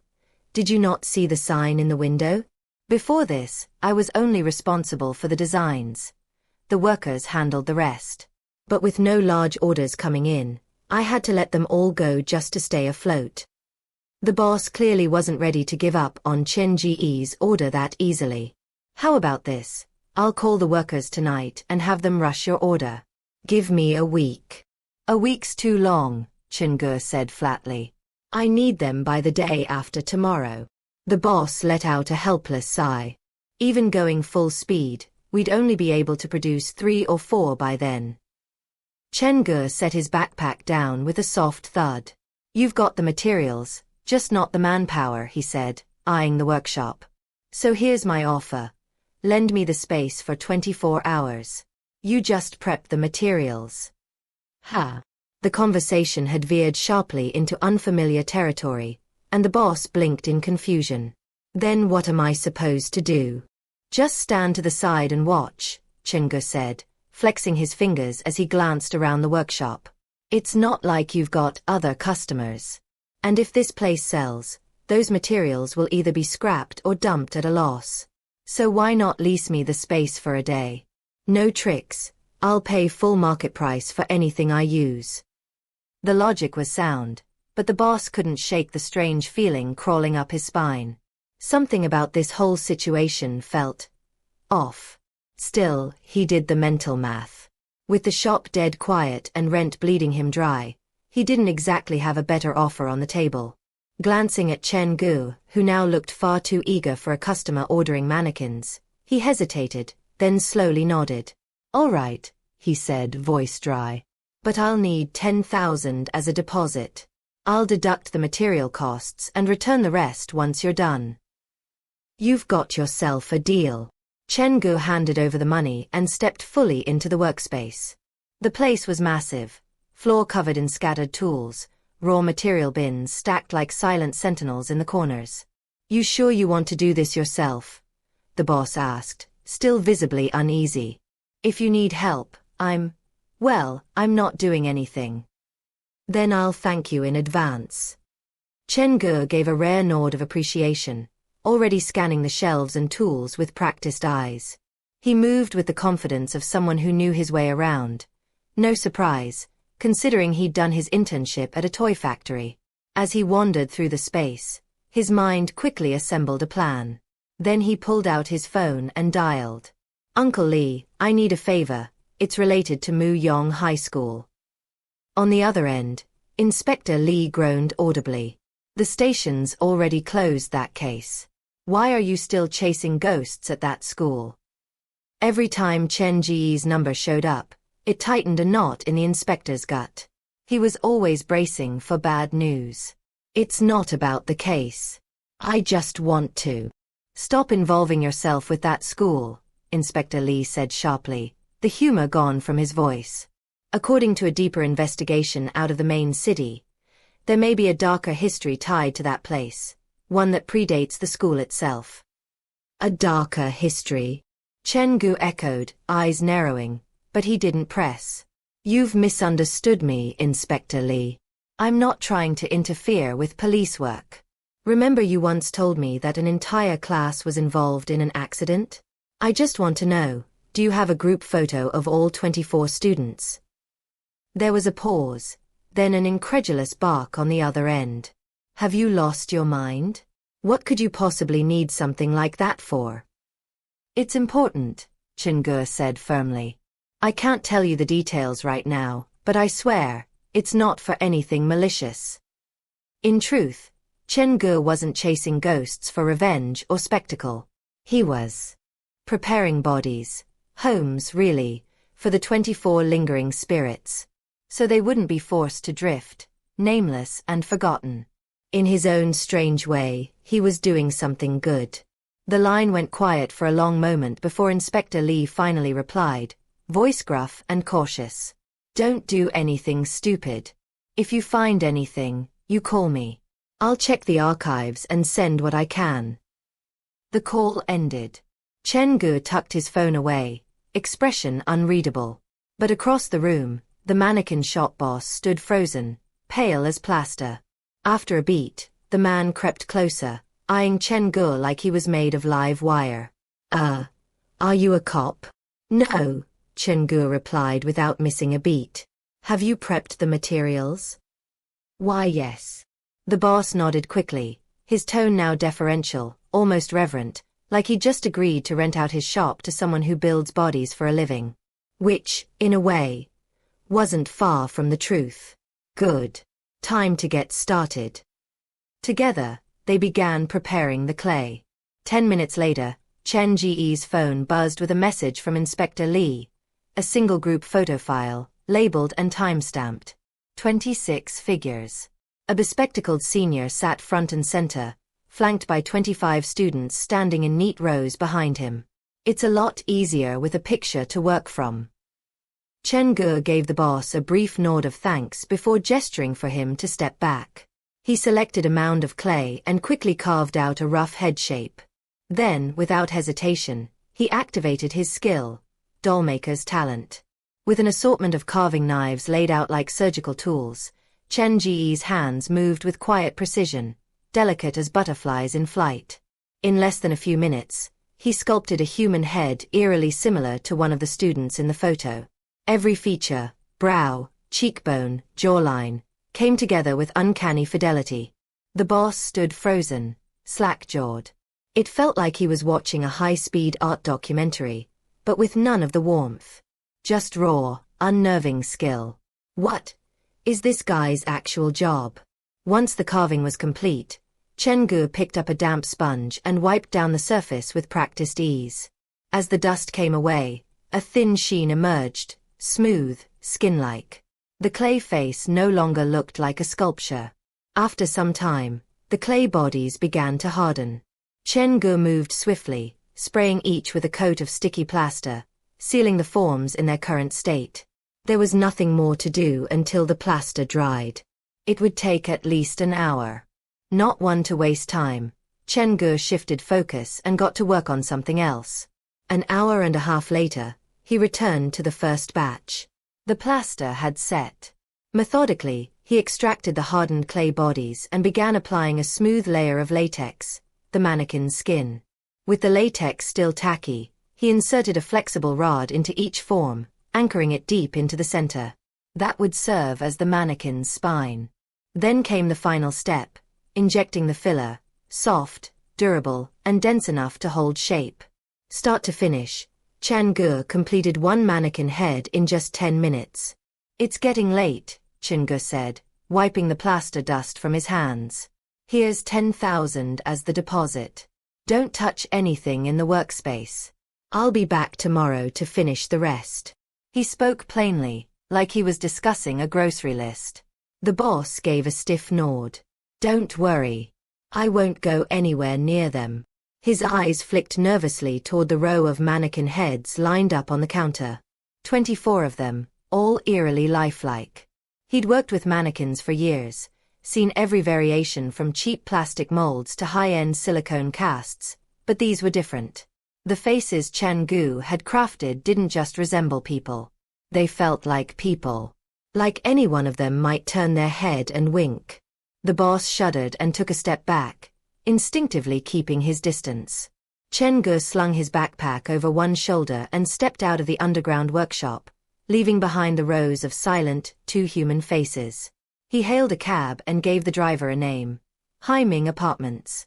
It was almost time to meet with Dr. Gao. The ride took him away from the bustling heart of the city.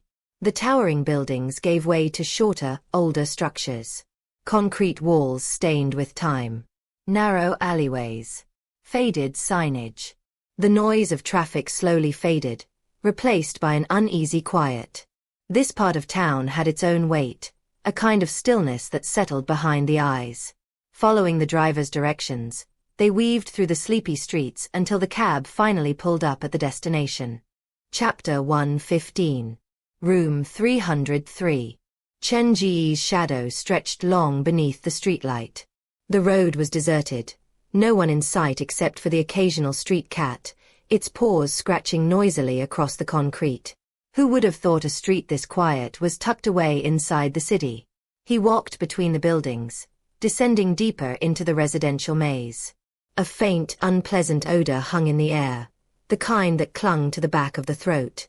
Garbage had been left to rot along the roadside, bursting from torn black bags, twitching now and then as something alive wriggled underneath. The building Chen Ge finally stopped at looked worse than the others. More tired.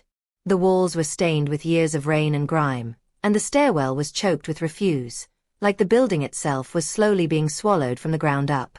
Found it. Chen Ge stared up at the 6-story apartment building. A sun-faded advertisement clung to the wall like it was trying not to be noticed, just enough to confirm he was in the right place. The black phone had given him the missions venue, room 303. That had to be Men Nan's unit. He checked the time. 7:54 p.m. It might get complicated once Dr. Gao shows up. Better take a look around first. He didn't call Dr. Gao. Instead, he stepped directly into the stairwell. The ceilings on each floor were oppressively low, maybe 2.1 meters, give or take. The iron railings rattled beneath his hand as he climbed, each one marked at intervals with red string tied in tight little knots. Chen Ge had no idea what they were for, and he wasn't sure he wanted to know. As soon as he entered, a strange smell hit him. It wasn't overwhelming, not foul exactly, just off. Subtle. Sour. Unsettling. Long-time residents had probably gone nose-blind to it, but Chen Ge, being new to the building, noticed it immediately. Smells like food gone sour. Chen Ge paused on the first floor, sniffing the air, trying to locate the source, but came up empty. The odor didn't seem to come from a single place. It seeped out from the building itself, like it was baked into every brick. The corridor lights were dead. He pulled out his phone and flicked on the flashlight. 4 rooms lined the first floor, and the layout felt uncomfortably tight. The walls were thin, and the soundproofing practically non-existent. Chen Ge could hear muffled voices and movement from behind the doors just standing there. Without lingering, he crept up to the 3rd floor. When he reached room 303, he didn't knock. He simply stood there, listening. There were 4 rooms on the 3rd floor as well. The TV in 301 blared at full volume, some variety show or late-night drama, judging by the canned laughter. In 302, a man was on the phone, voice rising in agitation. Chen Ge could hear him repeat the same 2 lines over and over. "Stop forcing me. Do you too wish to push me to my death?" Rooms 303 and 304, by contrast, were completely silent. Not a single sound from either. After about 2 minutes of quiet observation, Chen Ge raised his hand and tapped lightly on the door to 303. Oddly, the moment he did, the volume in 301 dropped to a whisper, and the man in 302 fell silent, abruptly ending his call. The whole floor sank into an eerie hush. Chen Ge knocked gently for a full minute. Nothing. He called out softly, "Men Nan? Are you home?" There was no response. Just as Chen Ge began to wonder if he had the wrong address, the door to 301 creaked open.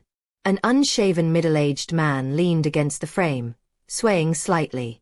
The thick stench of alcohol rolled out around him like a personal fog. "Hey!"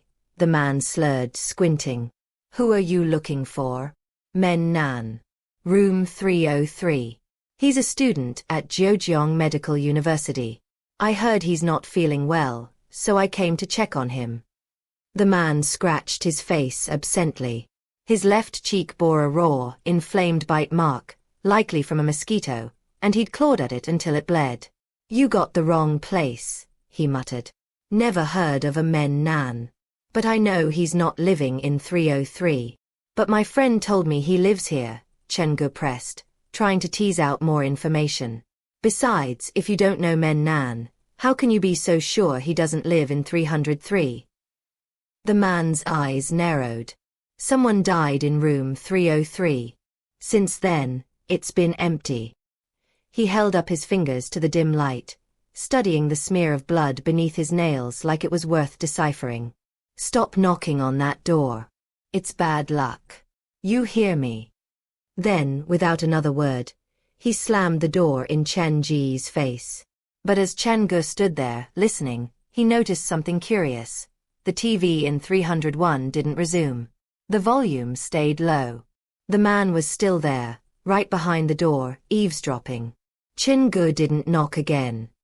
He'd gotten what he came for, an important clue. Someone had died in room 303. Since that incident, the room had remained unoccupied. This is it, the mission venue. Now the question was how to get inside before midnight. The black phone hasn't been wrong yet, he thought. If Men Nan's illness is tied to anything, it's this room. He glanced at his watch. 8 p.m. Time to make the call. Dr. Gao, anticipating that Chen Ge might get lost, had been waiting just outside the residential complex to meet him. After a brief explanation over the phone, it only took a few minutes before Dr. Gao appeared in the corridor, with Men Nan following behind him. The sight of the young man stopped Chen Ge cold. Men Nan looked nothing like he had before. His posture was warped, His body twisted into something that resembled a congenital deformity. His head drooped at an unnatural angle, almost perpendicular to his spine, as if some invisible force were pressing down hard and refusing to let up. Chen Ge nodded subtly toward room 303, throwing Dr. Gao a questioning look. The doctor caught it and gave a slight shake of his head. His conditions worsened. The medication's holding things together for now, but barely. Let's head inside first. Men Nan pulled a key from his pocket, head still bowed. The corridor's dim light barely touched his face. He fumbled at the lock, trying again and again to fit the key into the hole. His hands trembled, not with fear, but with a simmering frustration that threatened to boil over at any second. Before it could, Chen Ge stepped forward and quietly helped him unlock the door to room 304. Once inside, Dr. Gao and Men Nan moved through the space like they were used to it. But Chen Ge stopped cold. A strange smell hit him immediately, stronger than before. It's coming from the walls. He glanced around. The room was clean, neat. Not even a scrap of garbage in the waste bin. Everything looked normal. But the smell lingered. Another body sealed inside a wall? Chen Ge quickly pushed the thought aside. No, that can't be it. The reinforced wall at the end of the third-floor corridor in Ping an apartment had been purposely thickened by Wang Qi. A standard apartment wall wouldn't be deep enough to conceal a body. Dr. Gao, catching Chen Ge's odd behavior, asked, "What are you looking for? Do you not smell that strange odor?" Chen Ge had stopped by the wall that separated room 303 from 304. The scent was strongest there. There is something, the doctor admitted, but old buildings always have weird smells. He guided Men Nan toward the bed, but the young man stiffened and refused to approach it. He stayed standing, head bowed, rooted to the spot like the mattress itself was cursed. Chen Ge shot him a quick glance, then leaned in and whispered to Dr. Gao, "What's going on with him?" "He's afraid of falling asleep," Dr. Gao said quietly. "In the last dream, the man was already strangling him. If he closes his eyes again, he's afraid he won't wake up." Eternal slumber. The phrase hung in the air like dust that refused to settle. Chapter 116. OCD, Obsessive-Compulsive Disorder. Men Nan refused to sleep, standing stiffly in the middle of the room like a mannequin with a grudge. His posture remained disturbingly contorted, shoulders hunched, spine bent, neck angled unnaturally forward, as if he were trying to press his own head off. "I keep feeling there's something pressing down on his head," Chen Ge murmured, keeping his voice low so as not to disturb the boy. "Not a psychological threat. Something real." Dr. Gao stood beside Men Nan, subtly waving a hand to quiet him. He pulled out his phone and began typing a message without saying a word. With no reply forthcoming, Chen Ge wandered off to inspect the rest of the cramped apartment. The place couldn't have been more than 30 square meters, but it had all the basics: a bedroom, a modest living space, and a standalone bathroom. Looks like an ordinary rental at first glance. Chen Ge scanned the room carefully. No crawl spaces. No false panels. No hidden corners. Nowhere to stash a body. Leaving the living room, he pushed open the wooden door to the bathroom, and paused. A half-body mirror hung on the wall directly opposite the door. The door opened straight onto the mirror. Thanks to the first nightmare mission, Chen Ge had developed a particular sensitivity to mirrors. He approached it cautiously, his reflection swimming into view with each step. Strange layout. Mirrors usually don't face the door like this. It feels off. The mirror itself was spotless. Too spotless. Someone had been cleaning it frequently. Beneath it sat a basic sink, unremarkable at first glance. But this was the setting from Men Nan's nightmare. Chen Ge mimicked the posture Men Nan had described.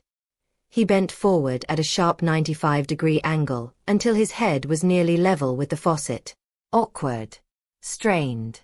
But from this position, he could just barely see into the living room. So the setup in his dream checks out.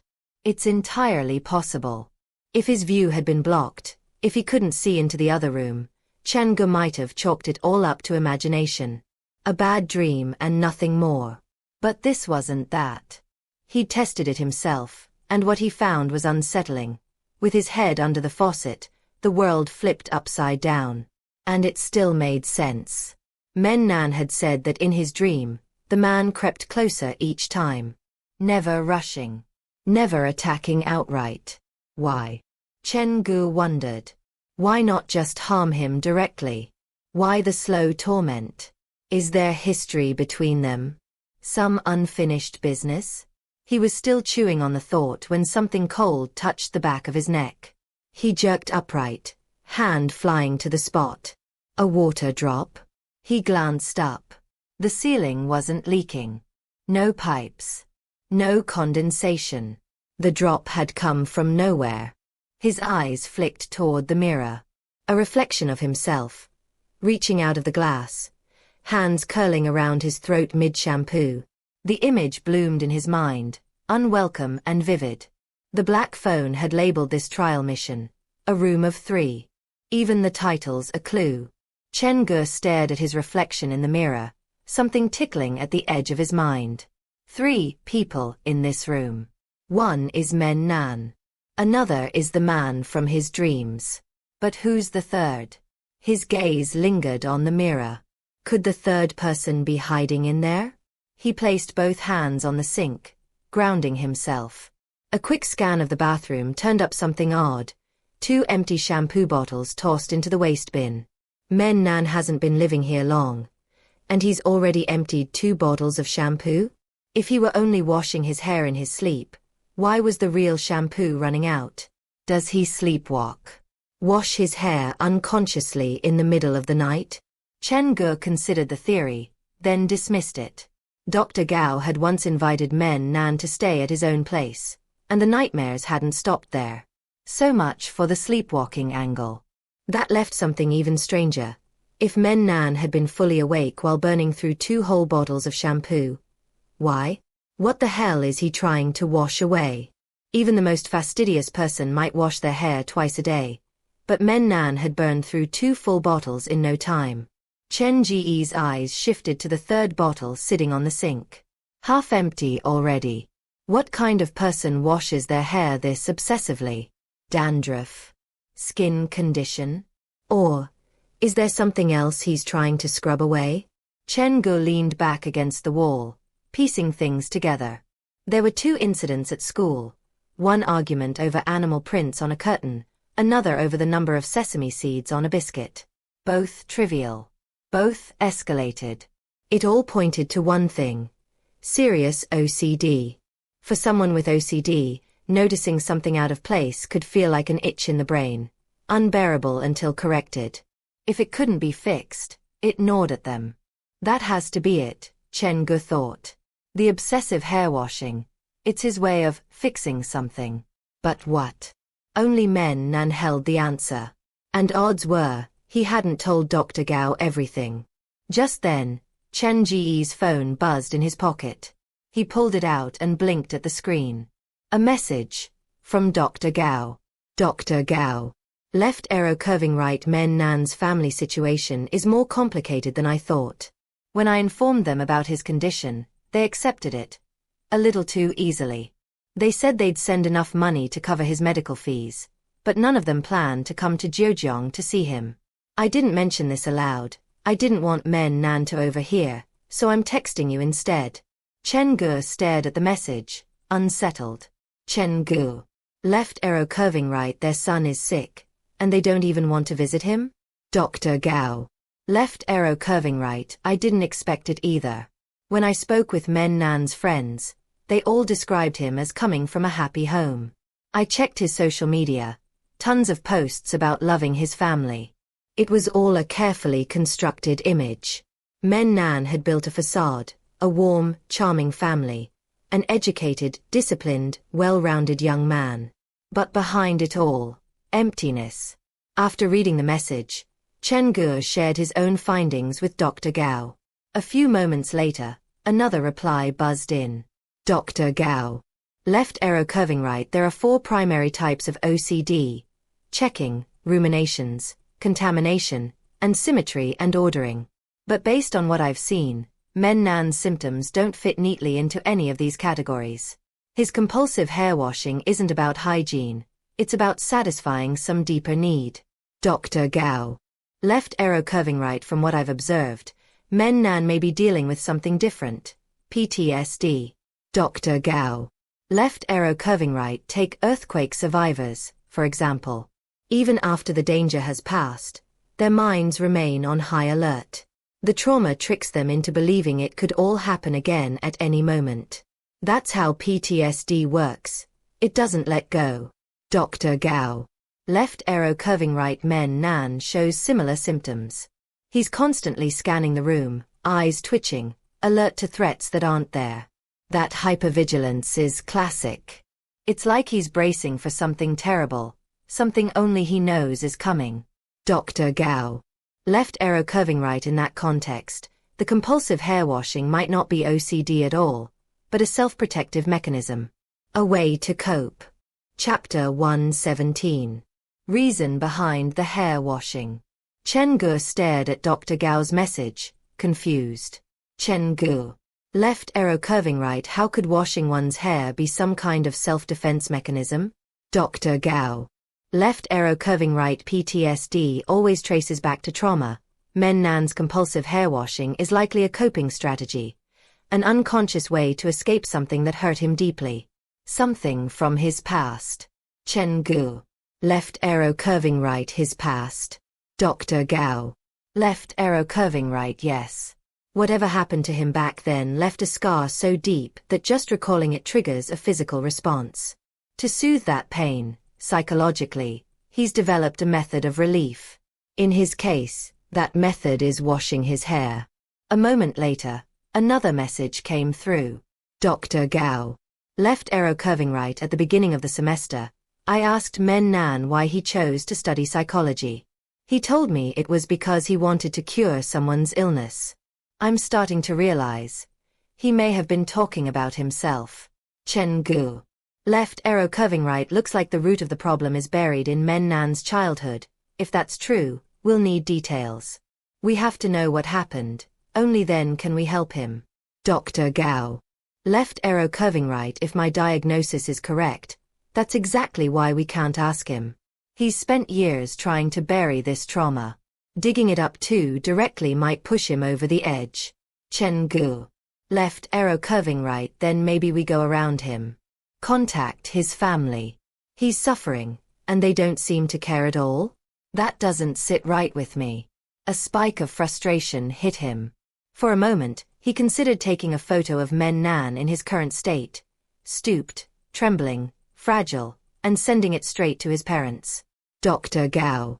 Left arrow curving right. I asked them about it when I called earlier. Apparently, Men Nan's been obsessed with washing his hair since he was a kid. His parents got used to it over time. They don't see it as anything serious. Chen Ge. Left arrow curving right. Did they ever say why it started? Dr. Gao. Left arrow curving right. No. But when he was younger, they did take him to a psychiatrist. The diagnosis was OCD, unusual for someone his age. Since he was too young for medication, the doctor just recommended they give him more emotional support. Chen Ge. Left arrow curving right. Obviously, they didn't listen. If they had, they wouldn't be this cold about it now. Dr. Gao. Left arrow curving right. A mild case of OCD didn't disrupt daily life, so his parents never took it seriously, but I did some digging, and found something else. Men Nan's biological mother died when he was 5 or 6. His father remarried and had another son with his second wife. Chen Ge. Left arrow curving right. His biological mother's dead? Chen Ge's eyes narrowed. That changes everything. Dr. Gao. Left arrow curving right. His parents didn't have a good marriage.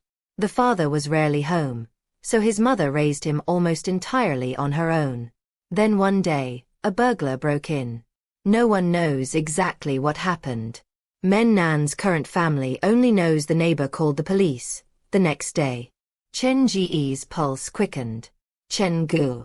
Left arrow curving right. The next day? Then, where was Men Nan during the crime? Dr. Gao. Left arrow curving right. I'm not certain, but according to the neighbor's statement, when the police arrived, Men Nan was already at the scene. He was the one who found his mother. Chen Ge felt a cold chill crawl up his spine. Chen Ge. Left arrow curving right. He spent the entire night in that house. With his mother's corpse? And no one discovered him until the morning? Dr. Gao. Left arrow curving right. That's one way to interpret it. Maybe the burglar took pity on him, or didn't even know he was there. Either way, Men Nan survived the break-in. But seeing his mother's body, it must have left a scar that never healed. Left arrow curving right. I believe both his OCD and PTSD stem from that event. What I don't understand is the compulsion to wash his hair. How does that connect to the murder? Dr. Gao's message carried more questions than answers. Questions Chen Ge was also struggling with. Washing hair. As a self-defense mechanism? He stood before the mirror, staring at his own reflection. The image of himself mimicking Men Nan's bent posture flashed through his mind. Then his hand instinctively reached for the back of his neck. The water drop. His eyes widened. He quickly messaged Dr. Gao. Chen Ge. Left arrow curving right at the crime scene. Where was Men Nan's mother's body found? The reply came swiftly. Dr. Gao. Left arrow curving right. After the burglar killed her, he tore out the damp-proof boards in the bathroom ceiling and stuffed a body up there. If it weren't for the neighbor's kid, he and Men Nan went to school together, the body might not have been found for days. Chen Ge. Left arrow curving right. The space above the bathroom? Chen Ge glanced up at the ceiling. It was low, claustrophobic. The kind of space that pressed down on you just by standing under it. It fits. This could be it. I think I know why Men Nan developed that hair-washing compulsion, he muttered, then began typing. Chen Ge. Left arrow curving right. Is it possible this is what really happened? The burglar broke in. Both Men Nan and his mother saw him. She told Men Nan to hide while she went to call the police. But the burglar found her first. Dr. Gao replied. Dr. Gao. Left arrow curving right. That's entirely possible. But how does that explain the hair washing? Chen Ge. Left arrow curving right. Men Nan witnessed his mother's murder and hid. Chen Ge's fingers hesitated over the screen as he typed. Left arrow curving right. After the burglar left, he went searching for her. When he stepped into the bathroom, her blood dripped onto his head. Just writing it made his stomach twist. Left arrow curving right. So now, anytime something falls on his head, or when he's reminded of that night, he washes his hair. Again and again. Not to clean himself, but to erase the memory. Left arrow curving right. Dr. Gao, you were right. This isn't just OCD, it's something deeper. Chen Ge looked up from his phone. Dr. Gao stood just outside the bathroom, his face pale with dawning realization. Their eyes met. The cause of the illness has been found, the doctor said quietly, slipping his phone into his pocket as he approached. I'll take him now. Begin trauma-focused treatment. I'm afraid it's not that simple, Chen Ge said, casting a glance at Men Nan, still rooted in place, still trapped in that unnatural posture. He gave a slight shake of his head. In his dreams, he keeps repeating the same action. But it's not the hair washing that scares him. It's the man who keeps getting closer. He looked back at Dr. Gao. If we want to help him, we need to figure out who that man is, and get him out of Men Nan's dream. Dr. Gao raised an eyebrow. Chase something out of his dream? His eyes flicked toward Men Nan again. The boy hadn't moved an inch, like time had paused just for him. For a split second, Gao felt like he was back at the psychiatric ward. You're joking, right? I already have a theory, Chen Ge said, eyes narrowing. I'll confirm it tonight. He mentally lined up the clues, one after another, and felt the shape of something real, something grim, start to emerge. He was maybe 60% sure. But that was enough. There really are 3 people in this room, he continued. 2 have been identified. Now we just have to uncover the 3rd. Chapter 118. He's crazy. What are you talking about? Dr. Gao stared at Chen Ge, utterly baffled. The man's logic was spiraling into places he couldn't follow anymore. But that wasn't really Gao's fault. Only Chen Ge knew about the black phone, and the clue it had given him. The most important hint, the mission's title, A Room of Three. And the black phone wasn't something he could explain. Not to anyone. Not even Dr. Gao. So instead of offering an explanation, Chen Ge turned and walked out of the room, alone. Men kept reliving the same dream.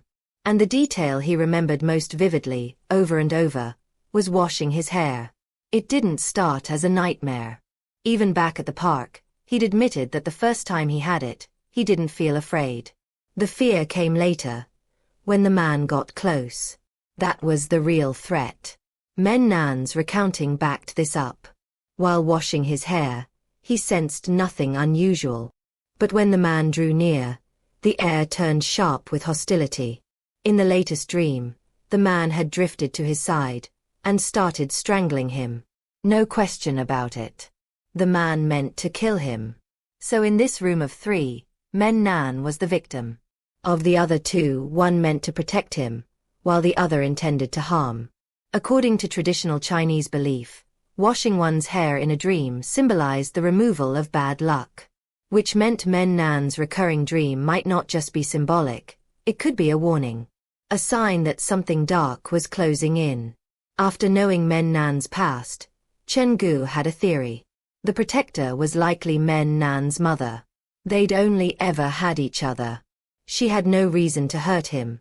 Not in life, not in death. That left the second presence, the hostile one. Chen Ge believed it was the former tenant of room 303. When Chen Ge had first arrived at Haiming Apartments, he'd immediately noticed the red strings tied to the stair railings, knotted in a deliberate, specific pattern. A traditional charm used to ward off evil spirits.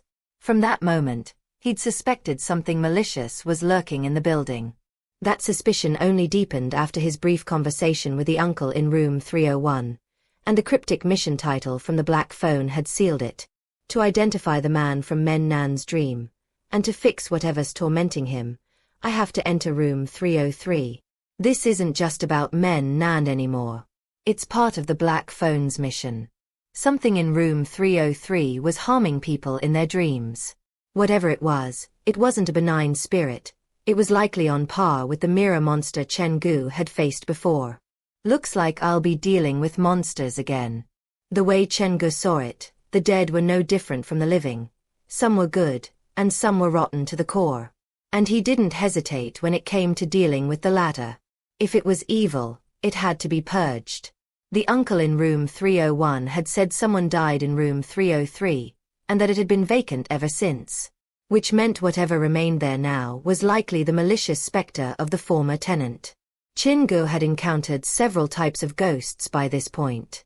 The weakest were the lingering spirits, faint, barely conscious fragments of emotion. Then came spirits like Xiao Xiao, stronger, more aware.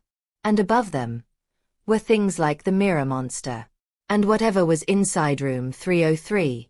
Chen Ge was convinced it belonged in that last category. I wasn't afraid then, why should I be afraid now? Besides, there were plenty of living people nearby who could step in if things went sideways. With that thought steadying him, Chen Ge walked over to Nan and quietly asked for the landlord's location. Then he slipped out of room 304 and made his way down to the first floor, stopping in front of room 101. He knocked. After a moment, the door creaked open. A plump woman in her 50s eyed him from head to toe. You looking to rent a room? Yes. My friend lives in room 304, Chen Ge said smoothly. I'd like to rent the unit next to him, room 303. 303's not for rent. Pick another. But it's empty. Why isn't it available? There are open rooms on the 4th floor. Take one of those, or don't. Your choice. With that, she shut the door in his face. Is she always that unfriendly? Or did I just hit a nerve? Either way, room 303 was hiding something. The landlady clearly wasn't going to talk about the dead tenant, so Chen Ge changed tactics. He headed back up to the third floor and knocked on room 301. The TV volume dipped, and a moment later, the familiar stink of alcohol rolled out with the man who answered the door. You again. Boss, mind if I borrow a minute of your time? Chen Ge slipped a folded 100 yuan note from his pocket and handed it over. The man took the money, eyes warming instantly. What do you want? I need to know what happened in room 303. Everything. No details too small. Room 303, you say? The middle-aged man didn't step outside. Instead, he waved Chen Ge in with a flick of his wrist. The apartment was a disaster zone. Crushed cans, greasy wrappers, overflowing ashtrays. Chen Ge could barely find a patch of floor to stand on. Once the door was shut, the man turned the TV volume up, not down. You're a curious one, he muttered. But take my advice, leave. You and your friend. Move out while you can. Not everyone's meant to stay here. What do you mean? Chen Ge asked. There a screening process now? The man chuckled grimly and reached for a half-finished beer bottle on the cluttered table. Funny you ask. It's connected to room 303. He took a long swig. You know who the original tenant was? How would I know something like that? Chen Ge asked, doing his best to ignore the wave of alcohol rolling off the man's breath. It was hard to tell whether he was sharing facts or spinning tales for the price of a drink. The guy's name was Wang Haiming, the man said. This whole building. It used to be his. Chen Ge frowned. But I met the landlady earlier. She looked like a woman in her 50s. That's his ex-wife, the man snapped, shooting Chen Ge a warning glare that said shut up and listen. Wang Haiming got lucky, struck gold, somehow. After that, he dumped his wife and ran off with some woman from a shady background. Real mysterious type. A few years later, she took everything. Cleaned him out, then had him committed to a mental hospital. He took another pull from his bottle. In the end, it was the ex-wife, the one he abandoned, who felt sorry for him. She got him out of that place. Even set him up with a room to stay in. That room was room 303. Wait, Chen Ge said, something clicking. Wang Haiming was in a mental hospital. He came from the third sick hall. The black phone's hint echoed in his mind. Yep. Don't know if he was crazy before he went in, but when he came out, definitely wasn't right. Chen Ge narrowed his eyes. What do you mean, not right? I'll give you a simple example. The man tapped a finger against his temple. Every night at midnight, Wang Haiming would slam his head into the wall. Over and over. His voice dropped, the mood shifting. It was like something had crawled into his skull, something he was trying to bash out. He'd scream, wail, argue with voices only he could hear. Sometimes, he'd keep going even after his head was bleeding. The man's expression darkened. No one could stop him. Sometimes, it got so bad we had to call the cops to drag him away. Chapter 119. He has returned. Used his head to hit the wall? Like something had drilled into his brain. Chen Ge replayed the man's words in his mind. The more he thought about it, the more Wang Haiming's condition reminded him of Zhang Peng's. Both seemed to have been possessed by something. The difference. Zhang Peng submitted to it. Wang Haiming fought back. Midnight. The hour when Yin energy peaked. When they were most active. It made sense that Wang Haiming always broke down around then. Chen Ge pressed on. Boss, aside from his midnight breakdowns, did Wang Haiming do anything else strange? When he first got out of the mental hospital, he seemed normal. Quiet, maybe a bit withdrawn. But after spending some time around him, we saw how wrong we were. The man shook his head, voice low. He was fine during the day, even polite sometimes, said hello, made small talk.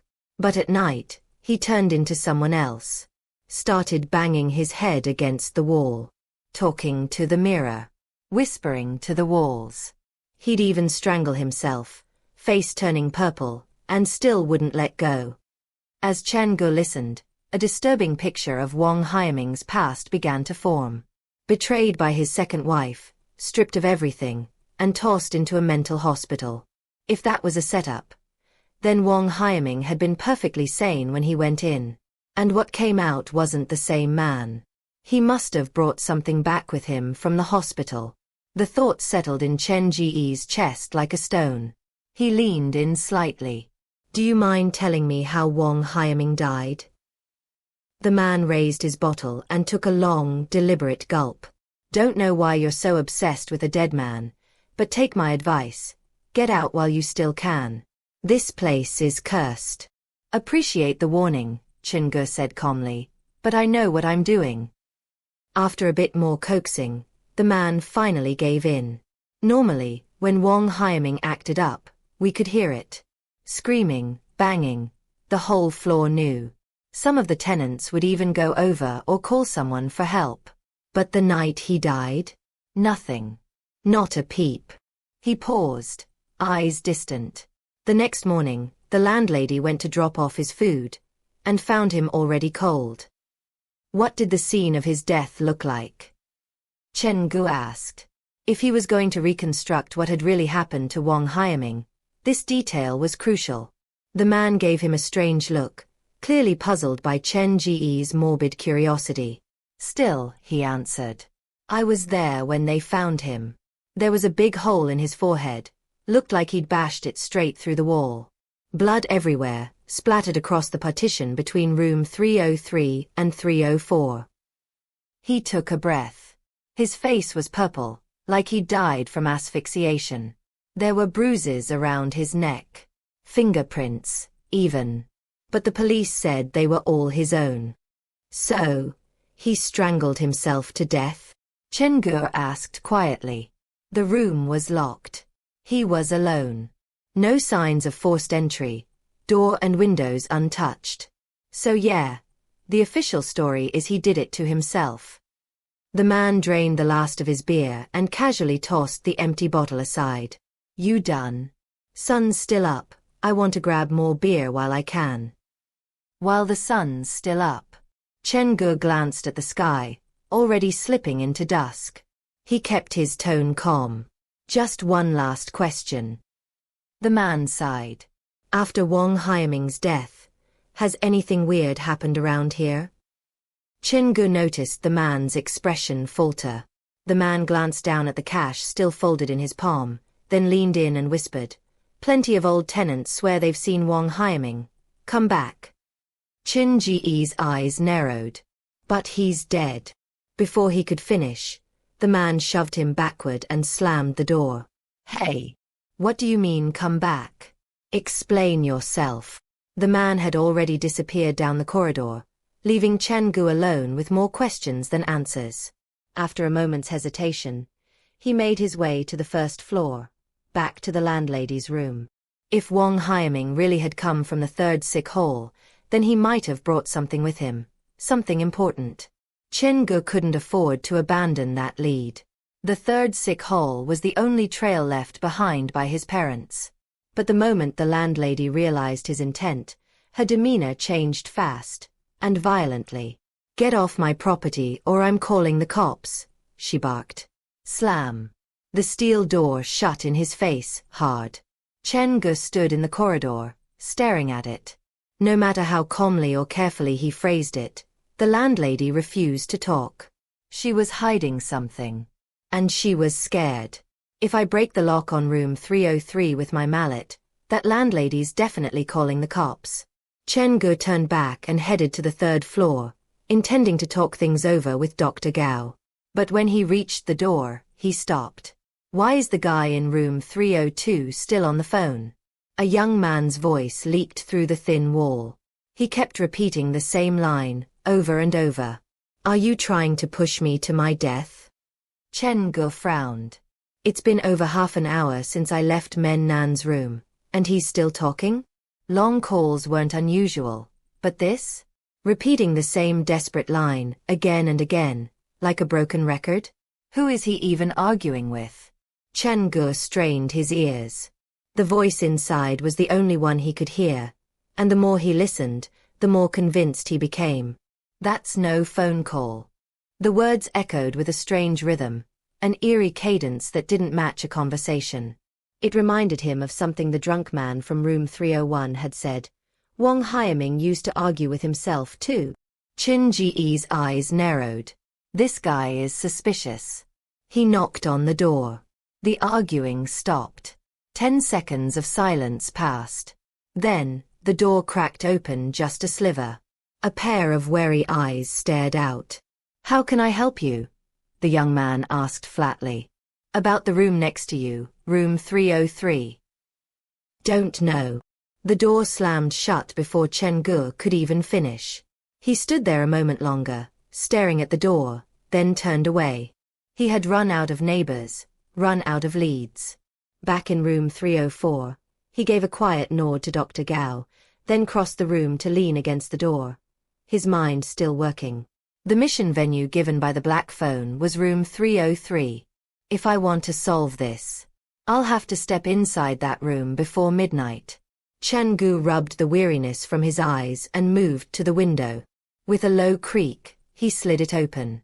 Room 304 and room 303 were neighbors, their windows only about a meter apart. He gauged the distance. "I can make it."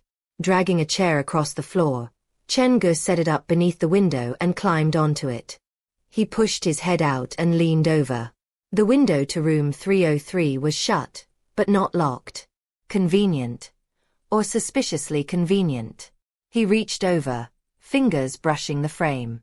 The window opened with an unsettling silence, the kind that made your breath hitch for no reason at all. Getting over there won't be the problem. Chen Ge tightened his grip on the windowsill. The problem is what might be waiting on the other side. He imagined it, the same kind of malevolent presence he had encountered in the mirror incident. A hostile spirit lurking in the shadows of room 303, waiting just beyond the frame of the window.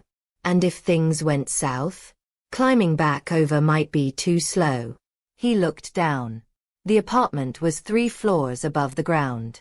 Not high enough to guarantee death, but far enough that landing on the hardened concrete below would leave him with shattered bones at best. This wasn't like Ping Apartments, where the courtyard was grass and soil. Hai Ming Apartments offered no such mercy, just a courtyard paved with cold, unforgiving cement. Chapter 120. Rusted Key. Should be fine if I'm careful. Chen Ge opened his backpack and tucked Xiao Xiao into his shirt pocket, then pulled out a flashlight and his mallet. "What are you doing?" Dr. Gao stepped out of the bedroom, drawn by the rustling. He took one look at Chen Ge's gear and immediately felt a migraine coming on. "You're just in time." Chen Ge grabbed Dr. Gao by the arm and dragged him toward the window. "We'll keep in contact. You stay in room 304, and I'll go take a look in room 303. "Why are you going into room 303?